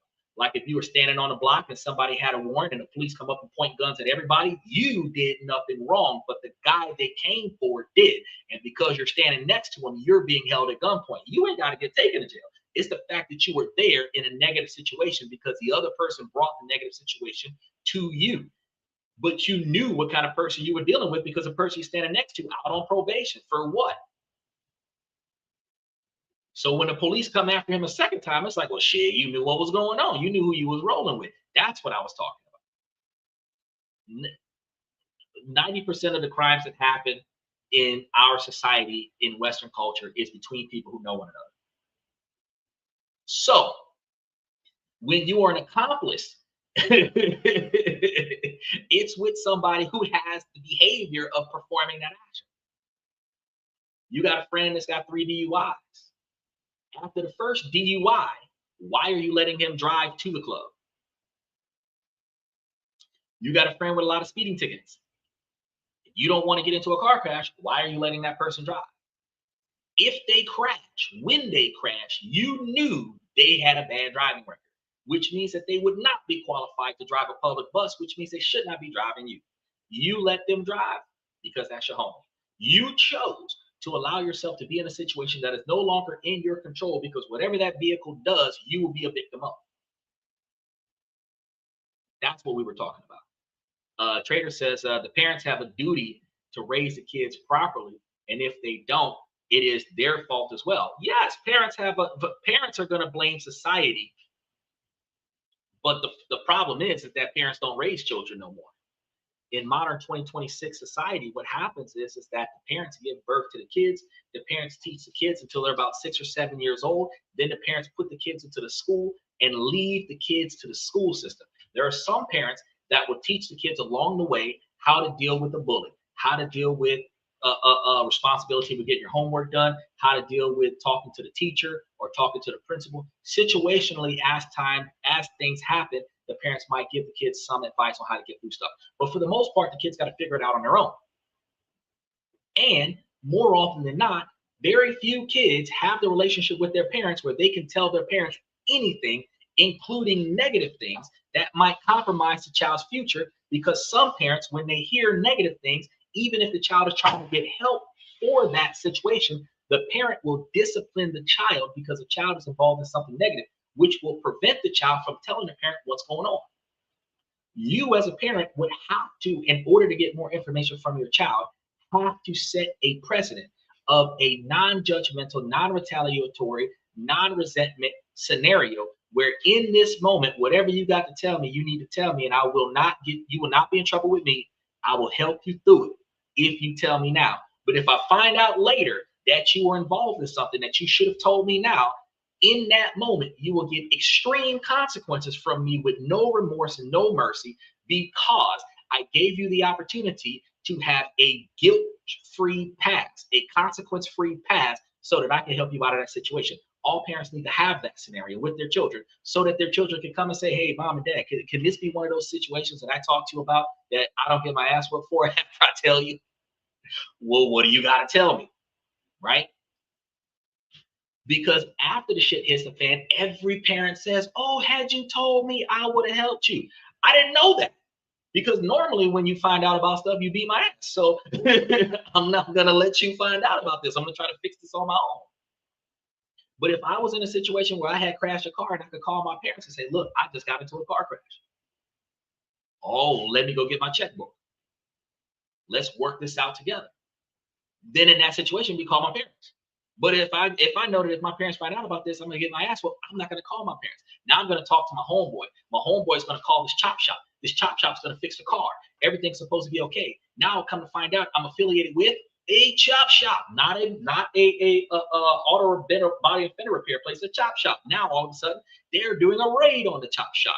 While they're raiding the chop shop, I'm at the chop shop. I get picked up from the chop shop. Now I'm calling my parents because this is my one phone call. The life escalated because I wasn't fully disclosing to my parents the things that my parents needed to know. My parents didn't know what was going on, but they weren't teaching me to trust them enough to tell them what's going on so that they can help me with the things that were outside of my control. Because when it's outside of the child's control, it's not always outside of the parent's control. But when it gets outside of the parent's control too, the only thing the parent can do is be supportive of your situation and pay the fines. But most parents just leave it on the school system. That's the reason why public school system sucks. It's because they don't invest in the school system. They leave the kids in the school. They don't teach the kids to respect the teachers, but they expect the teachers to teach the children. So how are the teachers going to raise the children without approval from the parents to raise the children? You can't whoop my child. You can't talk to my child a certain way. You can't tell my child nothing, but you're expected to teach my child. You raise a dog, and that dog gonna do what you say do. Or what you gonna do? You're just gonna keep repeating yourself. Or you gonna start whooping that ass. You're gonna keep trying to give this dog an instruction. The dog's never gonna follow it. You expect the dog to learn? No. Go to a dog trainer. See what they do to the dog trainers. A lot of that shit that they do to them dogs to get them dogs under control. You like, damn, isn't that animal abuse? No, it's discipline, and that's what kids need. Kids need discipline. Kids need corporal punishment in the schools. Kids need to know that if you talk back to the teacher, you get the ruler. It's happening in private schools, but nobody cares because they got to pay $1,500 a semester for the fucking private school. So they don't care what the teachers do to the kids in a private school. But in a public school, oh, you better not raise your voice at my child. I'll beat your ass in the parking lot. And that's why the kids are running wild in the school. So it really requires parents to be held accountable. Same thing. We got gun laws that are being so ridiculously designed, and luckily they're starting to get a little bit more lax in certain situations. But we got gun laws that are ridiculous, and those gun laws are I appreciate that, Rose. Thank you very much for sending that, Rose. We've got gun laws that are out there that are ridiculous to the magnitude where, oh my God, it is so freaking hard. You've got to fill out all of these forms. You got to do more forms to get a firearm than what you got to do to pay your taxes. Then you got to wait damn near a month to get your firearm back. I'm exaggerating, but let's just say you got to go through all of this to get your firearm, just so that if something happens, you can say it's not my fault. I wasn't using a gun at the time. No. They should be able to say, look, if you pay the dealer and you didn't have a felony at the time, you can have it. But if anything happens and your gun is responsible for it, you're catching the charge as an accomplice. That would make a lot more sense. Those kind of laws would make more sense. I bet. Because look. Y'all think about this. The laws have been designed right now that if your car was involved in a crime, you're responsible for whatever the car was involved in. So you have to be selective about who you let drive your car. If they rob the bank, the police are coming to your house first. If your car was trafficking drugs, the police are coming to your house first. If somebody gets killed, the police are coming to your house first. If somebody gets hurt because of your car, they're coming to your house first. Your insurance is paying for it. If anything, they could sue you and take the rest of your house and everything like that from you because your car was involved. Firearms should be the same way. Somebody gets shot by your gun, you didn't have to pull the trigger. You're paying the medical bills. If you didn't report it stolen before the situation occurred, you're getting arrested for it. And you would have to show that they had broken into your freaking Area 51 safe, because firearm safety laws require, while they do not go house to house and check, they have a requirement that it is properly secured. And properly secured means that only authorized persons are having access to it. This means that your 8-year-old should not be going to their middle school for show and tell with your pistol. If that's the case, it wasn't properly secured. So if your 8-year-old goes to their middle school and shoots up the middle school, you should be in jail for not properly securing your firearm and then be held responsible for negligence for every child that got shot by your firearm. They should not have to make it hard for you to get it. They should have extreme consequences for what happens after you get it. And then first person accountability. Because I didn't properly secure it, I'm responsible for everything that happened to it. If you left it on a table, if it was still in the car, if it wasn't being properly monitored, hey, that's on you. Because it is supposed to be under lock and key until it is used. If it is not under lock and key, where somebody didn't have to break the lock to get to it, and it is easily accessible, like they can just pick it up and walk away with it, and something happens to it, then at the end of the day, they should get that. They should get that consequence. So if parents were held responsible for their children the way parents were held responsible for their children in the 80s and the 70s and the 60s, in the 90s, parents were held responsible for their children. Usually more often than not, because dad was at work, they used to say, well, your mama was at when you were doing what you were doing. And usually when mama showed up, where was your husband or your baby daddy when these kids were doing what they were doing and mama was at work? The parents was held responsible for it. Now, nobody's responsible. The kid was just crazy. The kid wasn't crazy. The kid legitimately knew what they wanted to do and put forth the effort to accomplish that. That doesn't make them crazy. It makes them tactical. It makes them resourceful. Socially unacceptable, but they're not crazy. But to escape from responsibility, to escape from accountability. I lost my mind in the heat of the moment. No, the fuck you didn't. You knew what you was doing. You knew what you was doing. But an insanity plea gives you a reduced sentence. You might get 10 years in a mental institution instead of getting 10 years in a prison. The difference between the two, you're less likely to get accosted by your bunkmate. That's the difference. You're still not free to walk the streets anymore. So does it change anything? No. But being responsible and holding yourself accountable prevents you from going that far. Trader says, you are right about the women, but nobody tells them what you just said. They waste their youth for nothing. Yes, well, on this show, I talk about it. And anybody that's interested in what I have to say will linger here about it. But a lot of the women that came here when we were talking about money might not stay here when I start talking about how they have to hold themselves responsible for themselves. And a lot of I'm surprised that I don't have a lot of women jumping up on the show right now arguing against that. But I think I made it make sense so quickly they couldn't even argue against that. But usually it's going to be a bitter person that is triggered by what I say that's going to come up here and talk about how stupid I am because I said what I said, but they never debunk the facts. Right? But I'm not saying that women are less smart or less capable than men. What I'm saying is that we have a different path in our lives. Her path is easier than my path. And her path will always be easier on my path until she reaches about 38, 40 years old. And then her path is going to be just as hard as my path. And she was not prepared for that because she has had it on easy mode for a long period of time. And now that the hard mode came, now she doesn't know what to do besides go find a man with $100,000 a year income to subsidize the situation that she wasn't ready for. But like I said before, a 40-year-old woman with 3 degrees with a $200,000 a year job could have eggs on the shelf from before she hit menopause, get a surrogate, and still be able to be everything that a man wants. But it requires her to put away her resentment from her past, from the last 30 years of thoughting it out, and actually still be the cooperative, assistive person that her husband needs. And then find a man that values her, not find a man that can subsidize her.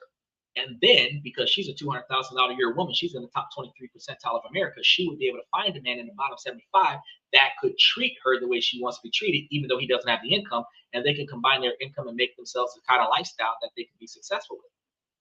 But if she's a $200,000 a year woman, she's looking for a $250,000 a year man, and it's only like 15% of men that meet that expectation. So at the end of the day, her dating pool becomes slim, and then she becomes a successful single woman, making it seem like no man can meet her standards. No, they could, if your standards were based on the right things. You know, because if you've got provision under control, then all you need is a man that loves, respects, and is willing to protect you physically. Every man can do that. But if you hold him to the expectations that he has to be a more successful man than you are as a woman, you're the more successful you are, the less options you have. And then here's going to be the funny part, what women are going to end up doing. Now that you're a $250,000 a year woman, now you're going to be what we call a cougar, where you're going to be leasing the men the same way men used to lease you when you wasn't valuable to society. And you're going to be leasing the young men to entertain you the way men were doing you when you were entertaining them. They're not marriage material, but they occupy your time.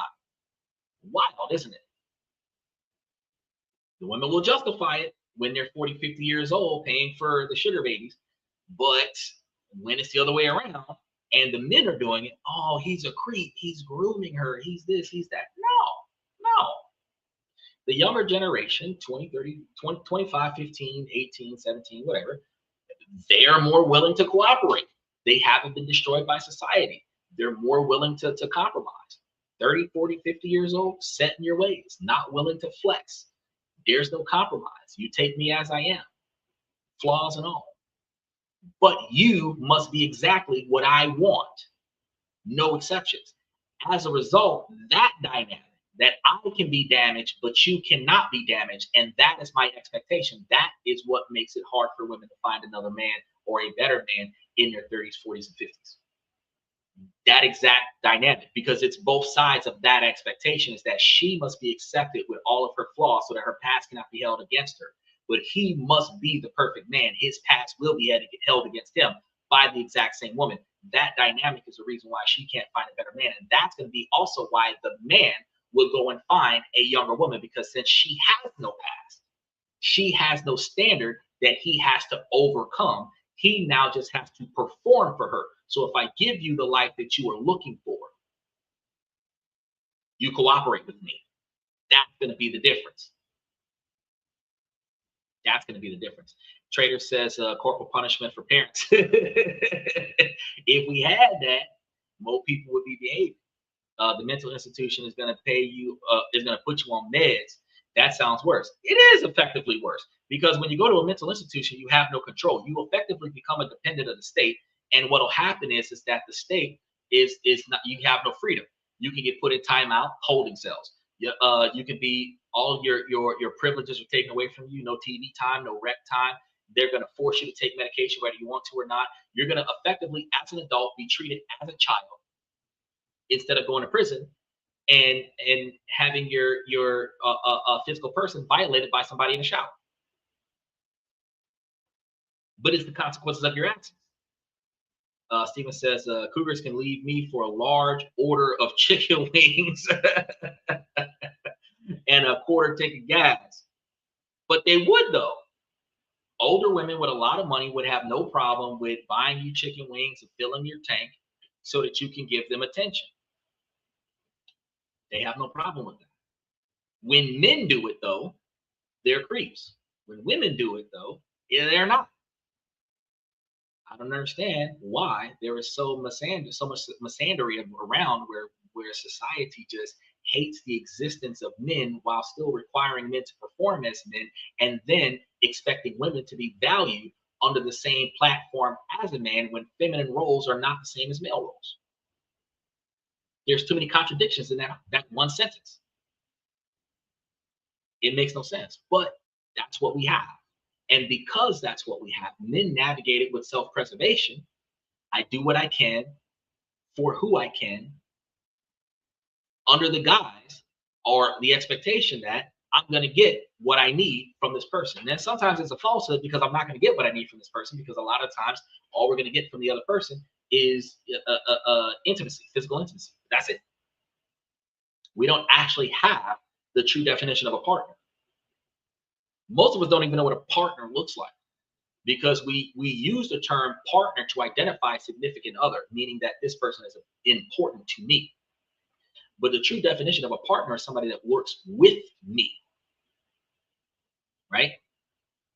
We don't really have partners. We have dependents, which are subordinates. And that's what women don't want to hear. They don't want to hear that. They don't want to hear that as a dependent, you must be subordinate. They don't want to hear that. So they'll pay half the rent so that they don't have to hear that. But the truth of the matter is that if you're working with me as an equal partner, then you're investing in my business, you're investing in my career, you're investing in my ability to make us more successful, so that my additional success goes to you as a return on your investment. So if you found me as a $50,000 a year man, you are supposed to make me a $100,000 a year man, so that you can be entitled to my $100,000 a year lifestyle. But if you find me as a $100,000 a year man, you are entitled to absolutely nothing. And your time is equivalent to my time. So your time does not have a dollar value to it. And your body should be equivalent to my body. So your body should not have a dollar value to that neither.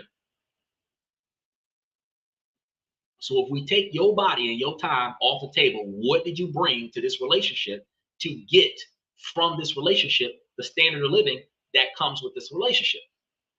And that's where the question comes on the table. What do women bring to the table? And women who have no answer to that question says, I am the table. I know that's a sassy way to say it, but sweetheart, if you're a broke table, who can play cards on a broke table? Who can have dinner on a broke table? Who can have a family gathering on a broke table? A broke table cannot be used. So if you are the table and your ass is broke, you ain't bringing nothing to this engagement. I got to replace the broke table with a table that ain't broke. I have to replace the woman that's not performing with the woman that will perform. And that's where women get jealous, because if she knows that she's underperforming and she is receiving more than what she deserves, as soon as other women start hovering that scenario, she recognizes that she can lose her place to the next woman. The value or position of a girlfriend is like a 24/7 hardcore title. You can lose that to anybody. You can lose that to the next person with a Money in the Bank championship that's willing to cash that shit in and take your place. And ultimately, it is not going to be the grass is always greener on the other side when another woman shows up and says, I'll do for you what she won't do. It is actually an upgrade. But it's not an upgrade the way you think. A lot of times a man will have a very attractive woman that some people might call a 9 or a 10. And leave her for a woman that's less attractive that some people might call a 5 or a 6, because she is doing what the first woman didn't want to do. It wasn't about your looks. It was about your effort, your cooperation, your compliance. And if we didn't have those three things, you are not as good as the one that will bring us that. Because I can be more successful if you follow my lead. But if I got to fight you to be successful, then I can't be successful. I'm going to be burnt out fighting with you. I won't have the energy to fight with the world. We can't have that Bonnie and Clyde, Romeo and Juliet situation, us against the world situation. But think about the examples that we give, where relationships is that we're going to stay together till the bitter end. It is always we die at the end. We don't succeed. We just stay together until we fail. We do not have a societal example besides Michelle and Barack Obama of where you succeed together. We don't have an example of that. Every story we were told as a child was that we will stay together until we die, fighting against society, preventing us from coming together. That's it. That's it. And that was the definition of love back in the day. But truth is that right now, we should not have to fight against society, because we do not have as much racism as people believe. We have a lot of social classism where people just treat you bad because your ass is broke. So how do you fix that? Stop being broke. How do you stop being broke? Stop wasting money. How do you stop wasting money? Stop making financially irresponsible decisions. How do you do that? Work together to put the extra money in places that brings back more money instead of spending the money on lifestyle creep to quote unquote live a better life. Because you'll have a better life on the back end. I know you only live once, and you only live once in the fear of missing out. You got people who will put themselves in a position where as soon as we can afford to get a better house, we're going to get a better house. As soon as we can afford to get a better car, we're going to get a better car. As soon as we can get better phones, we're going to get a better phone. You should only replace your phone when your phone company sends you a notice that your phone is no longer receiving updates from the network, that it has been discontinued from the network and it will phase out and stop performing. That's when you upgrade your phone. If that doesn't happen, you don't need to upgrade your phone every year. You should only replace your car when you can't afford to fix it. When your engine blow, the car don't run, and you can't afford to fix the car. When the engine replacement costs as much as another car, that's when you get another car. But if the engine replacement is $2,500 for the engine replacement and the down payment on another car is $2,500, fix the car that you have. Because once you pay for the engine repair, you don't have a note. But if you say, oh, well, you know, my engine costs $5,000 and I put that $5,000 towards financing me another car that I'm going to be paying for 7 years, that was a stupid decision. The excuse was the car doesn't work anymore. No, you wanted an upgrade and you wasted a bunch of fucking money, because if to fix this car costs $5,000 and the down payment on a new car costs $5,000, then you $5,000 and fix the car that you have, because that bill is paid, it's clear, you still got the title, you have no notes. When I say that the car, you can't fix it no more, when the cost of fixing the car is outrageous, like for example, You got you like a 1970s model something or other. Car breaks. They don't make the parts anymore. Now you got to pay somebody $6,000 or $7,000 to modify your car. You can go up the street and buy a car for $7,000 cash up front. That's when you replace the car, right? If we made fiscally responsible decisions, we would not be as financially challenged. Steven says, I think Biggie Small said it best. If I heard right, Biggie there every night.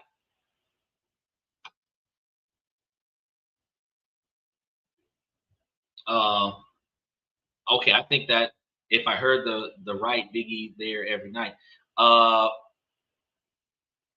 Okay, I think spell check probably hurt you on that one, but yes, for the most part, yes. If I'm doing it the right way, I'm gonna be there for you all the time. If you're doing it the right way, then you're gonna be there with me all the time, right? We're supposed to be working together for our own success. But you notice, guys, that more often than not, we find ourselves with these relationships where it does not matter how much money the man has. We've got millionaires and billionaires getting divorced, right? Millionaires and billionaires getting divorced. So there's no class level that exempts you from a breakup. There's no class level that's going to exempt you from a divorce. If she does not choose to stay, doesn't matter why, she ain't staying. And that puts a burden on the man to convince her to stay. So I'm spending all this money to convince her to stay. But I want the women to recognize a man loses 41% of his income for the woman that he's dating. A woman gains 23% of income from the man that she's dating. There is an 18% gap between the money he spends and the money she benefits from. In every relationship, that 18% gap could have been invested in y'all's future. Y'all would have less financial problems. Y'all would have less arguments. Y'all would have more free time. Y'all would actually be able to value each other more. Y'all could work less. Y'all could build a future together where y'all retirement is fantastic. And that 18% is being wasted on making her smile. That's what it's being spent on. The difference between the 20% of income that a woman benefits from and the 41% of income that a man spends is spent on making her smile. It's buying her things that have no value.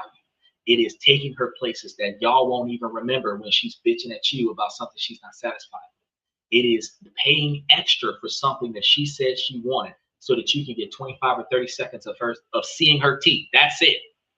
That's it. And then after that, the rest of the relationship is shit. Then y'all break up. And that 18% of money that you spent on her year over year means nothing in the breakup. That extra effort you put into making her smile means nothing in the breakup. Because if it meant something, y'all wouldn't break up. And that's something that we don't think about. But if men and women alike put our time and effort towards the type of relationships that we value, where we put our money somewhere else, where our money makes money somewhere else for us so that we're getting paid off of the principal, and we put our effort into a relationship which is fucking free, guys, we would have a better relationship. Because you can take your girlfriend to the park, y'all might put a couple of dollars into the gas tank and go to an open field somewhere and watch the stars. Y'all could go watch the sunset. Y'all can sit on the porch and watch the sunset in some properties. Y'all can sit on the porch and watch the sunrise in some properties. Y'all can find stuff to do that don't cost no money or don't cost a lot of money, where y'all can fulfill yourselves in y'all's relationship and not have to go for broke. Diamonds and jewelry and everything to that effect, expensive ass name brand clothes, all of this stuff that you are giving to her so that she can show her network. Look at what my man bought. He loves me. Not one woman said, I hardly get to see my man because he put me in 18-hour shifts to make sure that I don't gotta work. He loves me. No woman says that. They say he ain't bought me shit in a long time. I was emotionally unavailable. He didn't give me attention. But she didn't say that he was working 2 jobs so that she could stay at home with no kids. She didn't say that part. Her excuse is he wasn't there. But why wasn't he there? Because he was paying for your house, your car, and the yoga instructor that you cheated on him with.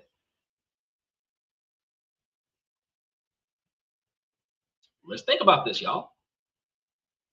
So instead of putting all this extra effort into lifestyle creep, and instead of putting all of this effort into buying the relationship, because that's ultimately what you're doing, you're buying the relationship. And it's really the Riley theory, that her time for money, her body for money. And that's adult freelance work that we call dating. And that's not what we're supposed to be. My effort into making sure that you're successful, and your effort into making sure that I'm successful, and us taking a break from work to make sure that we're happy with each other, that is what we're supposed to be doing. And none of that costs money, right?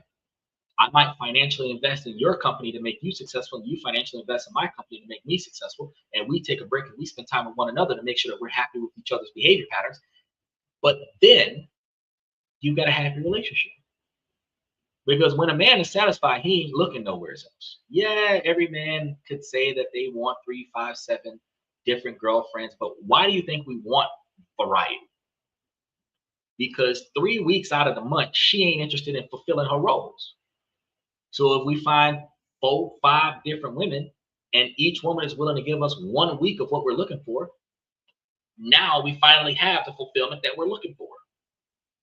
If a woman is not willing to diversify for her man and be the woman that he needs her to be 100% of the time, then she needs to recruit other women to do for him what she doesn't want to do for him when she don't want to do for him. Stand-ins, tag-ins, stunt doubles. That's what the women need to be doing. And the women aren't going to agree with that in a monogamous relationship in Western culture.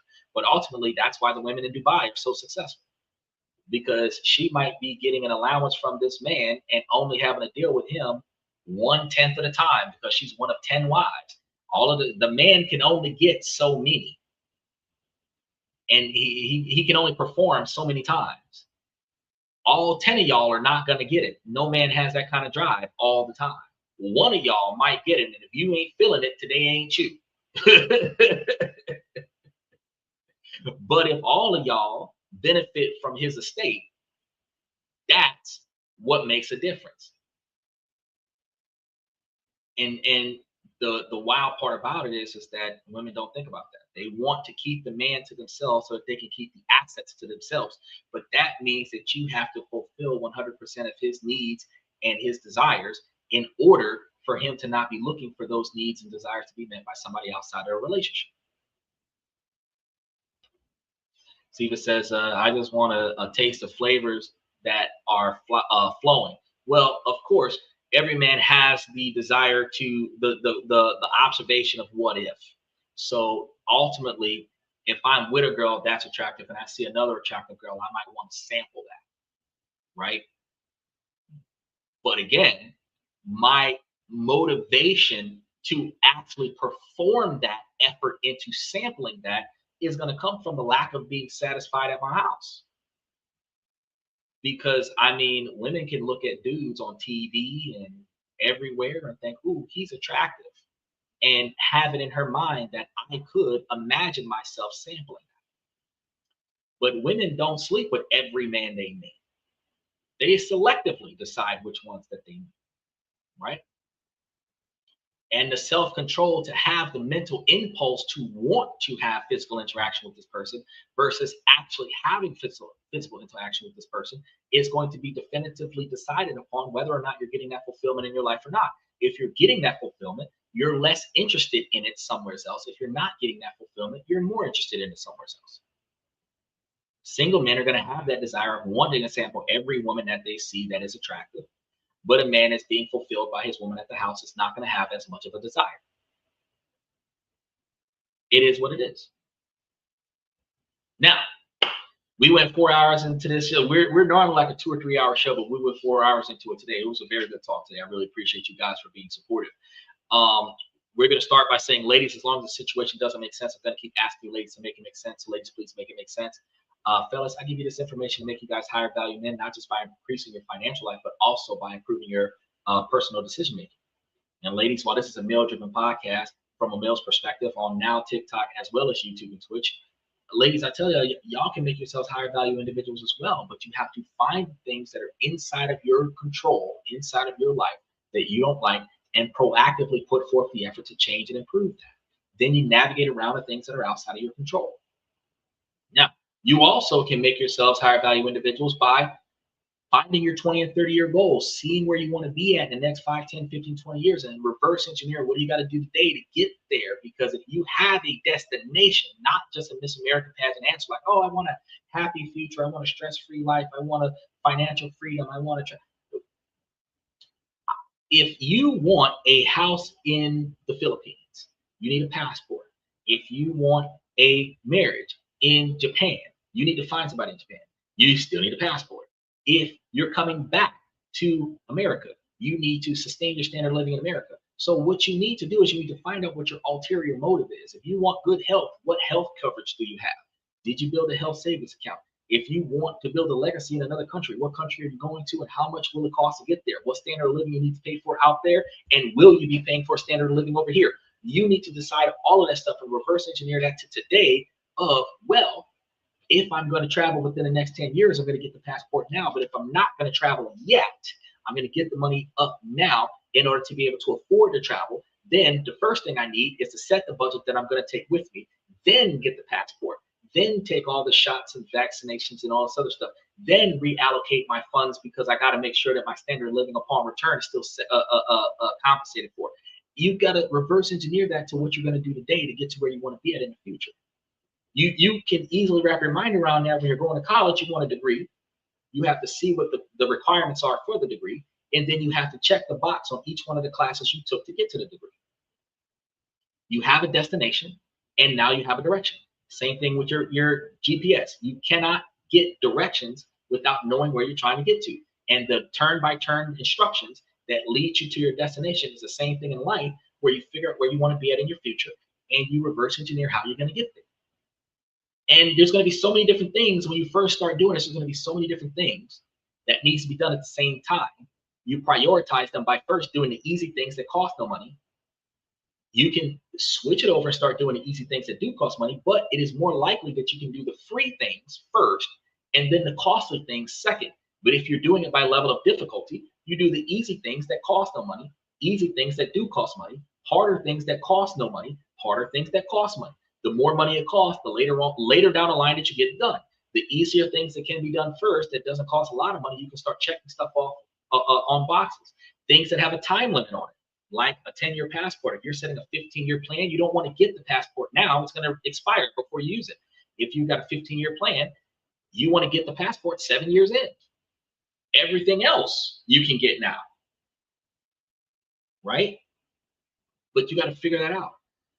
And then, ladies, what you can do is keep your eyes and ears open for the right suitor that has the right personality and characteristics, not the guy that spends the most money on you on the first date, not the one that buys you the most stuff. Because he could be a big spender. He could be what women call generous, but he could be an asshole too. But you can have your broke dude that worships the ground that you walk on. You want to build on a broke dude so that he can no longer be broke. Because real quick, for those of you on TikTok, 2 people with a $40,000 a year income living a $50,000 a year lifestyle has $30,000 of extra money that you can put into a brokerage account and make over probably $500,000, $700,000 over the course of 10 years. Whereas a man making $100,000 a year can give you $5,000 a year worth of allowance and be sleeping with your sister and your mama. So the difference is instead of waiting on a man that already got it made, you can make a man that worships the ground you walk on and be entitled to that man and his access and get the love and respect that you're looking for, instead of looking for the finished product that has no value in you because you didn't make him, he made you. You don't want that. You want a man that you made successful like Bill Devere instead of having a man that made you successful, right? Then you want to pay attention to his personality as well as characteristics, his drive, ambition, dedication, motivation, admiration, integrity, and his capabilities to fulfill his goals. You want to make sure that you got a man that's got long-term satisfaction goals, not short-term gratification goals. If he's a you only live once kind of guy, if he's a fear of missing out kind of guy, if he's a lifestyle creep kind of guy, that's not going to help you with your long-term goals. If he's wasting money on first contact, charging it to the Underhills, keeping up with the Joneses. He's going to be financially wasteful your whole relationship. Y'all are going to have arguments over money because he's willing to pay the tab in the club because his favorite football team won the Super Bowl this year. You don't want that. You don't want that. You want the guy that's going to invest his money responsibly. What you want is boring. What you want is vanilla. What you want is bland. What you want is the kind of person that is not going to waste your future investments on today's activities. And ladies, a man is going to be looking for the same thing out of y'all. All you care about is your hair and nails, and you want your allowance so that you can go take care of shit, but bills need to be paid. You're not the right woman. Right? So what y'all got to recognize is that I tell you guys on a regular basis that if y'all got y'all stuff together and y'all are both heading in the same direction, y'all can conquer each other's goals together faster. But two people can make it to $1 million faster than one, but it only works if both of you have the same or similar financial values. This isn't about being romantic. It's not about being romantic. The romantic part of a 50-year marriage is what people see on the outside looking in. They say, oh, they roughed through life for 50 years. The unromantic part is the budgeting, the distribution of assets, the development of the legacy, the empire that we created together in the boardroom of our relationship. And the final product that society sees, that's romantic. But there's nothing romantic about a relationship. There's nothing romantic about the day-to-day operations of keeping your house afloat. There's nothing romantic about it. But I tell you guys that anybody that's going into a relationship with assets needs their assets under a contract. That way, you know what you're walking away with when you walk away. You have no plan on walking away, but you don't know what 10 years holds for you. You know, you're willing to work on a job that does not have a pension. But if the job had a pension, that pension would be under contract. And the moment that the job starts talking about letting you go, you start talking about paying me my money, right? But if there's no contract, there's no entitlement. So what I'm going to let you guys walk away with today, and remember, we're here 7 nights a week. Tomorrow, we're going to be talking about some of the changes that's happening where they're actually, for the first time in a long time, working on making sure that the government agents get paid first so that they can get that out of the way, so that if the government is at a deadlock come October 1st, that it is not going to affect government agents. So TSA workers, for the first time that I have heard of, will not end up being furloughed or working without pay if they work this out. We're going to be talking about that tomorrow. We're going to be talking about a few other things tomorrow. So I want you guys to make sure that y'all stay tuned since we're live 7 nights a week. It should be around about 11:30, 11:45 Eastern Standard Time is when we're going to tee this off. So for those of you that's watching us on TikTok that doesn't always get the notifications in advance, so we're going to go live, make sure that y'all like, subscribe, and hit those notification buttons. And when we go live there, we'll go live and y'all see it. Or double back over to YouTube, hit the like, subscribe, and notification buttons on YouTube. Steven, Monday Night Show, I put up today, so hit that notification button tonight before you get off so that you know tomorrow when we start, because that one just went up yet today. It went up earlier today, this morning, as a matter of fact. So you didn't hit the notification button on that one. You will be notified tomorrow if you hit the notification button today, as long as YouTube's app is working the way it's supposed to work. And then beyond that, guys, again, come back 7 nights a week and see what we got going on.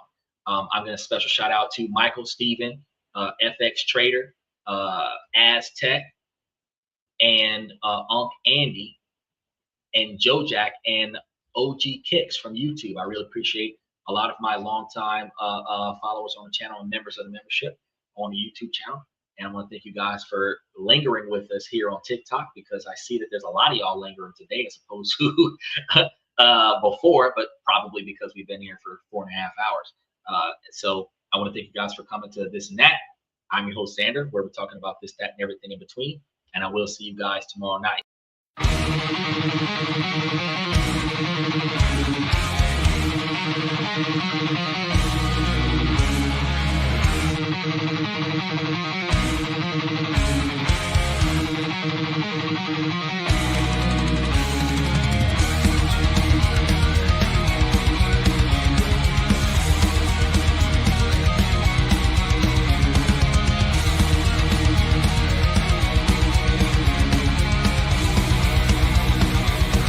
Higher ground!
My network is my net worth.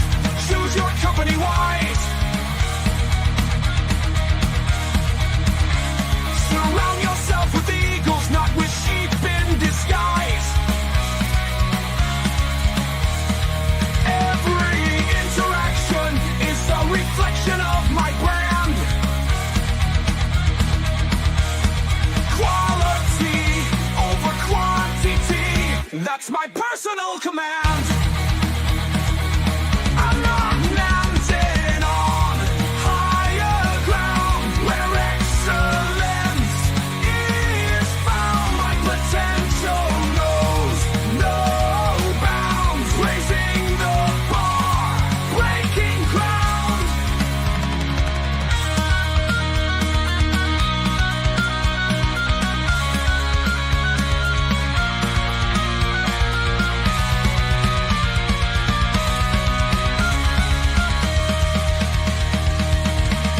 I'm not just living, I'm manifesting my vision, cutting through limitations with surgical precision.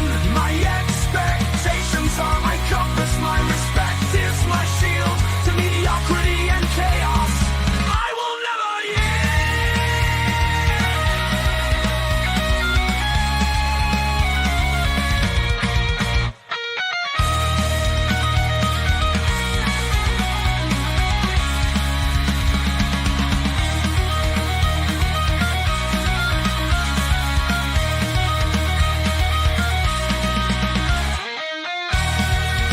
I'm not just living, I'm manifesting my vision, cutting through limitations with surgical precision. My expectations are my compass, my respect is my shield to mediocrity and chaos. I will never yield.